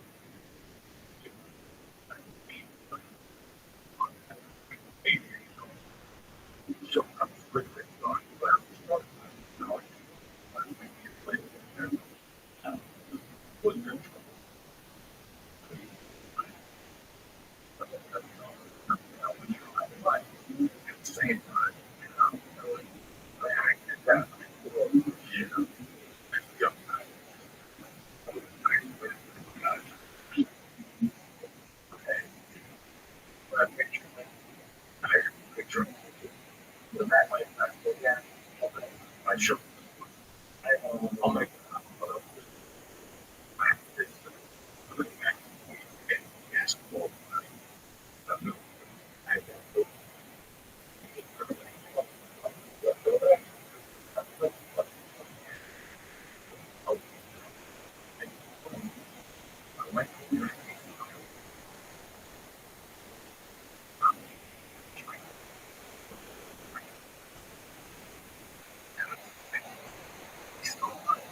This guy.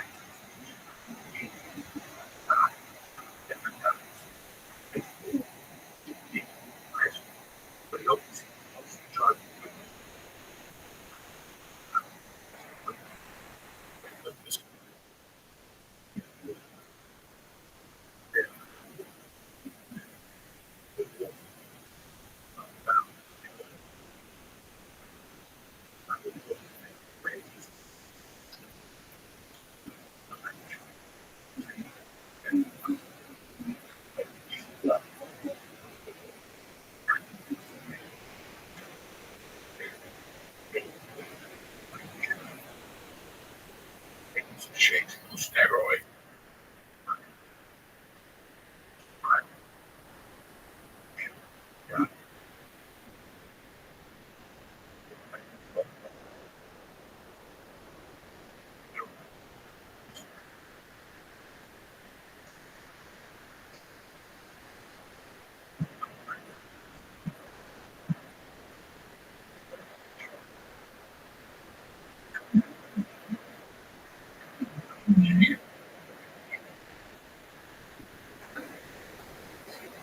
It's really fun.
It's at 6 o'clock.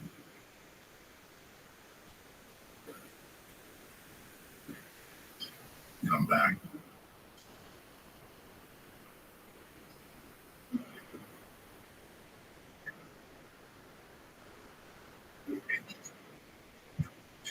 And you need your rest. And I could live. I want I got like 11, 8. If I get one,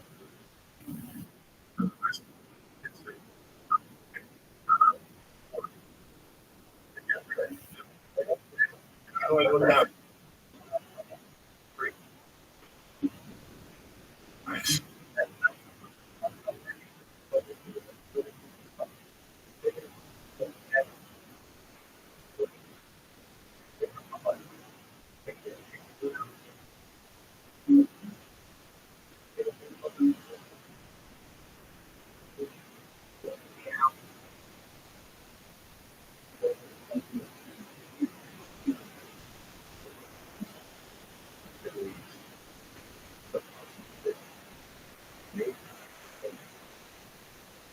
Seven years ago, I didn't know what but from here, I was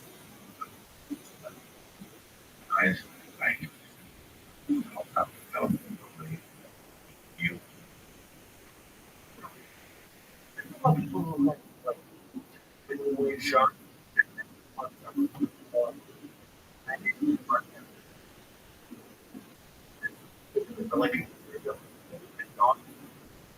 Harvard, like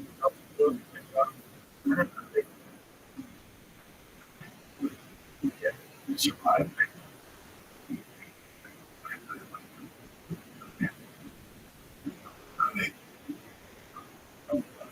It's not made a hotel. It's and I feel bad. I feel bad.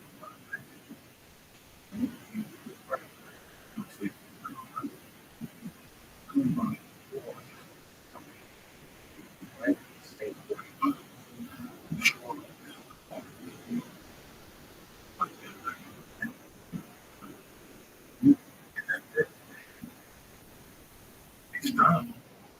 Amazing. Like, sleeping.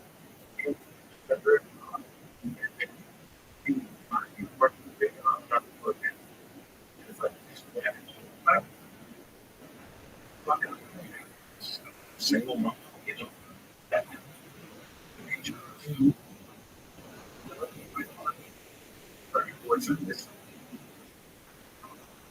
See, we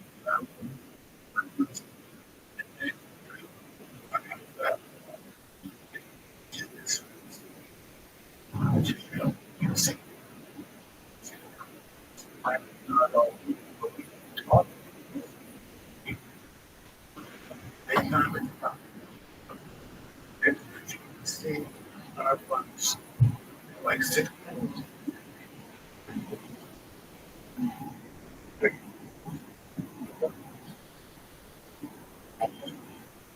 Yeah. Industry. You know, it's like it, they'll put that. No,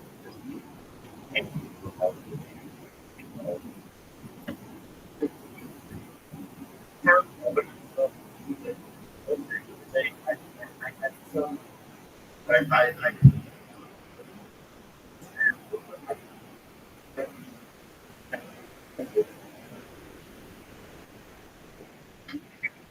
people that want to help. So,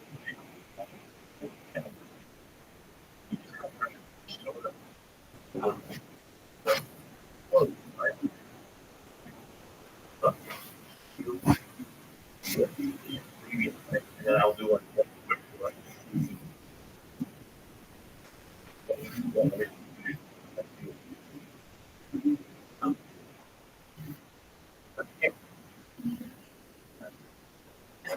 Just like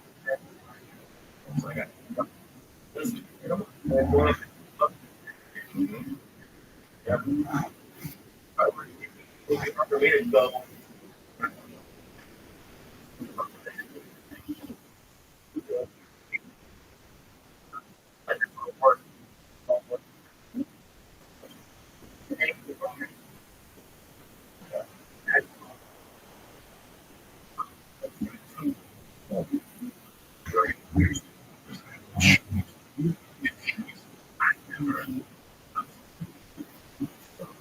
Right.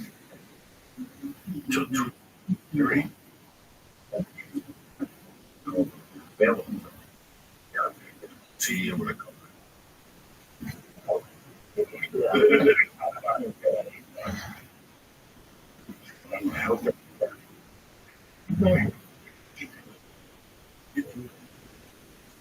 And sleep.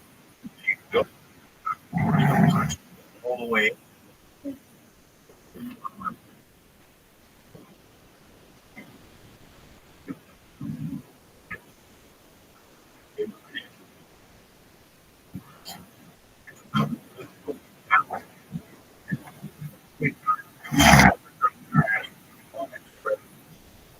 Here, well, I have to go back.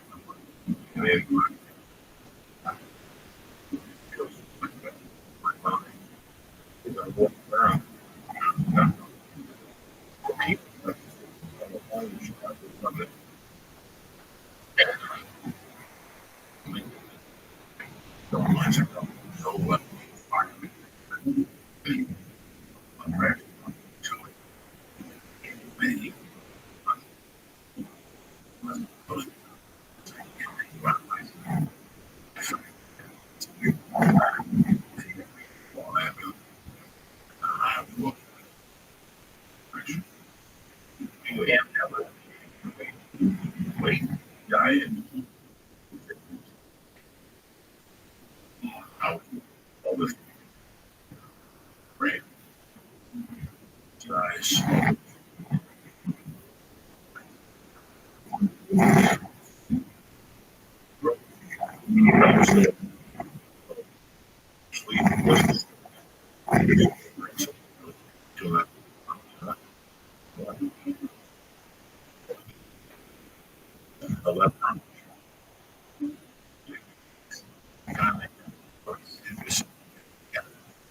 So I and then I'll get sleep, whatever. But I think it's very important. I, I don't just I found I disagree.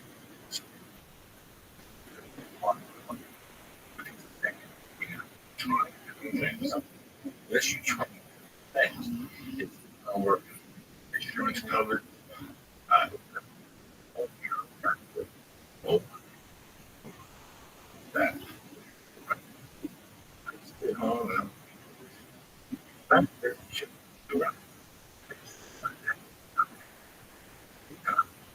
Nothing. Nothing going like you. You. So,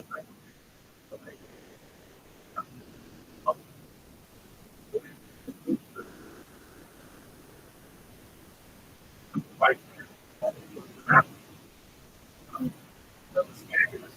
go away. Put it together. What the fuck?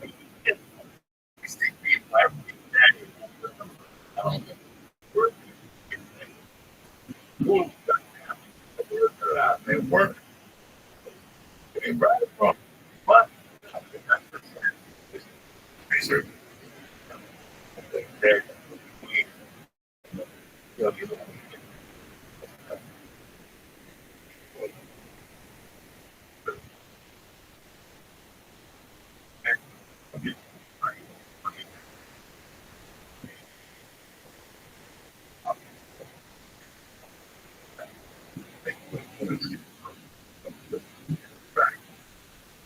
get the fucking.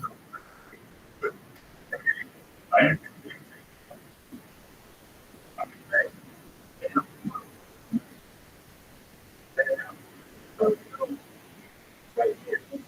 miles away from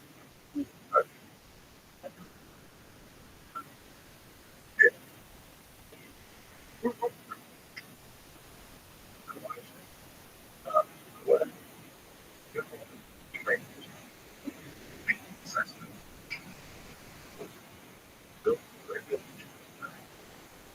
time.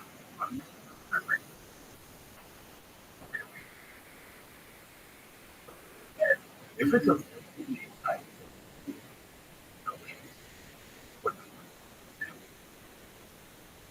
it's true. But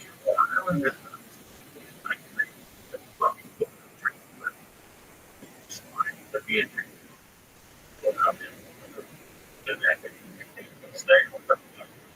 the fuck? You don't come on.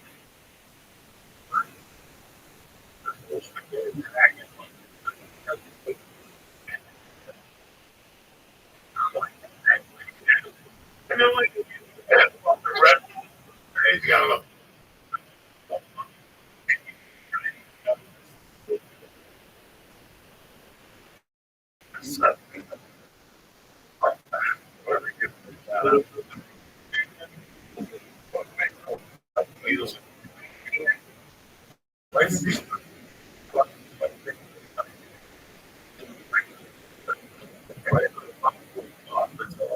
Bam.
I was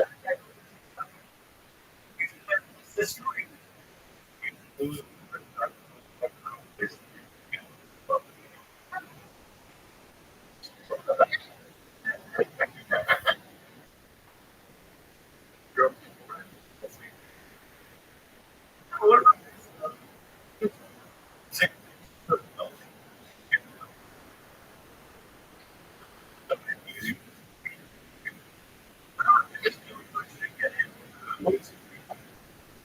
just right.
See,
She did.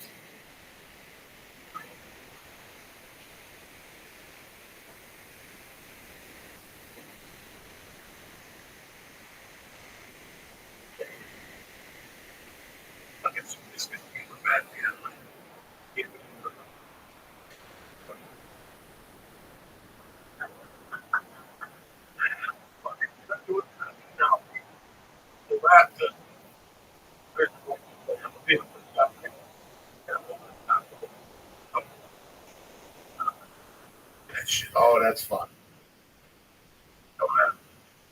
I was in Boulder also when we was young.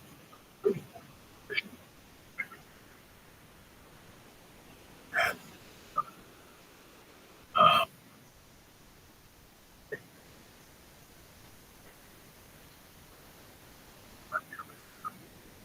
Franklin,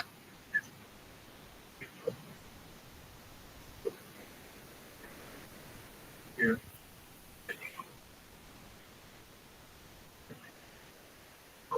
restaurant.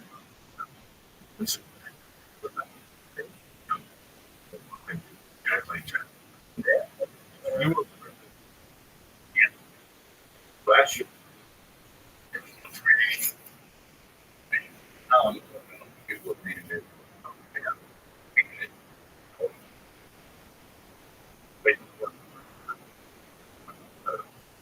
so, uh,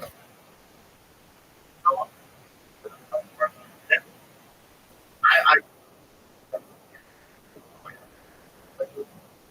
when I first started, and now we go.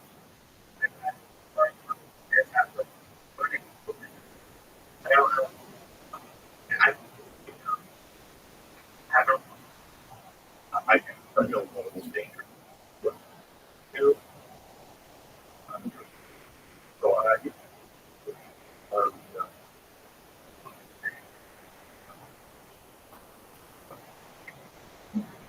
you work out. Uh,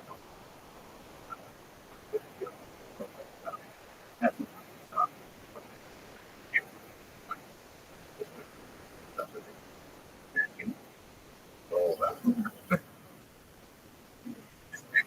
shape. So it's,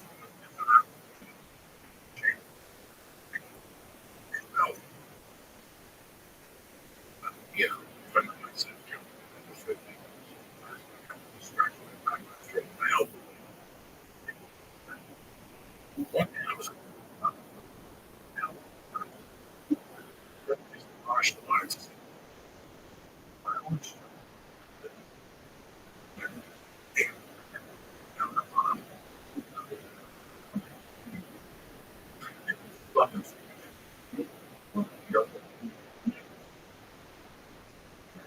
They tell better all that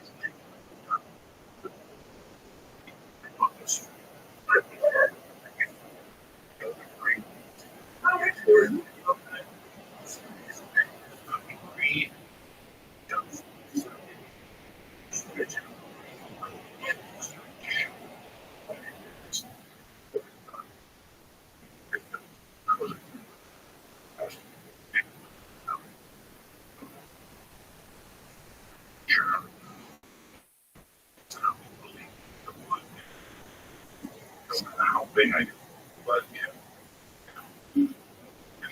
you know,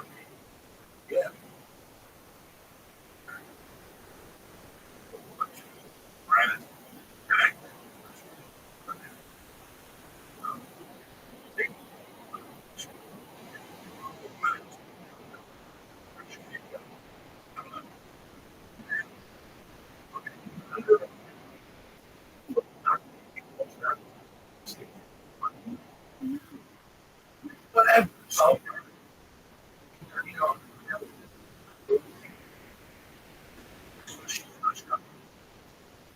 the other part, touch me.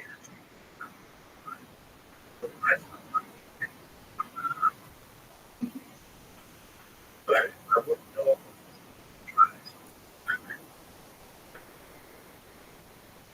I really felt that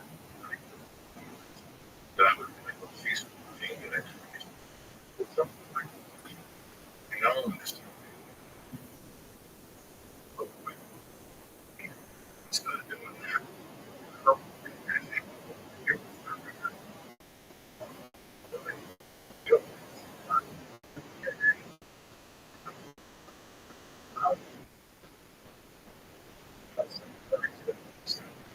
Yes, I think what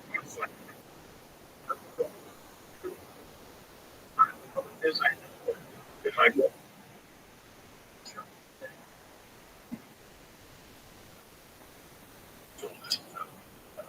I got that little bit. She's not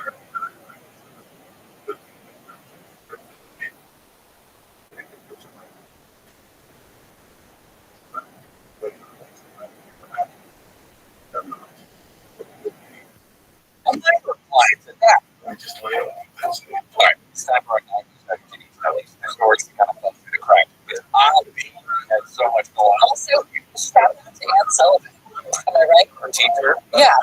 I'm not gonna work I out. got Risk. Is there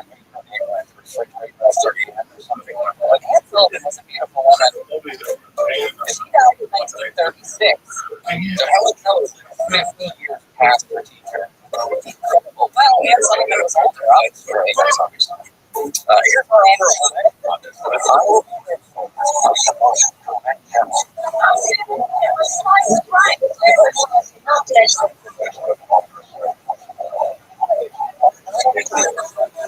honorable mention.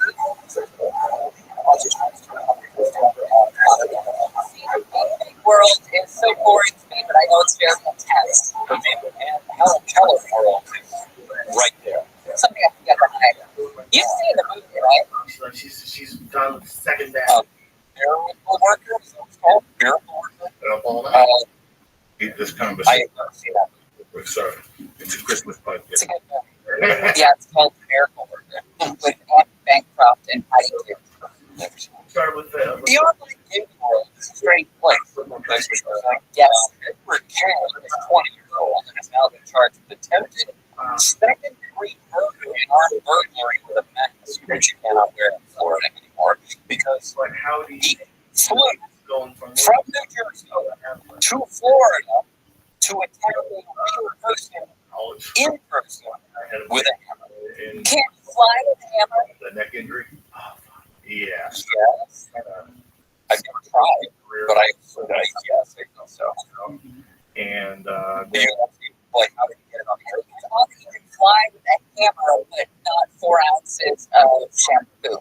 Well, hammer's also not that hard. Oh, they bought it at a local hardware store, turns out. You can probably get it at home. It's about 35 miles north of Jacksonville. That's a scary place to be. They've been playing, I will play a video game, but they didn't say what the egregious nature. They were playing archery. Mythical Fantasy Master multiplayer online role-playing game. There's actually an updated movie, The Miracle Worker, in 2000. They redid it, and that was a Disney product. With that's a good question. Let's see here. Starring people we don't know.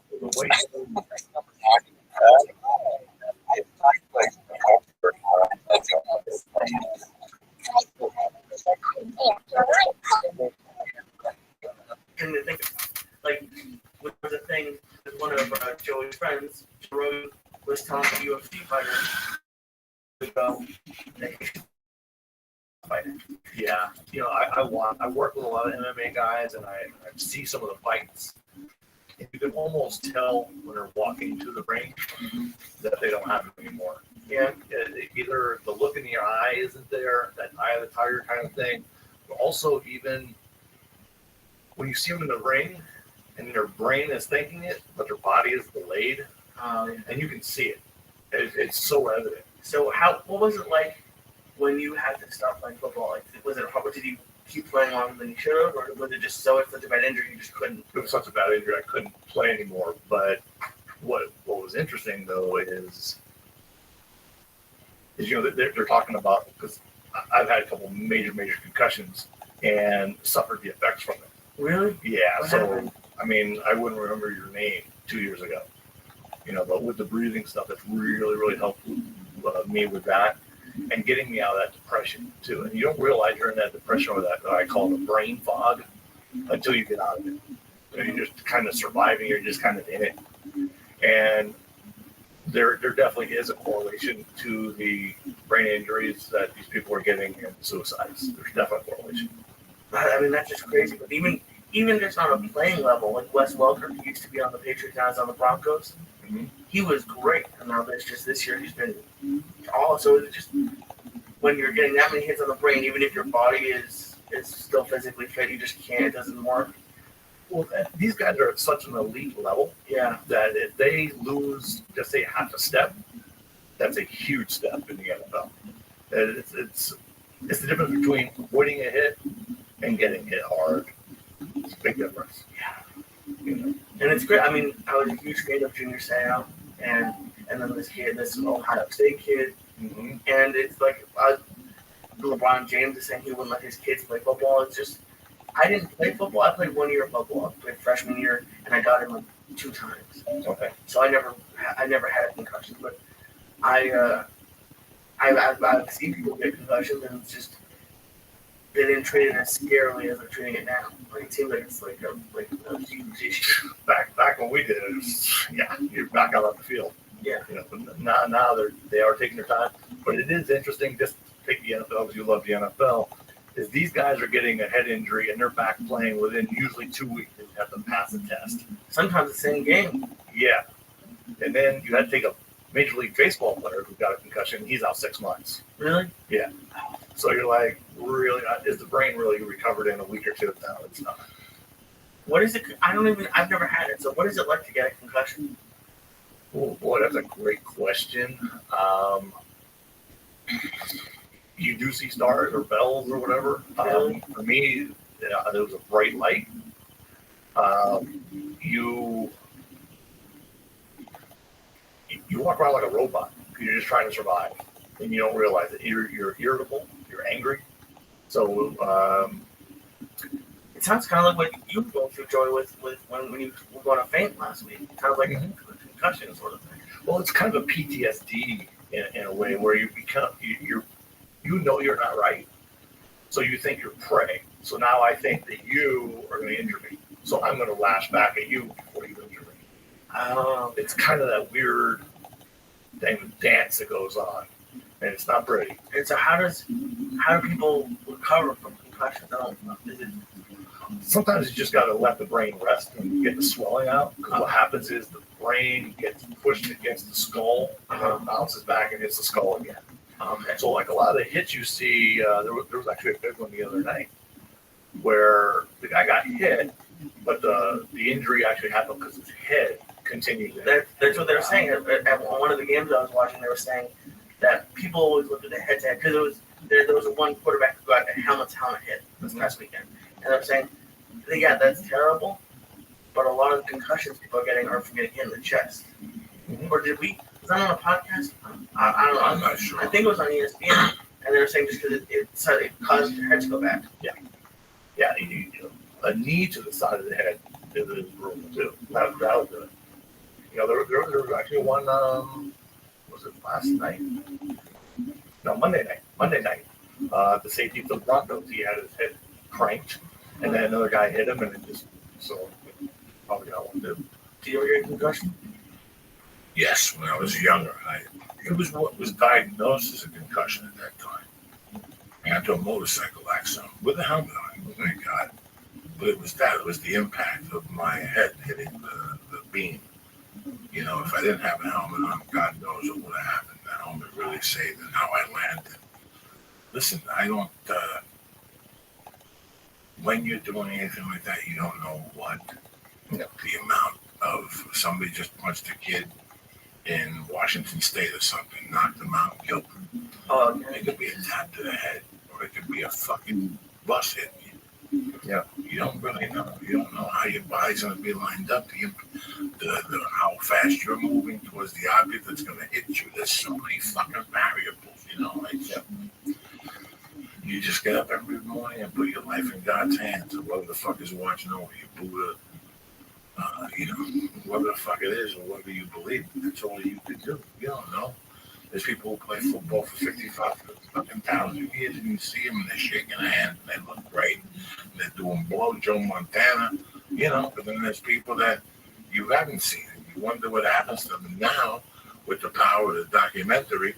They pop up, and they're broke, they're fucking in a wheelchair, they can't walk, and these were your fucking idols when you were growing up. So what happened? Did the system fail? Did they fail? Who the fuck knows? Now, more than ever, do I hear about concussions. Yeah. When I was a kid growing up, whatever football, you got hit in the head, you got up and you went out there and fucking played, you drank and you flew. I don't know. What's going on? What is it? Something in the water? Is it something in our... I think people are just huge because basically with what you do, that didn't exist back then. I don't think so. I think they're stronger. But then we were talking earlier this week. There was a player who said that a career in the NFL was worth him dying early. Like, is there? I don't think you'd say that about comedy. I know you wouldn't say that about that. Like, is there something you would like you would do that level for you? When you find something you love in this life, think of how many people walk around their life miserable, doing fucking McDonald's and sleeping in their fucking car, and maybe they made a mistake in their life and they never recovered from that mistake, or didn't know what was available to them. Think about that. So, think about a guy. Is this guy white or black? I think I don't remember those. White guy. The white guy. Okay, who the fuck knows? This guy's been playing football since he was 5. Who knows if he had 3 brothers? Who knows if his mother made cookies for the fucking team? Who knows what his experience is like? For some of those fucking guys from Iowa or Jersey, they've been playing. Some of my friends that I grew up with, have been playing fucking football since they were in the bitty football season. Pee-wee football season. They played all through high school. It saved them, made them who they are today. In my town, a couple weeks ago, the high school coach died. They closed the street through. They're who they fucking are today. So think without football, they have nothing. When you go to Denver, what is Denver? Broncos. Think of I perform at the Comedy fucking store 3 nights a week. I say it to you like it's nothing. I say it to you like it's nothing. Like, let's go out to the fucking store. I got a 10:45 at the store. There many fucking people who wish they had a 10:45 at the store tomorrow tonight. Christmas. I got a 10:45 tomorrow night. Christmas night. You guys are looking at me when I hear the Jewish name. Well, you're looking at me going, Mazel tov, you're a bad motherfucker. Squeezing $15 out of a motherfucker on a Christmas night. You're the real deal, Joey. You might as well get your honorary yarmulke. But a normal person is like, what the fuck are you doing, Joe, with your life? I have the opportunity to perform, to do what I'm doing.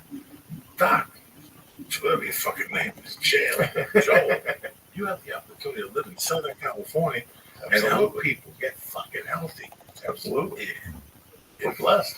Are you fucking kidding me? This is I don't know what my dream was, but it wasn't this. I thought I was going to be in a jail cell right now, fucking selling fucking gambling cards, making tamales and selling them for 50 cents and thinking you'd have a great life. I didn't know. Look, just by trying something. You don't fucking know, right? Mm-hmm. So, would I die for comedy? I was told, well, you're saying, Bobby Lee was here the other day. It saved my fucking life. Because it gave me something to get up in the morning, and every day I put more stock in the belief in comedy, so I less believed in drugs. And I less believed in that lifestyle, right? And then all of a sudden I met a girl, and you believe in life, you believe, until one day You don't need all those things to distract you and to make you a weaker person. You know, I don't fucking. I guess that is a good way to look at it. Like most people were kind of crapping on him this week, but I guess if you're like, listen, I wouldn't have lived to 20 or 25 without football. So the fact that I got to 50 is great. Fuck, man. Who the fuck knows? But nothing's gonna. Listen, God forbid for me to say something like this. If I had a 7-year-old child today, would I let him play football? Oh my God. I'd have to. I played, and I'm here with you guys. I talked to Steve Avillo once a week. I talked to Lebrano. They all played in that craziness, and they ran up hills in the fucking summer. They used to call them suicides. They run up the hill with their fucking helmets and holding on to the helmets in 104-degree August humidity in New Jersey. I saw them do it, you know. I remember those days. But there's some kids that died on the field 2 years ago in the heat of the fucking sun. So, Yeah, I think you bring up a good point, though. I mean, it does teach you life lessons, definitely. I mean, no other sport can teach you what football teaches you. what happened? You know? Now, hey, let me ask you this, guys. I'm here with two gentlemen. I don't know how many people are watching this, how many people are going to listen to this. What happens if I'm fucking playing baseball and you're playing first base and you throw a 90-mile hit at me or whatever they throw in Little League or 76 and I hit it because the faster it goes in, the faster and harder it goes out. I hit a line drive, it hits the first baseman, the head and dies. Yeah. Happens all the time. Mm-hmm. All right, what happens with fucking soccer? You know, I go to kick the ball and it hits his beam against the ball. They say there's a lot of people who, just the headers, would get concussions. You know, there's so many things, but am I going to lock my kid in front of the fucking computer and say you're not allowed to do anything? Oh, you get on a skateboard, you might fall off and get a concussion. A lot of people are If you doing that. ride on a bike, you might get hit by a fucking car. What do you do with your child? Do you just protect them in a bubble? That's what a lot of people are doing. Do you let them play computers all day? And then when they grow up, she fucking called. It's amazing the fucking people you call. And you call them like 2 or 3 times, which means fucking call me back while you're shitting, while you're fucking shitting. I don't give a fuck if you're pissing the shit. Even then, just call me. It takes 3 minutes to fucking shit. I'm not gonna hold you on the phone past that. Drop your fucking lines and call. She calls you when you're doing a podcast. What was I talking about? Good subject there. About letting what you let your kids do. Yeah, because I was actually doing that. I mean, but now you can't even. I was about to say like with Mercy, she's not going to be in the contact sports, but now girls are doing UFC and stuff like that. So she could want to do that. I'm gonna walk Mercy over to a karate school. Well, yeah, And show her and say, is this what you want to do? And I'll take her to jiu-jitsu school. Say, if this is what you want to do, and I'll take her to a fucking knife throwing contest. Experience. And they'll tell you after a month, the same for me. And they'll say, well, what it is for me? I can't. But My mom pushed me to baseball. I played basketball. So pushing ain't going to help you. It's what you like and what works for you and your body style and your system. So I get her playing bat. Oh, one time I was shooting a hoop. I like Dr. J. So, you know me, I think I go out to the field, I'd see Dr. J do a move, I'd write it down. I go to the basketball court at night. That's how creepy I was. I'd go at night and I'd practice the move. The finger roll. The finger roll under the baskets. So one day, what the fuck you think happens? I'm on a fast break. I cut over to the left. Boom, I take it down the left-hand side. I cut through, and and right here in front of the basket, some gorilla chops me. I hit the fucking pole perfect. It's outside. I hit the pole perfect right here. He's here, which makes the pressure, the impact, a lot faster than I can control. It took the arm all the way around. How my arm didn't fall off is still beyond me. Did I go to the hospital? No. Did I fucking go see a kid? No. I fucking Throw dirt on it and kept throw it some dirt on it. I fucking kept that wing alive, you know. So 1,000 things could have happened to my shoulders over here. That's all I'm trying to say. What's the website? Give me the website. Because I went on it today. It was very interesting. I read some stuff. I can't lie. I didn't understand the big words. I got lie to you to tell you I looked it up. And I'm trying to make it so everybody can understand. Let's do it. Tell me what you got. But it's Physio Care Center. That's PhysioCenter. That's long, I know. No, he's laughing. You know, he just sends me to death in front of mother-in-law. She walks out of the street and she smells the weed. She goes, marijuana. You can't smell the edibles.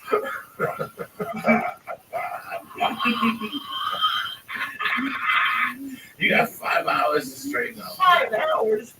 With these edibles, I sleep, and the next day I'm still on 5 hours. It's going up for 5 hours. But teacher, take 2 waters, go to 24-hour fitness, do your little workout on the bicycle. You got your camera, and you got your.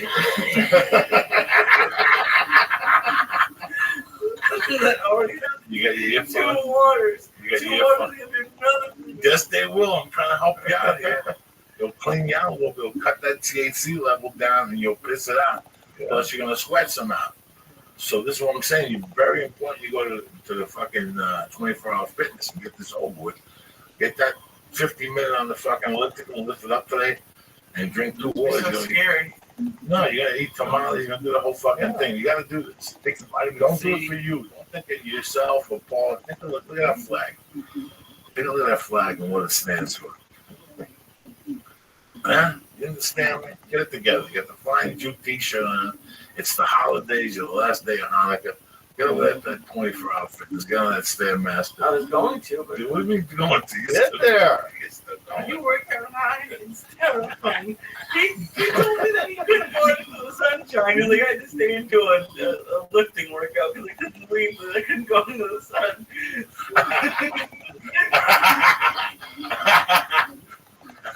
Did you jump off the bike once? Oh my God. And the son's Anakin is chasing me. Oh my God. So physiocarecenter.com. Yeah, physiocarecenter.com, and I'm going to be doing a couple of seminars next year. We got one here in Los Angeles, March 22nd. Your Twitter. Yes, Physiocare LA. Physiocare LA. Where's the other seminars? I have one in April in Columbus, Ohio, and working on the day therapy about the 18th and 19th, and then in New Jersey on May 2nd and 3rd. Where in New Jersey? Oh boy, I don't exactly know. Slipping. I am. I know these things. I'm going to fucking New Jersey. We'll do dates around here. So I'll be in Columbus, but in January, Super Bowl weekend, and that's the weekend you should be there. That's when the fucking weightlifting thing. Oh, Arnold. Yeah. That's the week when you should be there giving out fucking cards, telling motherfuckers what's cracking. Well, I brought cards for you to hand out. Did you? Yeah. I'm like, Lee, what do you think? You need to look at your shoulders. Maybe rub your feet. Maybe. Right now, I need to. Can you do anything with marijuana? Got some vitamin C around here.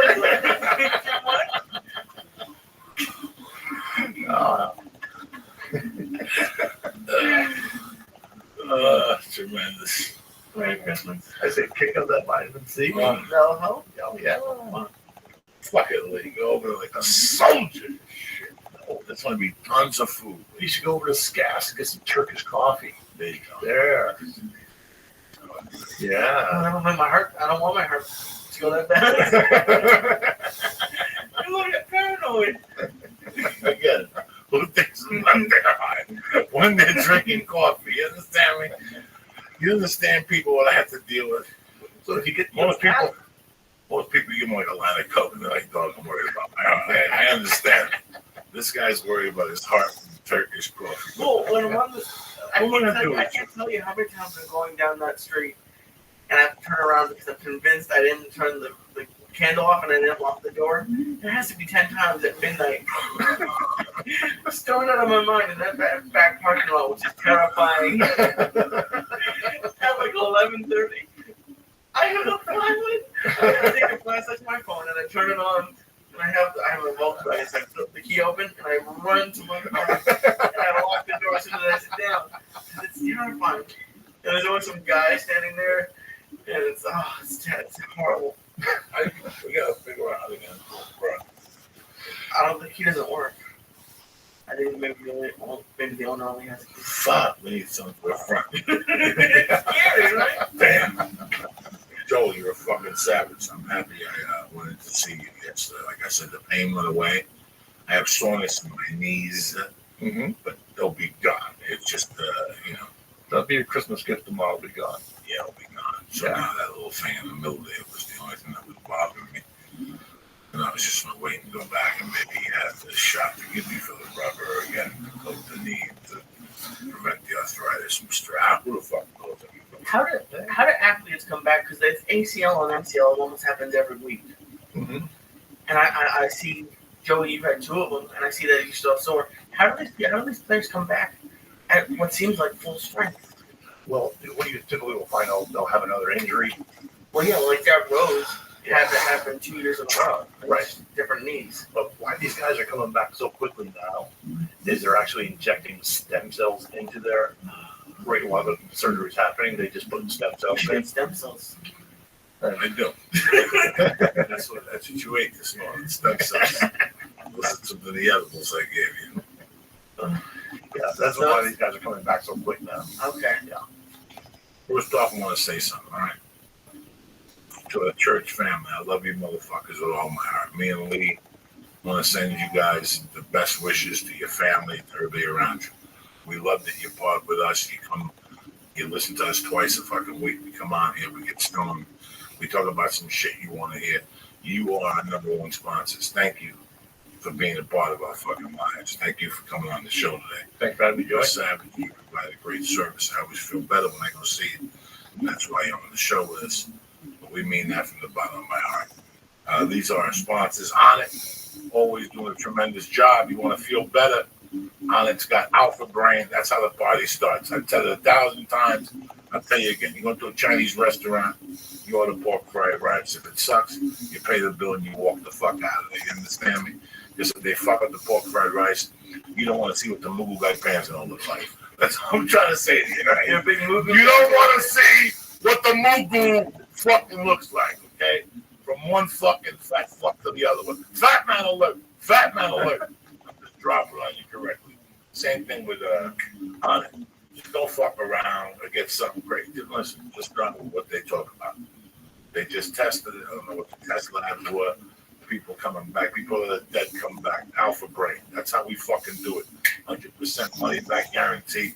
We don't even want the fucking coke back. Nobody does that. Go to your coke dealer tonight. If I don't like the coke, I'm like, what happened to it? Well, I snorted it. If it sucked, you go after $2. You're not getting your money back. Alpha Brain don't give you money back on it. Just tell them it sucked. Give them the receipt and they'll send you your fucking gears back, all right? And it starts there. It's all about being at the top of your fucking game. Whether it's Alpha Brain, Shroom Tech, New Move, you're always pulling forward. You like the protein powder? And the protein powder, like the hemp force chocolate, is fucking tremendous. It's like a Yoo-Hoo meets a Carvel chocolate shake. You can't beat that shit. Late night, you come home, you're lonely. Nothing better than a nice little chocolate shake to get your spirits up before you bang one out by yourself on the couch. You know what I'm saying? You ever drink a shake before you jerk off? It's fucking tremendous. You fucking jerk off mind. So what are we talking about this shit for? On It. Go to onit.com and press in. Oh, and get 10% off of your order. Don't forget to click the button and stay on it program where they send it to your house at the beginning of the month. You don't have to leave. You don't have to go to no fucking bodega and get on it and nothing like that. All right. My main man, Dave Bowley, over there at Iron Dragon TV with the classic fucking films, regular martial art films, all original. Sonny Chiba, Ip Man, he's Jackie Chan. If you like Chinese, old school Jackie Chan. What I'm trying to say to you, if you like Chinese people, this is the channel for you. Okay, that's what I'm trying to say to you. What do they get over at Iron Dragon TV? You go where Joey and you get 2 free rentals. That's 2 free fucking rentals. Two. Some people give you 1, snoop around, get 2. I dare you to fucking look around there. I just want to just get 2 movies. As soon as you go there, you're going to go, you know, I got to watch this. I got to watch that. They got war Chinese stuff. They got martial arts Chinese stuff. They got classic type Chinese stuff. And more importantly, they got mafia Chinese stuff. So if you like all that fucking Yakuza shit and triad, people cutting their fingers off and serving it to you as fucking egg rolls. And then perfectly for tomorrow, because movie theaters are like $20 a ticket now. $20 a ticket. What are you going to do? Get friggin' Chinese food. On me. Go there and get 2 fucking things of fucking movies of classic kung fu. I'm the church. That's how we're rolling. Come on. If you like it, you're going to keep signing back up because these motherfuckers are with IronDragonTV.com are the future. Bring it down from the Lee Press. Over Joey, you get 2 free rentals. It's perfect. 2 Movie free guy rentals. paying And Iron Dragon TV. Don't get the Mughal guy pan. I didn't say that. No, but You the started with the Iron Dragon rice. It's good. Let's say you've been there before. Tomorrow you got to bust out the Chinese menu. Late night, you could just eat that turkey. Well, you can't eat one more fucking turkey. You know what I'm saying? How much turkey can a fucking man eat? You're like, yeah, this is great. Fuck that. Call the fucking Chinese guys. Tell them to deliver. Get some nice spare ribs, some nice egg rolls, some white rice, a little fucking Mongolian beef, maybe some shredded Szechuan. Oh, shit. Some shredded Szechuan. Oh, tremendous. Go to IronDragonTV.com right now. Get 2 free fucking rentals. See what they're about. They're showing up this fucking January with the 4K TV technology. Nobody else got this shit. That's how we're dropping on the church. Do me that favor right now. Iron Dragon TV right now. Get 2 free movies. What's the code word? Joey. Oh, you're sitting there in your underwear tomorrow for Christmas. You've been sitting there for the last 2 weeks thinking to yourself, what do I want for Christmas? What do you need? Look around you. You need those shoes. You know you need? It all starts from within. Beauty starts from within. But if your balls ain't right, it don't do nothing. MeUndies.com. You know why? Because your underwears are in the fucking future. Why are you sitting there with white underwear like some fucking move from the other side? You want to be fucking fashionable, right? I just saw a billboard on Melrose for MeUndies.com. They're not fucking around. Go to MeUndies.com. Look at the selection they got. They got thongs for your lady. They got thongs for you. If you want to jump up and down on Santa Monica Boulevard, they got the underwear for you. You understand me? They got the cute little boxer style underwear. I wear those for jiu-jitsu and workout. You know why? Because your nuts don't pop out in the middle of your workout. You get on a bike and your nut pops out. That don't happen with MeUndies.com. Number 2, you could be completely sweaty, stick your hand in your nutsack, and it feels like you got a yeast infection from the sweat. Not with MeUndies. It controls the sweat down there. You don't sweat that much in your nutsack. It keeps them fresh. Let's say you go to the gym and you bump into some freak who wants to swallow your fucking nutsack, right? Boom! You'll be fucking confident. You have to wipe them with toilet paper. That's the worst when that happens. Sure, that's it. You need a freak. You don't want to take your eye off this fucking dirty freak. You want to go in the back. I think what I'm trying to say to you is go to MeUndies.com. The selection. You want to get a nice present for yourself. You want to get a nice present for your girlfriend. Go to MeUndies.com right now. You'll be happy when you go there. You know what I'm going to give you? 20% off. And free shipping in the United States and Canada. You know why? Because that's how we roll, bitches, here at the church of what's happening now.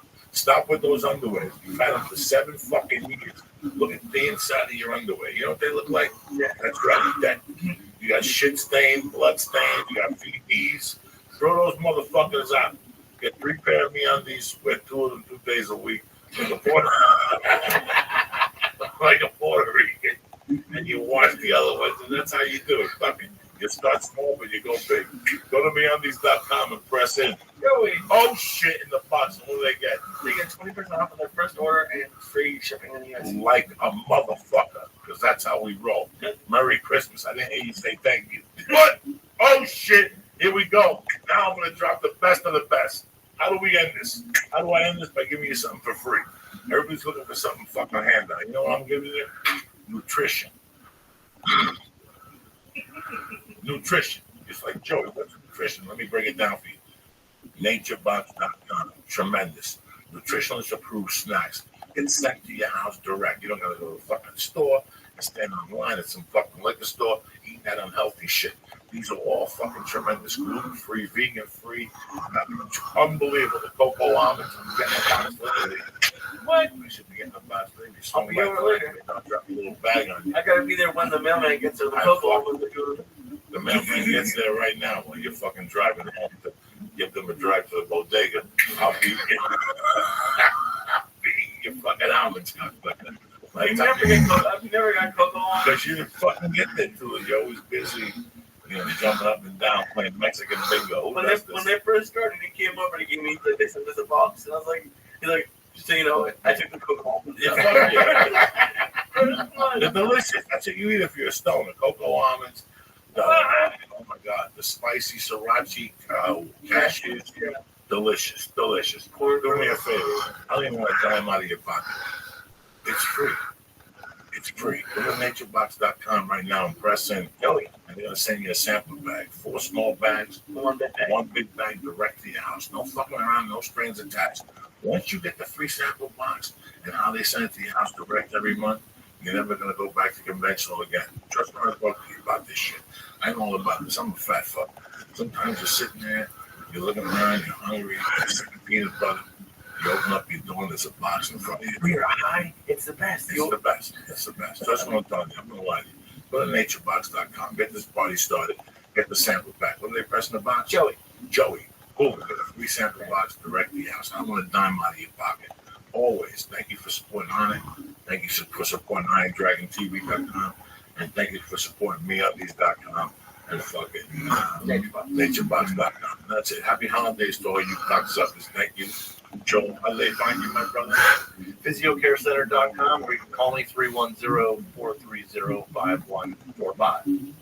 Don't forget about him. Call him breathing heavy. Breathe heavy first. Go away. You're wearing that. You love some type of freaky shit. Oh, I know you're jumping up.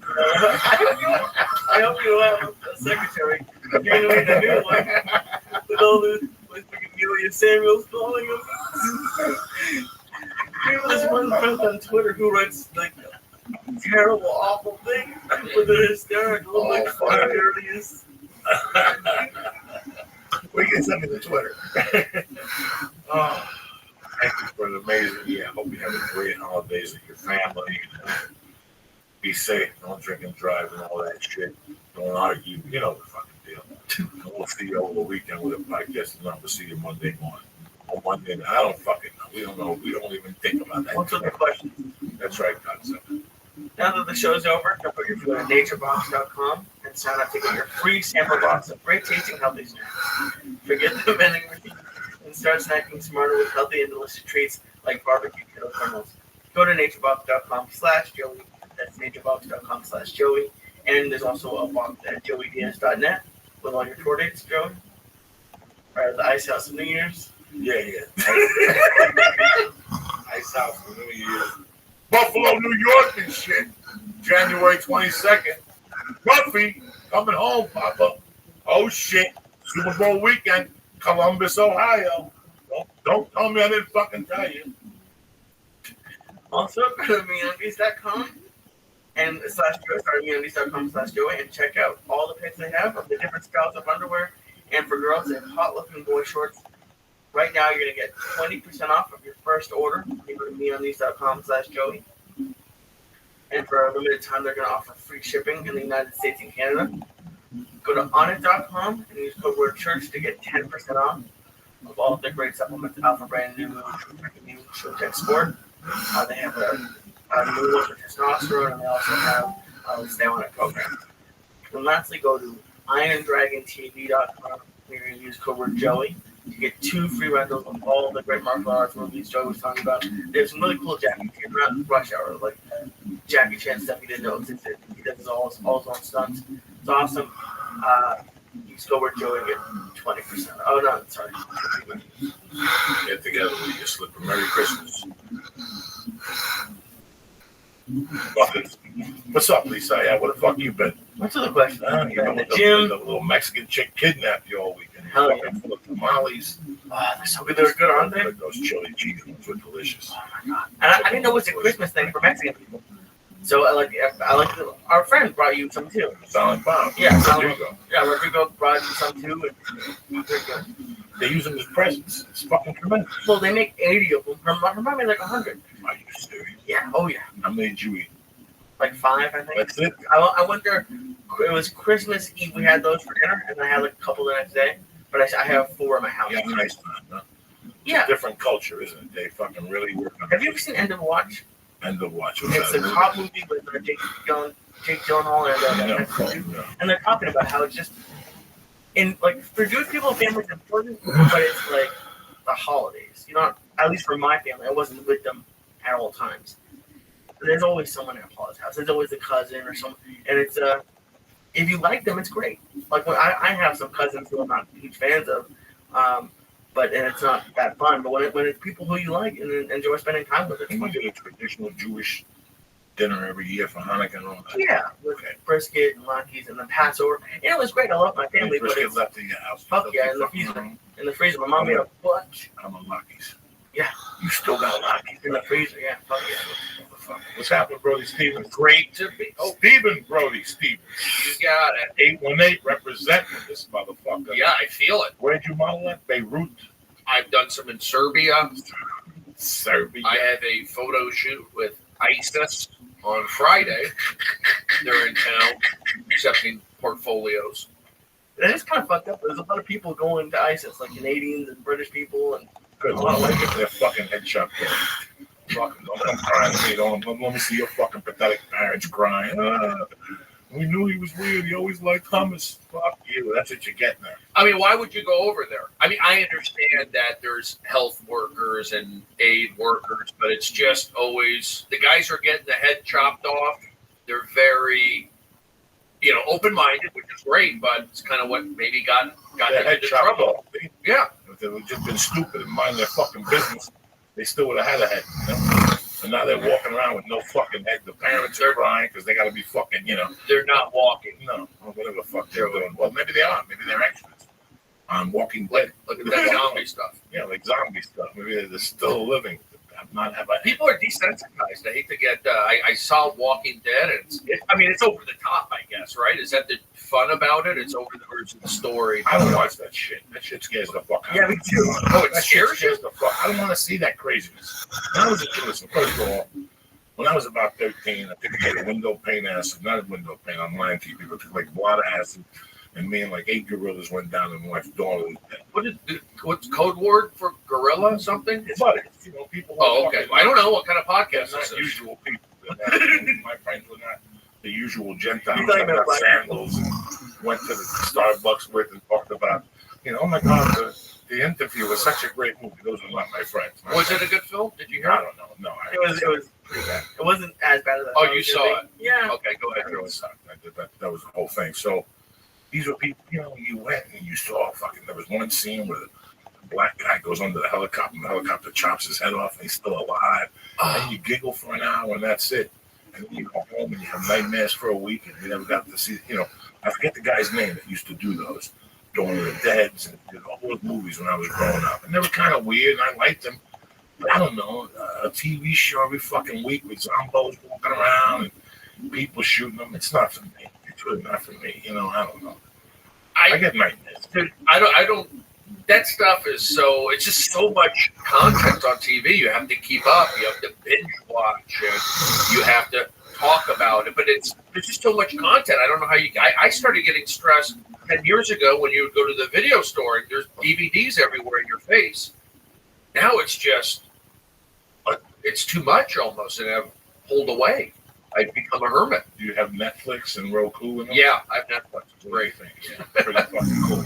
It is. Let's be honest. You can get locked in, but I've been bad recently not watching films, not reading books. I'm trying to actually appreciate things. It's like I go on the internet, but it's like Yahoo, Drudge, UK Neil, Yahoo, UK Mail, email. Barely. I'm just like wasting time. And I feel like I need to take action. And part of that is seeing a movie. I saw Nightcrawler. How was that? Which is I loved it. It looks great. Yeah, that looks really good. But the thing is, say what you want about the interview, it'll be interesting to see how much money it makes. It made a ton of money already. They yanked the public again. They got Cosby again. That's what it's called, getting Cosby. You get lullabied. You get put in a sleeping pill. Yeah. Whether it's the iPhone standing online or whether it's something, you get swami. Yeah. And now they're getting more obvious. I mean, we're talking to a nation that believed that Osama bin Laden existed and is dead, and that they shot him and threw him off the fucking ship. Didn't they? Listen, these are American people. We fucking show people our fish.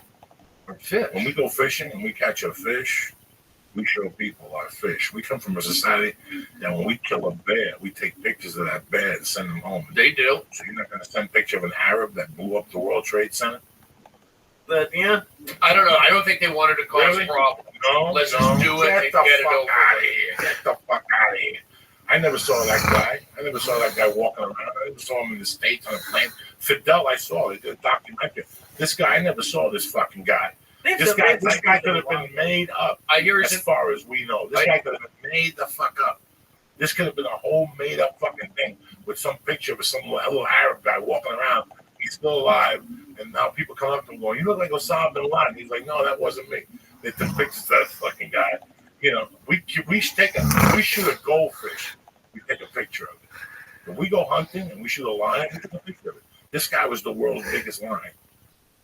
You didn't take a picture of it? Really? Come on, save that for somebody else. Save that for. Oh yeah, because I have a. So you think he's around somewhere? I don't think he's around. I just think that I don't even know if he ever fucking existed. What? I don't even know if he ever existed. He was a hologram? Who knows? Who knows? We don't know. Think about it. We don't It's, fucking know. I mean, they have videos of him from a while ago, but Videos. yeah. I Maybe he's been dead for a while. He did have kidney problems. Who knows? think he's an Uber driver out in Glendale. Maybe. Been waiting to get that bid in for about Yeah, 90 yeah, minutes. You saw me trying to fight to get that. I mean, it's just, you know, I don't believe it till I see it. I'm from Missouri.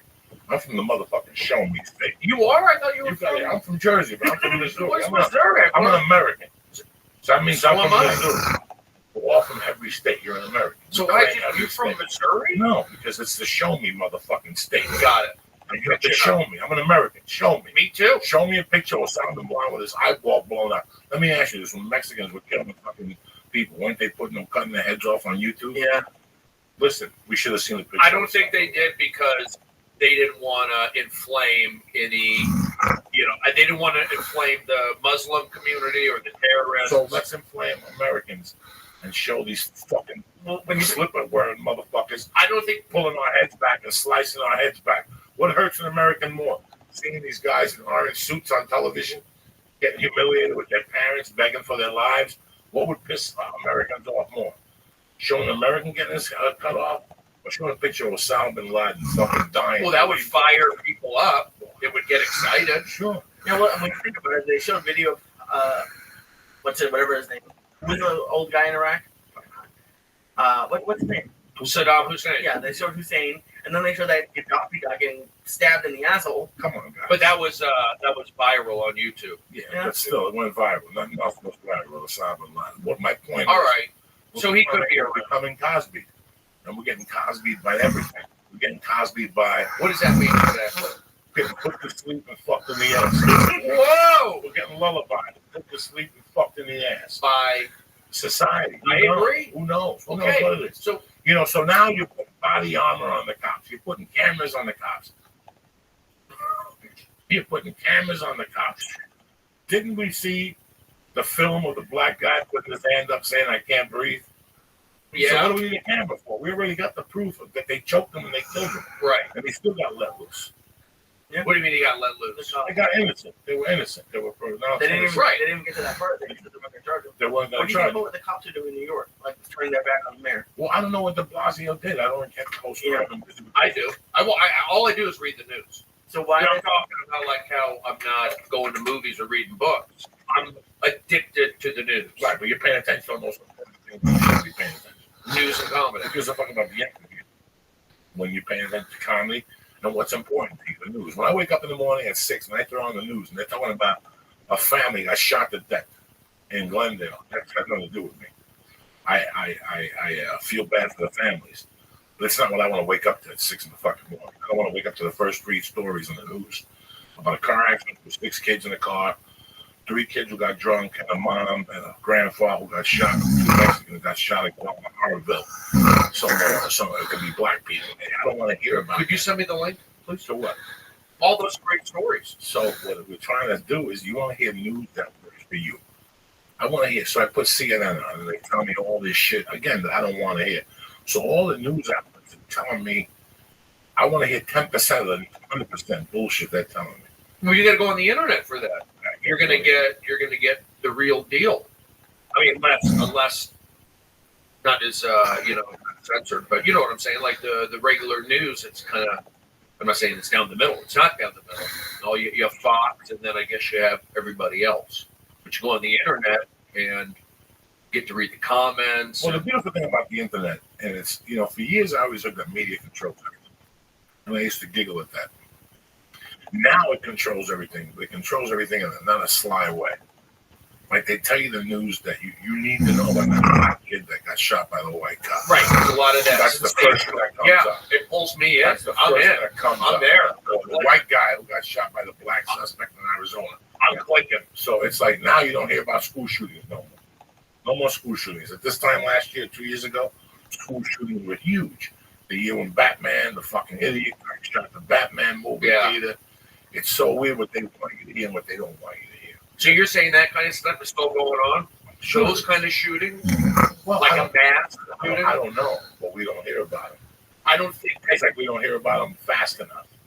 It's like some news is 1960, some news is 2015. They determine what comes up to the top first. you don't go ahead. Oh no, I'm just it's good because you have that at your fingertips, but the issue is you don't really know what to believe a lot of times because there are right leaning, there's left leaning, and there's a lot of websites now doing fake news stories. Are you serious? Like not even just It's the called Onion.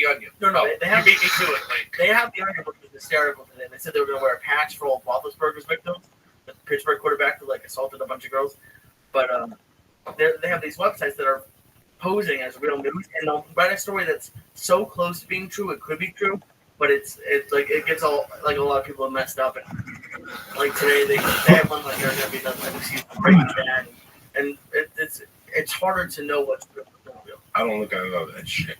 Those things they put on Facebook, I don't click none of those things, nothing. Because you could tell those things are just fake.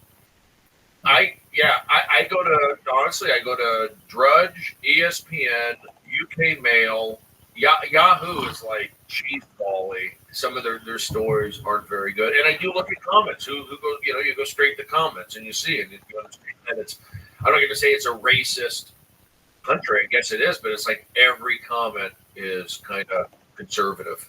On what? On most news stories I that are involving, like culture stuff, black, or it's always blame Obama, and then it's, racist. It's just a bunch of that. Are you racist? And I love reading it. You got it. Thumbs up. Yes, anonymous. Kidding. What's been going on with you? You behaving? Everything's good in your world? Yeah, I'm good. It's like, I think working's important for me, and you would say that even actors, they go up and down. They always talk about not having a consistent schedule. But I also think being a comedian, you can kind of make up for those down times, and also podcasting. Things have changed. But you know how the old You're always, as a comic, as an actor, you could always be busy. Like, I could be busy 24 hours a day and still not get all my work done. Like, just writing material. How much of that takes all your time? And some days you get something, some days you get nothing. Some days you write all day to get a fucking line. But at least you get that line. You're marketing yourself. You're booking yourself. You're trying to get spots. You're trying to stay healthy and do kettlebells or run or get sun. There's such a process. It's just not, I remember when I first watched comedy and said, this is what I think I want to do. I wish I would have taken a test and saved my notebook. I thought it was just writing jokes, and I had my idea completely wrong of what writing was. I thought writing was, I'll just write this and go up there and they're going to howl, And you went on stage. And when you get into comedy at first, you do that. And then there's no book to tell you what you do as a comic. Like, if I lived in Michigan, my day as a comic would be completely different than my day in LA. Correct? Yeah, You're doing warm but up here. I will say there are books on comedy. Well, like Judy Carter Yeah. and shit like that. When was the last time you co-headlined with Judy Carter? When was the last time you saw Judy Carter at an improv? Well, you haven't. That's my fucking point, okay? So all these people that give you books are written by people that you don't even see do fucking comedy. Well, Judy is very busy right now. Doing what?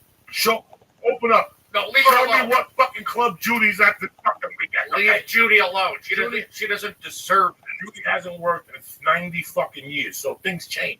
Every year, if you're a comic, things change. Yes, The rules change. I agree. When I got here as a comic, if you did a co-star on a TV show or you recurred, people went to see you on the weekend. That's it. Okay. People signed you, an agent signed you, a manager signed you. They went to the comedy store, everybody was jumping up and down. People wanted to suck your dick. Boy, is it not like that. It's the internet now. And it changes every year. Well, when we Well, got that here, was a big thing. When we got here, it wasn't here. It became cable, and then it So when became. you and I got here in 98, you had to go out every night on stage. Mm-hmm. You had to write jokes. Yep. You had to go to auditions. Yeah. You had to go to Fox. Do warm-up. Yeah. You went and did warm-up. I went over there with you. Yeah. Sketches 1,000 shows. You were on there tons. You know, you do all these things as a comic that are completely different. First, I remember having a conversation with Mitch Hedberg and telling me that I write 3 hours a day and I turn the phone on. Like that's how serious he got about it. You have to be like Kobe Bryant. Like Kobe Bryant. And there's so many different aspects that go into being a good comic or a great comic or a mediocre comic. I knew when I was a mediocre comic what I was doing. And now that I'm a little better, I know what I'm doing. And it involves so much. It's like MMA training. You just don't box. You got to do jiu-jitsu 2 days a week. You got to do conditioning 2 days a week. You got to do karate 2 days a week. And then you got to fucking box 2 days a week. And you got to put that together and hit wrestling and get your dicks up, do radio, do promo. It's a whole process. It's just not getting laundry. It's just not getting in your car. Was it hard for you when you stopped having full-time jobs? Like we talked about it when I first started, and I'm still not great at it yet. I've gotten better. But now that I work a full-time job from the time I was 16 to now, and I went to school. So I always had something to do during the day. And when I first started doing this full-time, I part of it was I was being kind of lazy. I would just watch TV. But now when I'm working a lot, I'll feel like I'm being lazy because I'm in my house. And it's hard to fill as much time as you think you should. But also the schedule is a lot different. So even though I'm not doing stuff at 4, I'll be out until 10 or 11 o'clock at night. So it's a hard transition, I think. Yeah, for years I just wrote jokes. I always I crack jokes with my buddies. They'll call me and we'll have a conversation. I'm working harder now at 50 than I did when I was burglarizing houses. I'm working harder now when I was burglarizing. When I was young, I was a burglar, part-time burglar. Whatever. You do whatever you got to do. Shocking development. But it's so weird how I work. I get up at 5 and I tweet on Facebook for an hour, and then I fucking write for an hour in the morning. I set my day up, and then you have the baby. Then my wife takes a shower, and then she comes out, and I do something with the baby till 10. Then I do something for an hour, and then she comes back, and I have the baby, And there's writing involved. There's email involved. There's talking to agents involved. There's just so much in your day. But I remember when it was just very simple. When you're an open micer, and get up, right? We'd get up and go to our job and meet at the underground. It's just crazy in terms of, the internet was the game. For me, it was like cable, the game changer, and then like internet, satellite TV. It turned into TV. It turned into 60 channels to 200 channels, and then the internet came on, and that blew everything out of the box. So you have that, and then look, everyone spoke about that. But I also think that we only still have 24 hours in the day. And now you get that 2 hours. That was when we were in Seattle, that 2 hours of social media wasn't there. Was not there. It wasn't there, but a lot of people listening might be like, oh, so social media doesn't work. It's fun. It's Twitter. It's Facebook. Both of you guys are amazing at social media. And I say that from seeing comics and even not comics who aren't and how much it hurts their career. Because in reality, Twitter shouldn't be that hard to do. Stick to it and be good at it, which both of you I think are amazing. It's a skill. You guys can be social media coaches if you think about it. Yeah, you got to be in the game for the most part. It's fun to do. I like doing it. I just sometimes don't like to hate tweets and when it gets like that. But I think Twitter's great because podcasting, that was another game changer. It was like, I don't think there's any negative with podcasting. It's probably better for a comedian now. What comedian doesn't like talking shit? Right. I work on this. Every week I sit down, I go, this week I'll let the Brody come, and me and Lee talk, and Lee will go, hey, about Brody. And I'll think about Brody, and we'll talk to Brody about and what else comes up, because I don't like them to be topical. I never wanted somebody to listen to this 6 years from now and go, what are these guys talking about? They're talking about today. They're not talking about their lives or how this affects them. And that's why I don't want it to be topical. I don't want a topical comic of we're going to sing and make fun of somebody and giggle. I like coming on here and talking about our shortcomings and how we can make them better, or how we can be better as human beings, or eliminate fear from our lives. I never put that on tape. I had an audition for a De Niro movie. I never put it on tape, and I just didn't want to. You ever have that feeling you just don't want to do something? You look at it and you go, you pre-qualified, you write yourself off. But over the last 2 days, I've been thinking that maybe it was a little fear. Like, I just didn't want to deal with it. Like, I just didn't want to deal with all the fucking bullshit. Like, when my agent called them, they said, no, they don't want to see me. I wasn't the type. A week later, they go, all right, let them put it on tape in New York. What the fuck? What the fuck? You know? So it's like, you deal with these things. This is the shit that affects me. Today, I trained with this dude today. It's a badass jiu-jitsu. I train with him whenever I'm home, at least twice a week. Is it a guy named Eddie Bravo? No. It's a guy named Dave. I met him at Hegan's, you know. And when I first started going down there, he taught me a lot of jiu-jitsu basics that I had gone to other places and never taught me. Shit that it's very easy to see it with the bridge. So today we were doing something. I go, hey, I've been practicing these at home. He goes, let me see. And I found this jiu-jitsu move for him. And he was like, Joey, I first fucking came in here. You couldn't even go down my leg. Now you're throwing me over. You did it 4 times in a row. This isn't luck. And I asked him, I go, how did you know about this? And he goes, I didn't.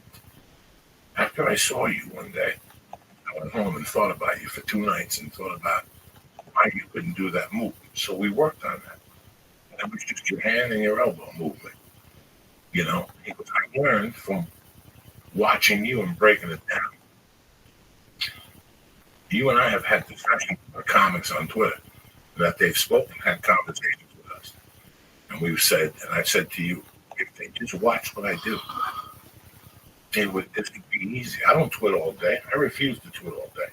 I got better shit to do than twit all day. I'll give you those 2 hours. I'll give you those for free. I'll do that all day, but I can't twit. Every time I go to a restaurant, I'll stop and take a picture. That's why I'm not on Instagram. I can't. I just can't. My day is my day. I live my fucking life. I can't be on there all day twitting cheeseburgers and fucking grilled cheese sandwiches, pictures of black people with handcuffs on. I can't do that shit. Whatever the fuck. You know what I'm saying? I'm not making fun of nobody. I'm just saying it. But I don't have time for that. I give you what's on my mind in the morning, what eliminates my fear in the morning, what I'm thinking when I'm waking up in the morning, you know, that you don't know about. Mm-hmm. I think social media is very important. But then again, I always ask myself, would Richard Pryor go in the store at 2 in the morning and twit? Probably not. But it's 2015. He never have to. Right. You understand me? You have to. You think so? You have to. We had a guest on the show, a friend of mine that Lee's become friends with. Big fan of Lee. He's a big fan of his Ray Canella. And he worked for Sci-Fi for 20 years. And he told us how he would go home and watch his kids. And he kept going to Sci-Fi saying, guys, TV is changing. I'm watching my kids. They watch shit on demand when they want them. Netflix and all this shit. You people are missing the boat, and they kept saying, oh, you're getting too old. Let's face it. I'm not going to lie to you. We've been friends for 20 fucking years. 5 years ago, we were on the same boat. We didn't have much going on. Well, we were all waiting for the next movie. You know, you had Hangover. You had successes with Hangovers. Thank you. Well, I want to ask you something. Remind me to ask you about Hangover. Okay. Nobody really knew the next move. No. Podcasting. You know, when you leave here and you go south, 3 blocks is a Ford dealer. I had applied at that Ford dealer to sell cars. When I moved to the Valley 5 years ago in April, maybe 6 months after that, I had a decision. The decision was to quit comedy on the road. I was going to do comedy in town. One of my friends called me with a movie role, a TV role. I would do it for insurance. But I was done with comedy. And then the fucking Jew hit me up on Facebook and said, do you want to meet? And he had all these ideas. And I slow the fuck down. Whoa, Nelly. I'm an old man. If I stayed that old man, I would have been selling cars. If I didn't take his advice. And then he kept bugging me after I had the Felicia podcast. Do the Felicia podcast. But you got to do something in the morning. You're twitting. You got these fucking people on there listening to music and saying to suck my dick. If God's going to help me, whatever the fuck. So we did the podcast. I started thinking like a young man. That's the only way you're going to stay in this game. When you got to the store, it was a bunch of older comics.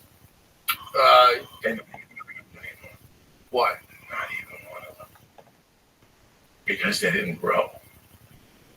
They didn't evolve. Comedy's an evolving game. I wasn't making fun of Judy Brown. I love Judy Brown. If you go to my fucking house, Judy Brown's County book is in my space. Judy Carter. Judy Carter. With the fucking tab ripped off it. That's how long I have it. You know how many times I bought the Judy Carter book? 5 or 6 times. I've got that book. Jean Perot. Yep, How to for Write. writing. That's what I do. Jean Perot must have had 16 fucking workbooks. I think I did 3 of them, and I would get pissed off at Jean Perot. If I was doing those workbooks, I would hit Jean Perot on Facebook. I hope his mother gets hit by a train, cocksucker, because I couldn't do this exercise. I couldn't figure out. He used to write for Bob Hope. Oh yeah, I'm telling you, Jean Perot workshops. Well, it's just back then. Books were the way people found out stuff. So you bought books. Now there's probably a guy doing a comedy podcast, how to do comedy podcast, or how to do comedy YouTube video, and it's just the way it is. It is that way. But you get these guys, stand up is about doing it. I don't want to compete against the YouTubers, but I feel like comedy is the real deal. But YouTube saved me.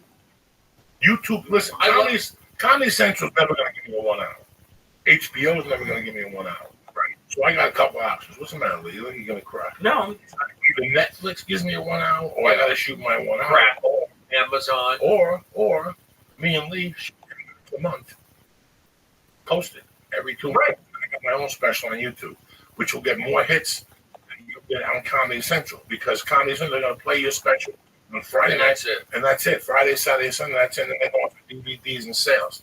So if I don't DVR it or whatever, you think it's fucking gone forever. On YouTube, I can publicize it. 10 minutes every And day. it's yours. Brody Stevens YouTube page.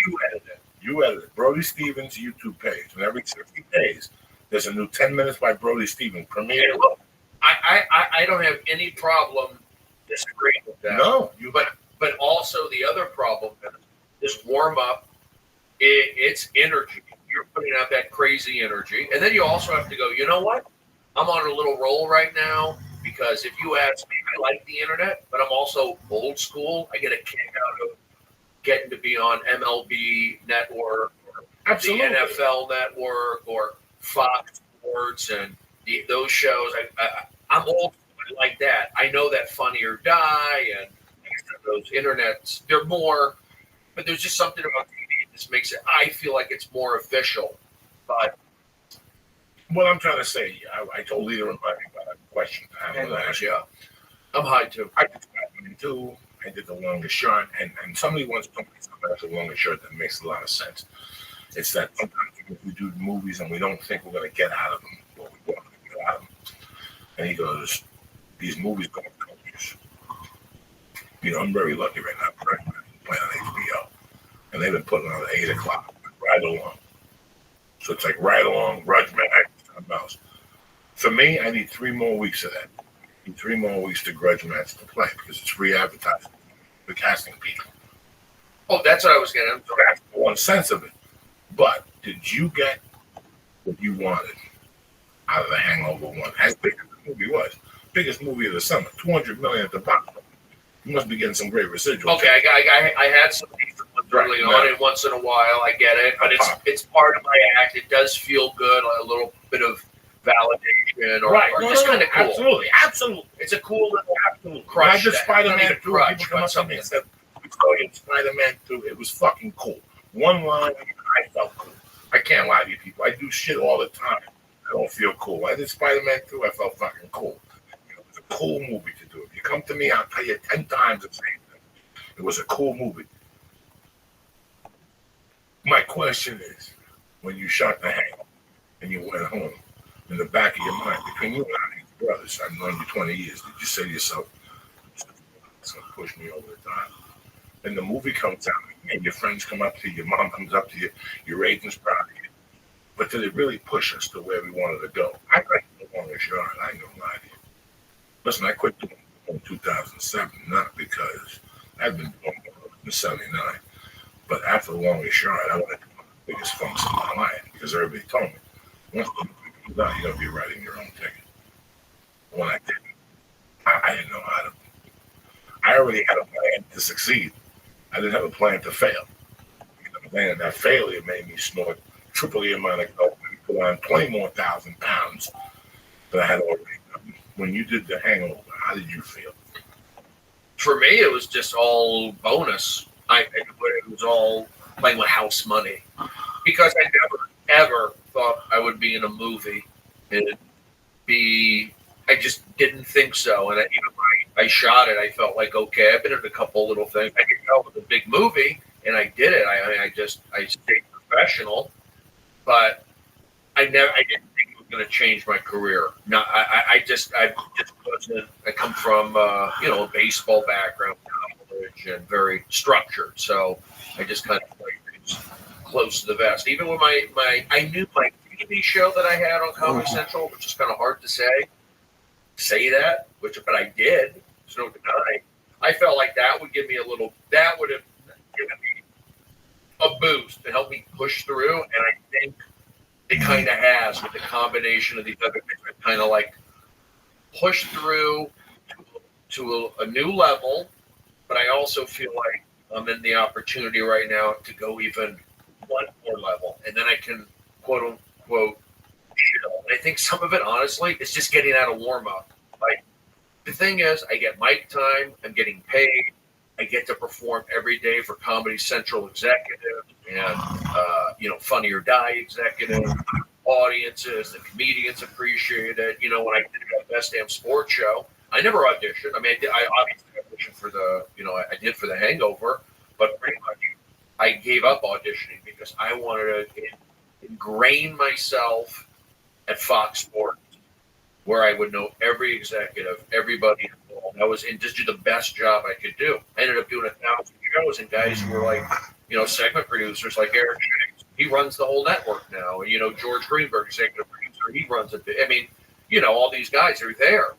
So it is relationships, and, I went for that. But I feel like now I just got to ride the wave. It's just warm up takes a lot. This particular one. How many hours does warm up take out of your day? Every day for me. For me, I do 4 shows a week. I'm on the clock for 2 hours straight. The minute I get out of my car, I walk across the street, and boom, I'm on. I work with the audience there. I hit them there, and I have to stay on and focus for 2 hours. There's no letdown. And this show is very joke heavy. Joke, energy in and out. It's just high energy. Kind of like how Chelsea was. But Chelsea, had her books coming out. It was a lot of these young girls from, San Diego and Arizona. And it shot over by the beach. But she had just had a ton of fans. And it was just basically it started out with paid audience, but then she just blew up. And then it was trying to keep the audience under control, warm them up, and keep them under control. And it was hard, but I wasn't like beat up after. I'd hang out. It was like I felt good. Whereas this show, it's like I'm trying to do the same thing, but I'm not, though, for different reasons. It's an adult show. It's hard to get adults there at 3:30. You can't get the college groups like I would get at Best Damn. So at the end of the day, it takes a lot out of me. And I appreciate it. I like doing it. It feels good. But I'm also seeing that, you know what? I should be podcasting. If I podcast, took that chance, podcasted, because people, that's all they asked me to do. Podcast, build up my audience. I will go on the road. I will do that. And I don't hate warm-up. I'll do it. But it's, I think you're good at the most. I'm good at it. You're really good at it. Yeah. I mean, I don't not like. Have you ever seen him do warm-up? Yeah. My girlfriend and I went and saw you in Irvine at the Oddball. I've been very lucky that I've worked in TV. And I've been able, in Los Angeles, I've been able to go to a bunch of TV tapings. They're fun. But everyone in here knows how bad canned, fake laughter on TV shows sound. There's really bad warm-ups. And if the warm-up's bad, then they're not going to laugh. They're not going to be a good audience for the show, which is super important. I've seen you there. I've seen you at the Comedy Store a bunch, not doing warm-up there. But it's kind of like how the internet kind of gets looked down upon, like doing live TV better. I think you think warm-up gets looked down upon, but it really shouldn't. It shouldn't. No, it's a skill. It's definitely a skill, and I see him on stage. Yeah, it's amazing. But here's the deal. It's kind feel like maybe I think you were talking about this before. Yeah, you do the warm up. You're in front of 115 people. 3, you can be up like Key and Peele, guys from Reno 911 or whatever. Chris Hardwick. You get all that, but only that's who sees it. You do a podcast, thousands see it or hear it. Hopefully, so I'm not saying it's wasted in there, but I feel right now I'm at the point where maybe I could put that energy and go for it. But I also know what I'm good at. I don't not like warm up. I just can't be beat up. I feel I'm getting beat up a little bit. I remember when I first started, I would go to the shows. I went to Politically Incorrect, and I would see Danny Vermont, did he do it there? Was it Danny? Oh my God. Long hair? Yeah, no, I know Danny. It was either Danny or what's his name? Robert Lungblade or a bald guy or KB Kapara. What's his name? KT? KB? No. No, he wouldn't have done it. A long time ago, but I remember there was a guy that I see now but the worst warm up ever was radio. Joe, those guys used to call him Captain Date Rape. Because he looked like a date rape guy. I remember sitting at the wall and going, like, what are they paying? I gotta get in here. I mean, that is he was really bad. And then I worked with Brody, the best damn sports show. And I know Brody. One day they're micing me. And I've got my back to Brody. Like, I've got my back to the stage. And you're like, they're like, hold on, come on. Like they're doing it in the rush. I'm hearing him warming up. But he's not doing the traditional warm-up. He's talking with fungus or something. I'm fucking howling because they're looking at him like, what are you talking? And he's just going off. He's not even looking at him. He's got a football jersey on, a whistle around his neck. And he's talking about fungus on. And me and the girl that was doing the makeup or the whatever, we just looked at him, looked at each other like, that is fucking amazing. And I guess I have been to 1,000 tapings. They don't even let you go out in that type of boundaries. They don't even let you go out when you were going as a. Oh, they let me. They let him. Not saying fucking clean. No. Keep it clean. Just very clean. But just talking about something that they were so. Like, give me the 3 actors from The Godfather. Like, they were doing quizzes and shit. No. The biggest thing in this industry is there's very few Craigslist job postings. You get jobs, and you've got a bunch of jobs from people you know. So you've done a bunch of shows because people ask for it. So that's the best kind of job hunting. You're not people asking you to do jobs. Yeah. What was your first warm-up? Zach Sports Show. Oh, it was? Yeah. You had Zach in between. I did. On VH1. Yeah, I did Zach show. I got fired. The guy thought that I worked like half the shows. Thought I scared the audience, and it was like Fred Graver. He ran the show, Rebel Channel or something. But he said I scared the audience. But the thing was, the audience, it was the same audience from Best Damn Sport. You know what I mean? It was like them sitting there. So, what upset me was I didn't get a note. I just got fired. It's like I'm working with the same guy. I know the audience. How can I scare an audience that knows me? So you could have just given me a note. So then Zach got it. This is a long ago. It was a long time ago. But Zach did they tried to get me back, and I did come back. And then I worked some of the shows. Show got canceled. Sorry. Best Damn Sports Show. I got in trouble a couple times. For the most part, I stayed with it. 1,000 shows. 400 shows. They left me alone. 7-year run. Ridiculousness. It's like leave me alone. Wanda Sykes. They got rid of me. They got rid of her. What show was that? The Wanda Sykes show. Could you warm up for that? Yeah, I did like 10 shows. Here's the deal. I take care of comedians. It's like I'm focused on taking, like when at Chelsea, I want to take care of these comedians. And at the end of the day, what does it do for you? But I know that Kevin Hart knows me. I know that Jeff Dunham from Best Damn Sports Show knows me. I know that if I really need something, I take care of these guys. And I have Whitney Cummings before they had everything. So I didn't do it for that, but that's what right. And that's why I feel like I like having the respect of the community. But I just fume when the crowd isn't good. It just boils my blood. It's like not healthy sometimes. But I'm like a coach, like, let's go. It just, it's not easy. But you have to, like, I'm good at it.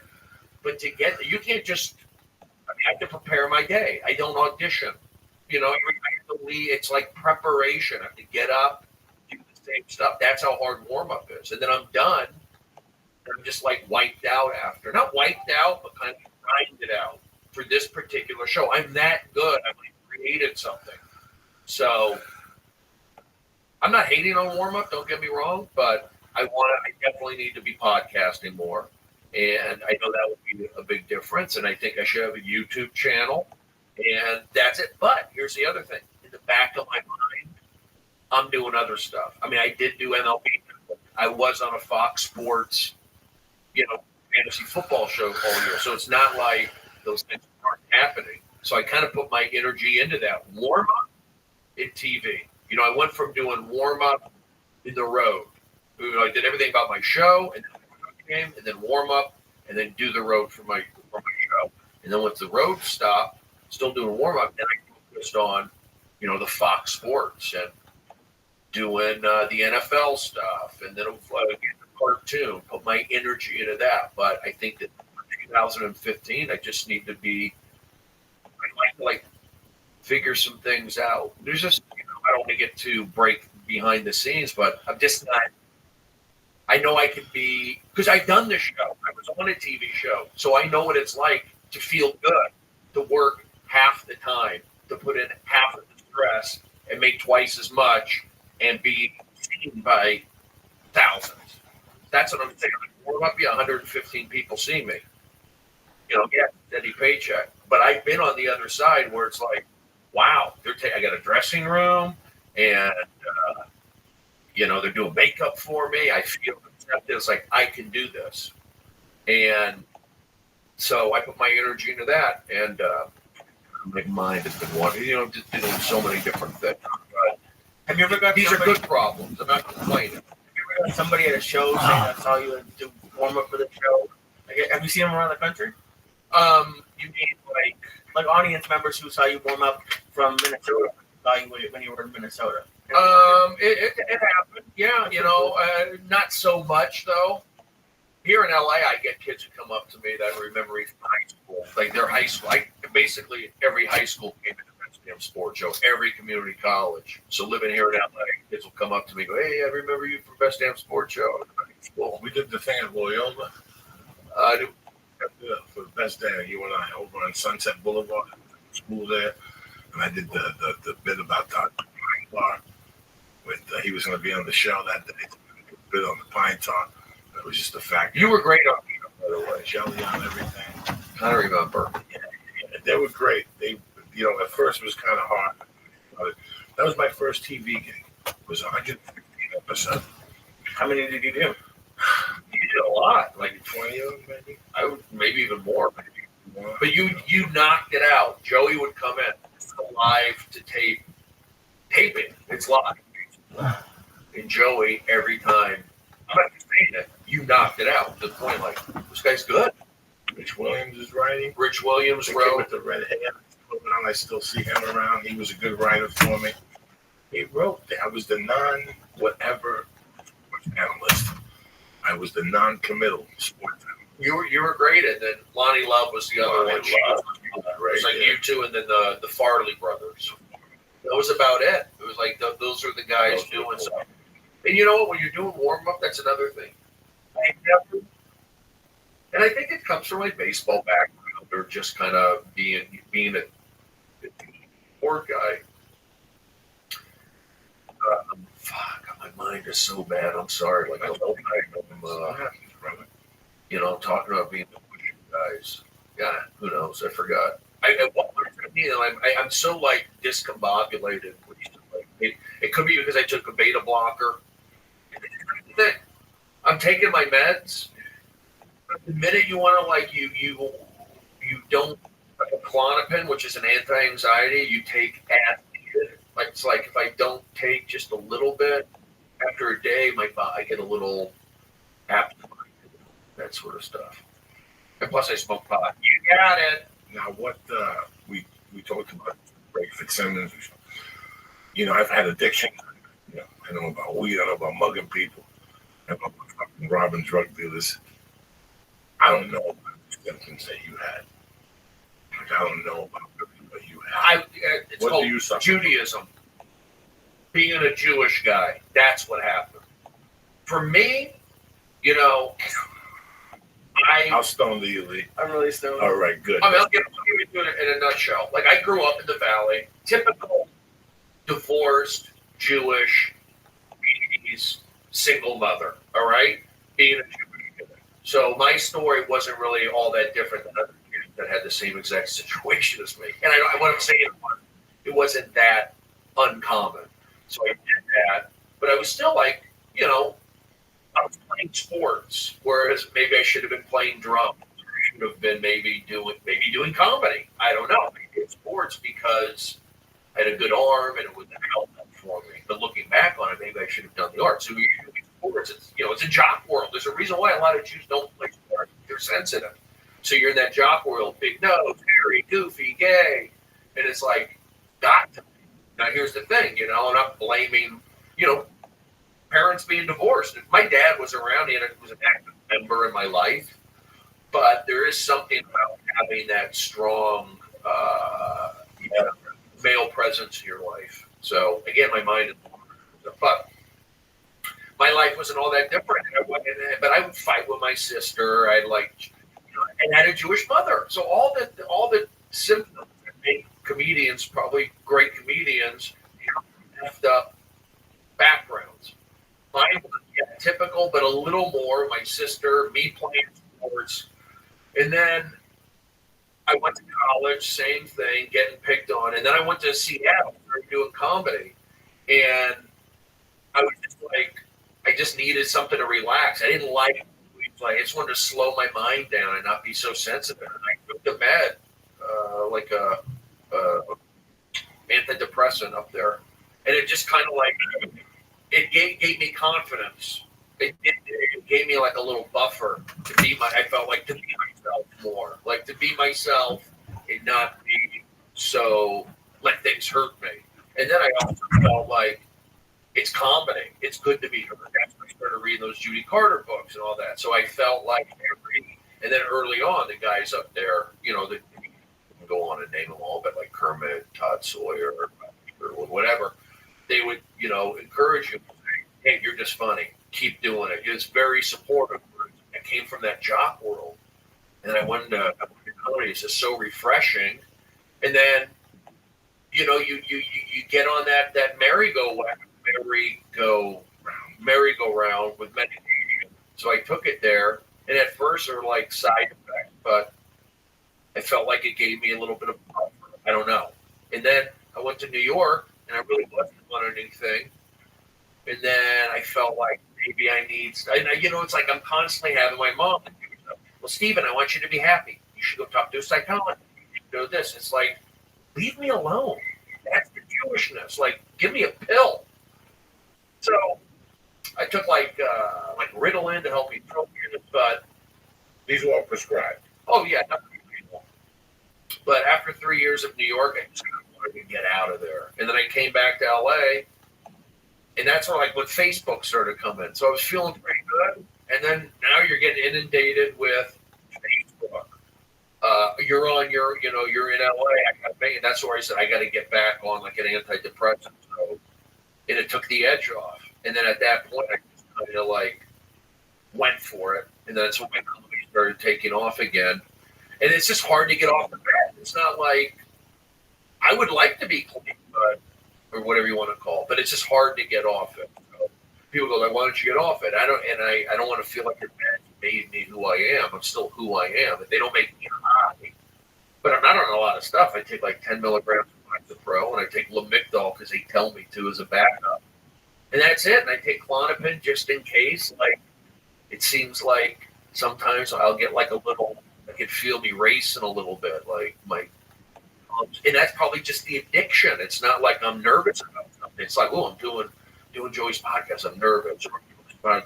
It's like my body physically wanting it. So that's not, like I was telling you earlier, it's like I don't want to be relying on that because the situations aren't making me nervous. But sometimes they are.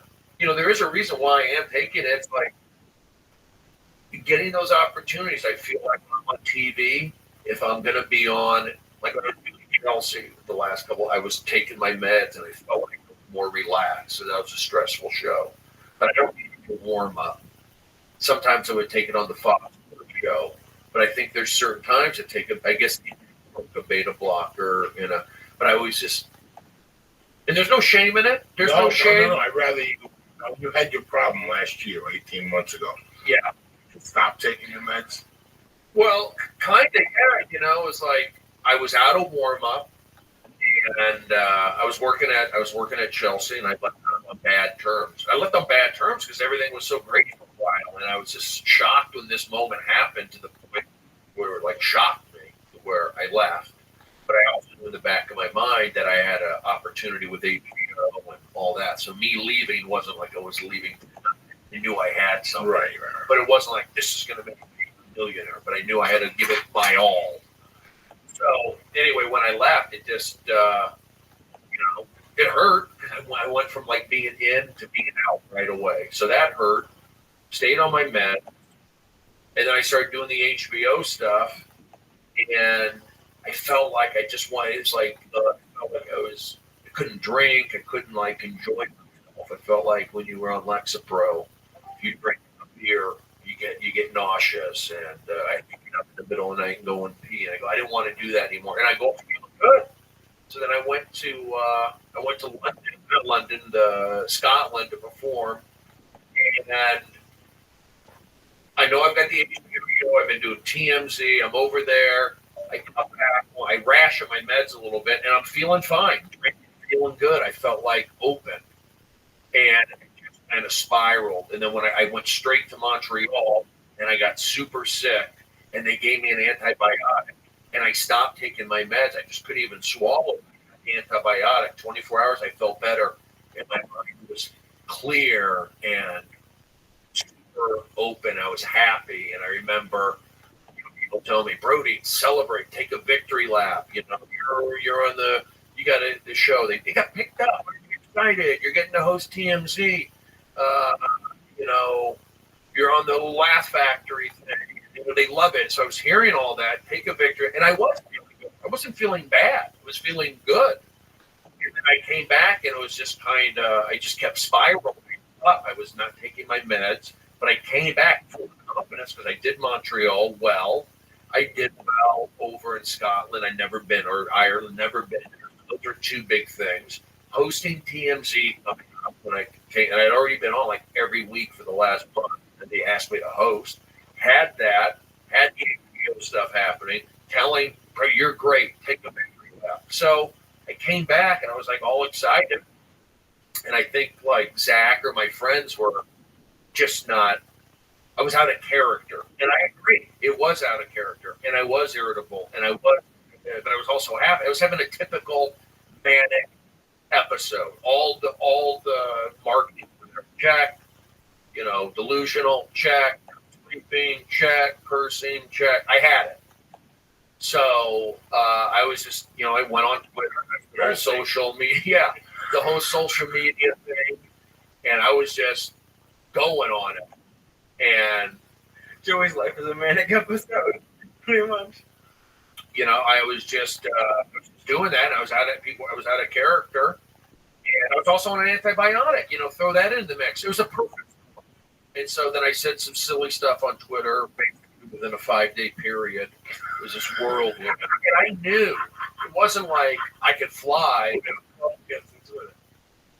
Well, anybody was like a jerk to me, in the past, like Adam Carolla, like not him, but did a show and his freaking fans, this 7-page comments ripping me. So F you, you call yourself a stand-up now, so you can call me F you. Jim Gaffigan, who was like not cool to me one time, or whatever, nothing, that's just nice. Nothing. He wasn't not cool, but maybe I took it the wrong way. It's always been like, we've known each other for a while. I kind of lashed out at him. I lashed out at Jeff Ross. I I was just on a roll. Like I'm like Charlie Sheen, and the people liked it. I was like saying funny stuff. Again, I wasn't like, I was like wide open. It was like I was on cocaine, and again, it felt good. But I knew I was on a bender. I knew that I needed some kind of intervention or a vacation. But I was just on a roll. Things were happening, and it was too much, and so I got took me away. I laugh now. It's like when I got taken away, it was like once I was in the hospital, like operating, they like became like funny to me. Kind of that it's rock and roll. That's what happens. I goofed up. It wasn't like this is something that happens all the time. Like you're here again. I had a drug.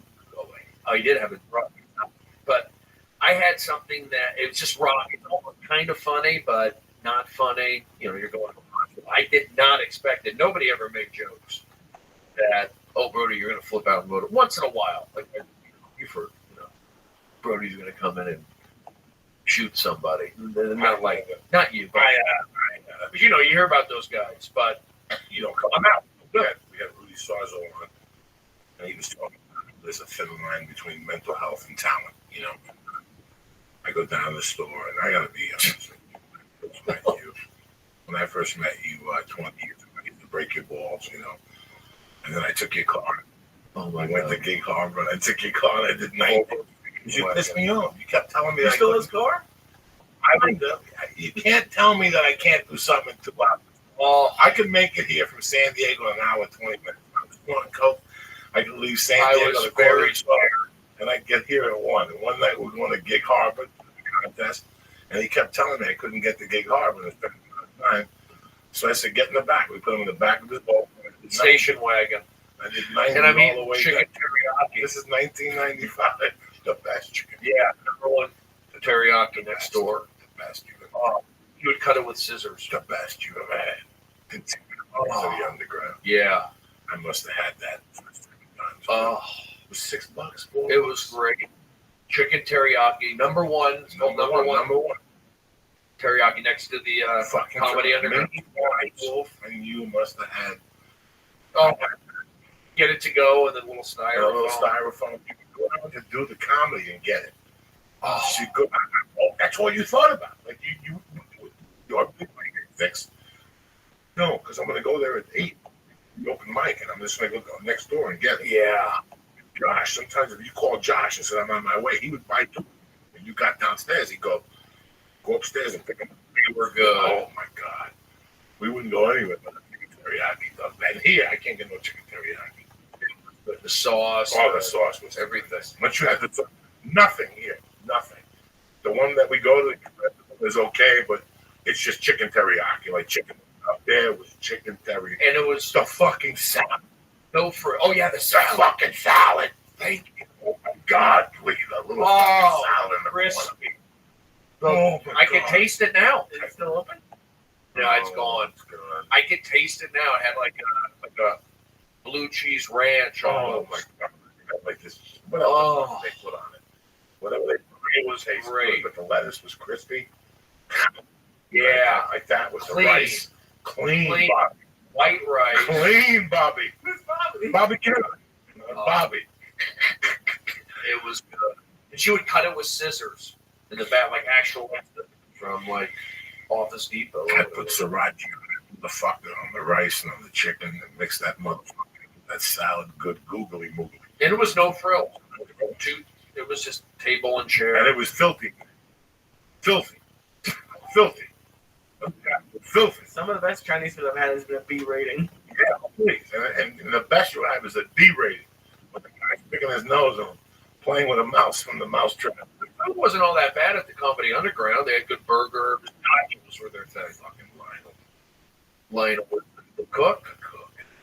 I remember him. And we used to see the big-headed chicks, nachos, the transvestite. Rita O. Rita O. She go. Rita O. Alpha. Jazz Ablin. Didn't you fight Alpha? Alpha was a handicapped kid. What? That was He got mad at me. He also got mad at you. Me? I have it on the video. When you went to the war with me, Don't talk to me the way wore me out Fox. And I caught stage and go, I'm sweating like Al Fox at a disco because he couldn't walk. He had like we have it on video where you're like yelling at him. He's getting Johnny, kick you out to the stage and put his finger in my face. This one was in the back. We have it. It was in the comedian set in the back. In the back there. That's where it happened. Crazy. Comedy Underground was. I mean, that's where I got my start doing stand up. That was the spot where I just learned everything about the fundamentals of a 3-man comedy show. Seattle. You're learning about jokes, stage time. Not right down the middle, but comedians came out of there. It's a smart spot to be, don't you think? Anyway, I got my teeth at the original one, but I looked in the mirror at the. That's the first place that featured me. I opened up for Laurie Kilmore, Labor Day weekend, 1995. First ever offered me a feature spot. So I stayed. I stayed for the contest. It was a miracle. It was a good wake-up call for me. I will never ever forget my 18 months of comedy in Seattle. An education. I learned a lot. The funniest thing that happened in Seattle was thinking. I had an idea, and then a man by the name of Luke Stanhope came to town. And that Friday night, I nearly stopped doing comedy. That was good? He was one of the best live performances I ever done on a Friday night. I remember he brought me to do a guest spot. With the beard and face, a spider on his face. 1 minute guest spot. A 1 minute guest spot. But I don't stand home ripping audience.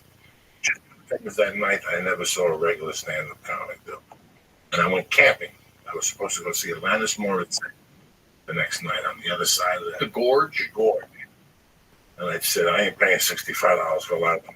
I paid $15 for Pink Floyd The Wall. And me went camping. And that night she went to bed and I just cried. I got to do something in my life. Because if I'm not going to be a stand-home, I'm not going to do this. I got to do it like that. That's what I have to do. This shit, whatever I'm doing up to now, is done tonight. Monday, when I go back to that open, how big was Mondays and Tuesdays? That's big. It was it. Monday and Tuesday was Madison Square Garden to us. That's all. It was your open mic. And Friday, what was the name of the guy? Carl. One of the best men you ever meet in your life. Did more for me in comedy. Had to put there instead of this.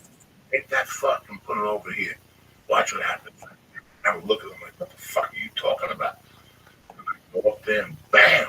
And then once he made me up, I was done. Every Monday I would go up and go, watch me. Let me know what I'm doing wrong. And he would tell me. And I took it like a man. He was very pro. Loved it. Like you. He loved it. And he knew it. He didn't do it, but he knew it. And he called me up and he goes, when are you going? He came down on Monday. But when he, what number are you in the slip?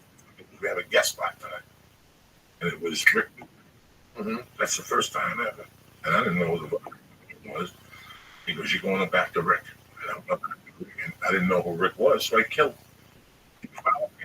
If I would have known who Rick was, it would have gone in my head and I would have bombed. I can't follow Rick.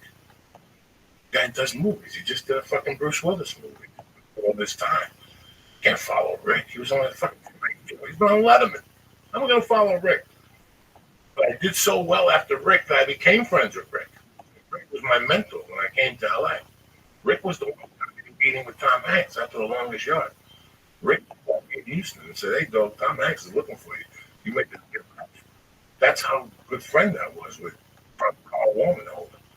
You know, he's gone now. I think he passed. No, he had a stroke. He did have a stroke. He's alive. Okay, that's what I heard. He's not doing him and Ron Reed. You know, that, but that open mic, I mean, that's what you did. That's on you. Were there. And then Wednesdays was 65% of the door. All of us could get a night. So we go to the show, we get the check and go to McCormick. Oh, one of those deals.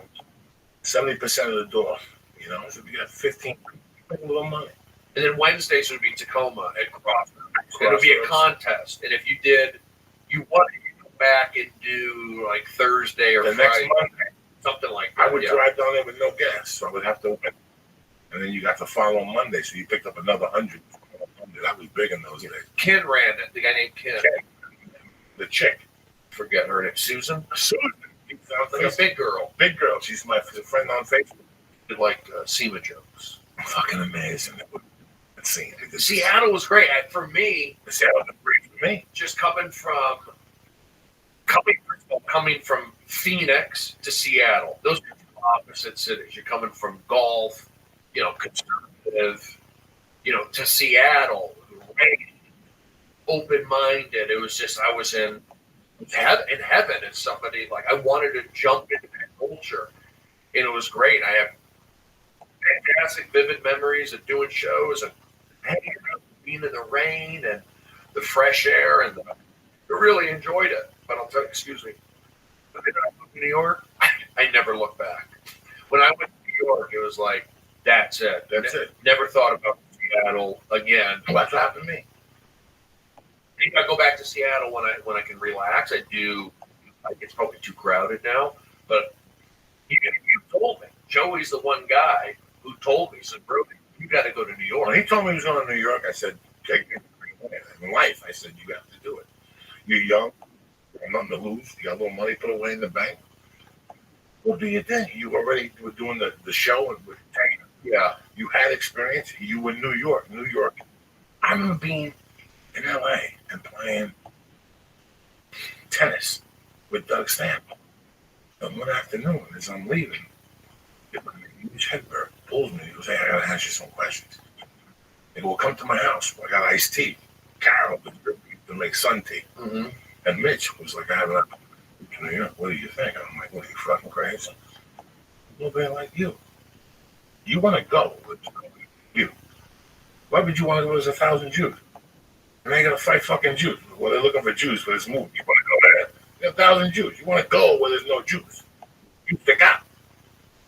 So you stick out. When you're Jewish, your comedy was going to stick out. Nobody is crazy as you. They're all trying to do something on the way to the store. You're up there talking about 7818 forever. You're a model in Beirut. I just kept at it, and you have these breakthroughs, and it's also, I always felt like trying to get money back east, okay? And I went to Seattle. I saw money in Seattle, and then I was a tour guide at Radio City, and I had every school from like the Eastern Seaboard high schools, and I was good with that. And I worked at the Comedy Cellar, and I was good. So New York, it's tough. These guys, it's a tough town. They're tough. And I know it's changed now. It's not the same. But I had to go there, and I had to do Lower East Side comedy that went until 2:30 in the morning. Seattle, you're done at 11. But New York is this something raw was there that, opened me up. And if it's like, if you could make it in New York, you could make it in New York. I did 3 years, and I felt like that was my plan, to do 3 years in New York. I went up in the year 2000. When I bumped into him in LA, we went to Coaching Horses with the chubby blonde. Yeah, and your And partner. the stripper in the apartment. Yeah. Fucking No, who else was there that night? Carol, me, chubby blonde chick. That was hot. I don't think I had sex. And when I left you with, I said, "Brody's." She probably left me. And Kulo, we got to ask you something. Someone a young comic, 25-year-old comic. And I had to give him the talk. They talked about it. Do. You got to still get off the boat, on the road, and this. And talking to you makes me. I was feeling guilty about talking to you on the podcast. I like you did the right thing because it's an experience at every level. When you're 25, you have to go to New York for 3 years to do.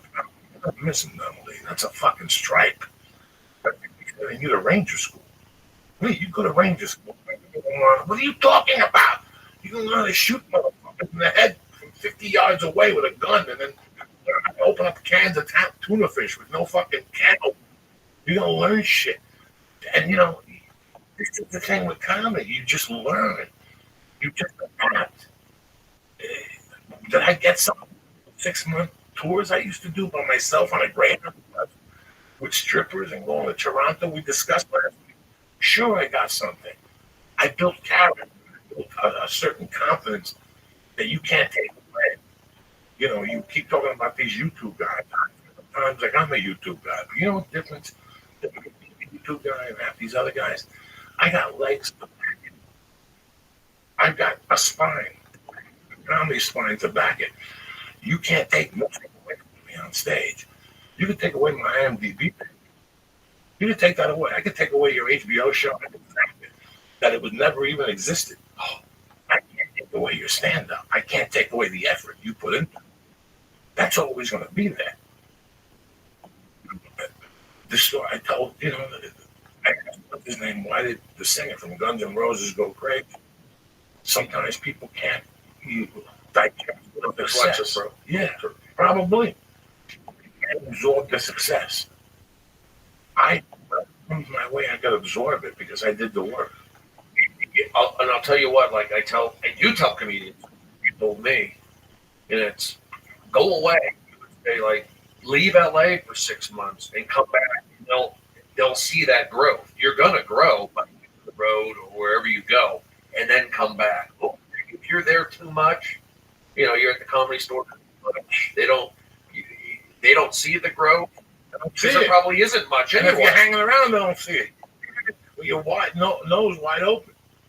You can't do that. You have to become a commodity. You have to become like people that do business with you. One thing I didn't know about LA is you have to make them seem like they want to do business with you.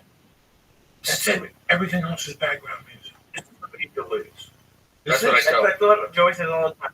This is it. This is what's the number? I heard an expression the other day when I was a kid. And it's a baseball term. Baseball term? Home run. No. Strikeout. Everything's real in the field.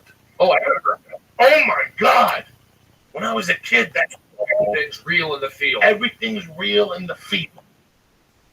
That's it. That's a baseball expression. Everything's real in the field. New to me. And I like it. This is it. Everything's real in this field. This is the main. Come here. Both your guns got to be together. Your guns got to be clean. People skills. Your shoe got to be shined. Your fucking spurs got to be ready to show up. And I see how many people have come and gone since you've been here. Every guest, comedy-wise. How many stars have come to this town that have come up to you and said, I'm a regular Factory Improv in Comedy Store. I'm born in Montreal. I just thought Ruby Arts and Dave Becky. I'm with Kirby. And where are they today? How many people? Well, you're still here. I look at positives. I mean, this is what I tell these comedians. It's like a couple guys, they're like living in the 80s. They come to the comedy store. Nobody knows them. They hang out. They may have done like a couple shows in North Carolina or in Houston, whatever. And then they come to LA and they hang out at the comedy store. And it's like, I understand like going here and checking it out, but don't come to the comedy store until you're invited, I think is a good thing, until you're like asked to come there.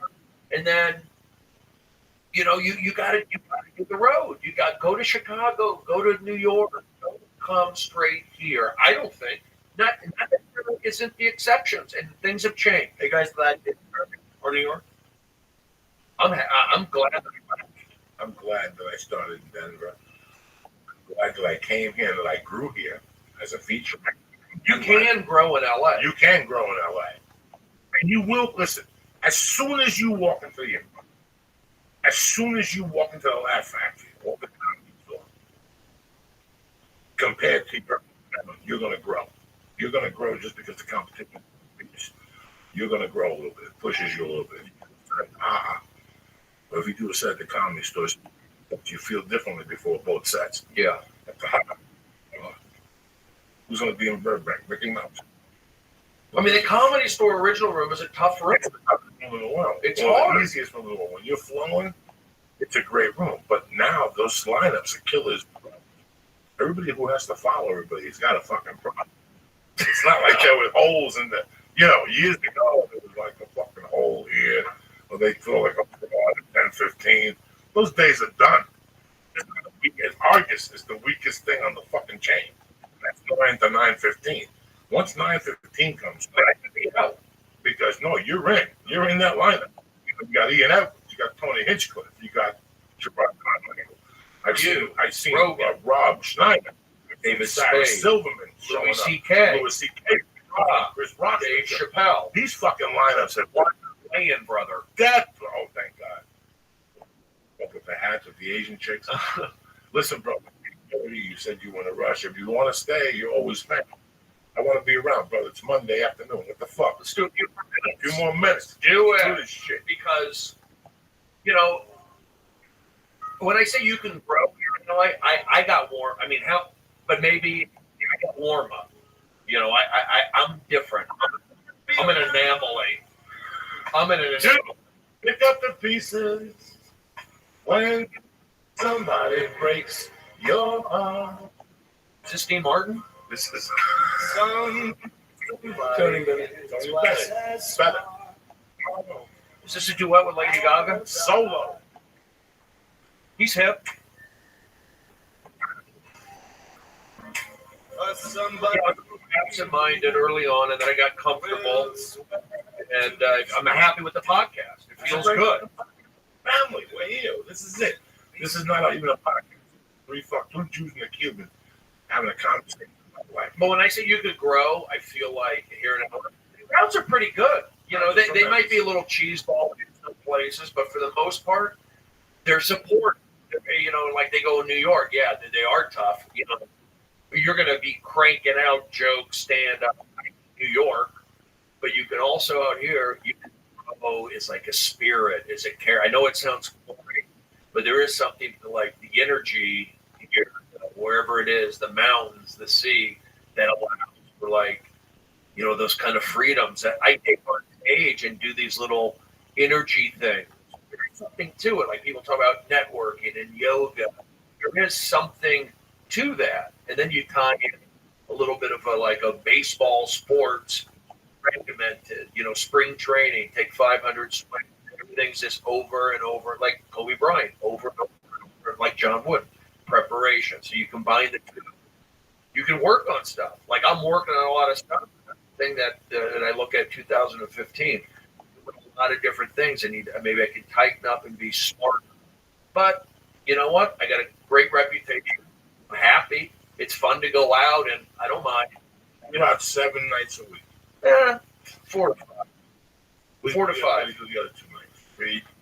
You know what I've been doing? I have been taking it easy. I try to get my naps in. When I do have off time, and I haven't much because I've done the road quite a bit at the last year. I'll get on my mom and I'll help. And it's like, I get that off time, but it's not really. So It's not. it's not. And, you know, when I unplug, I really try to unplug, nap, and get super lazy and just let my battery drain. And Netflix. You sit in front of listen, for you to and to write, sometimes you have to get entertained. Sometimes those Jew mothers, they're pretty fucking funny. that's true. You get a kick out of it. Well, you get inspired. Just entertain somebody else.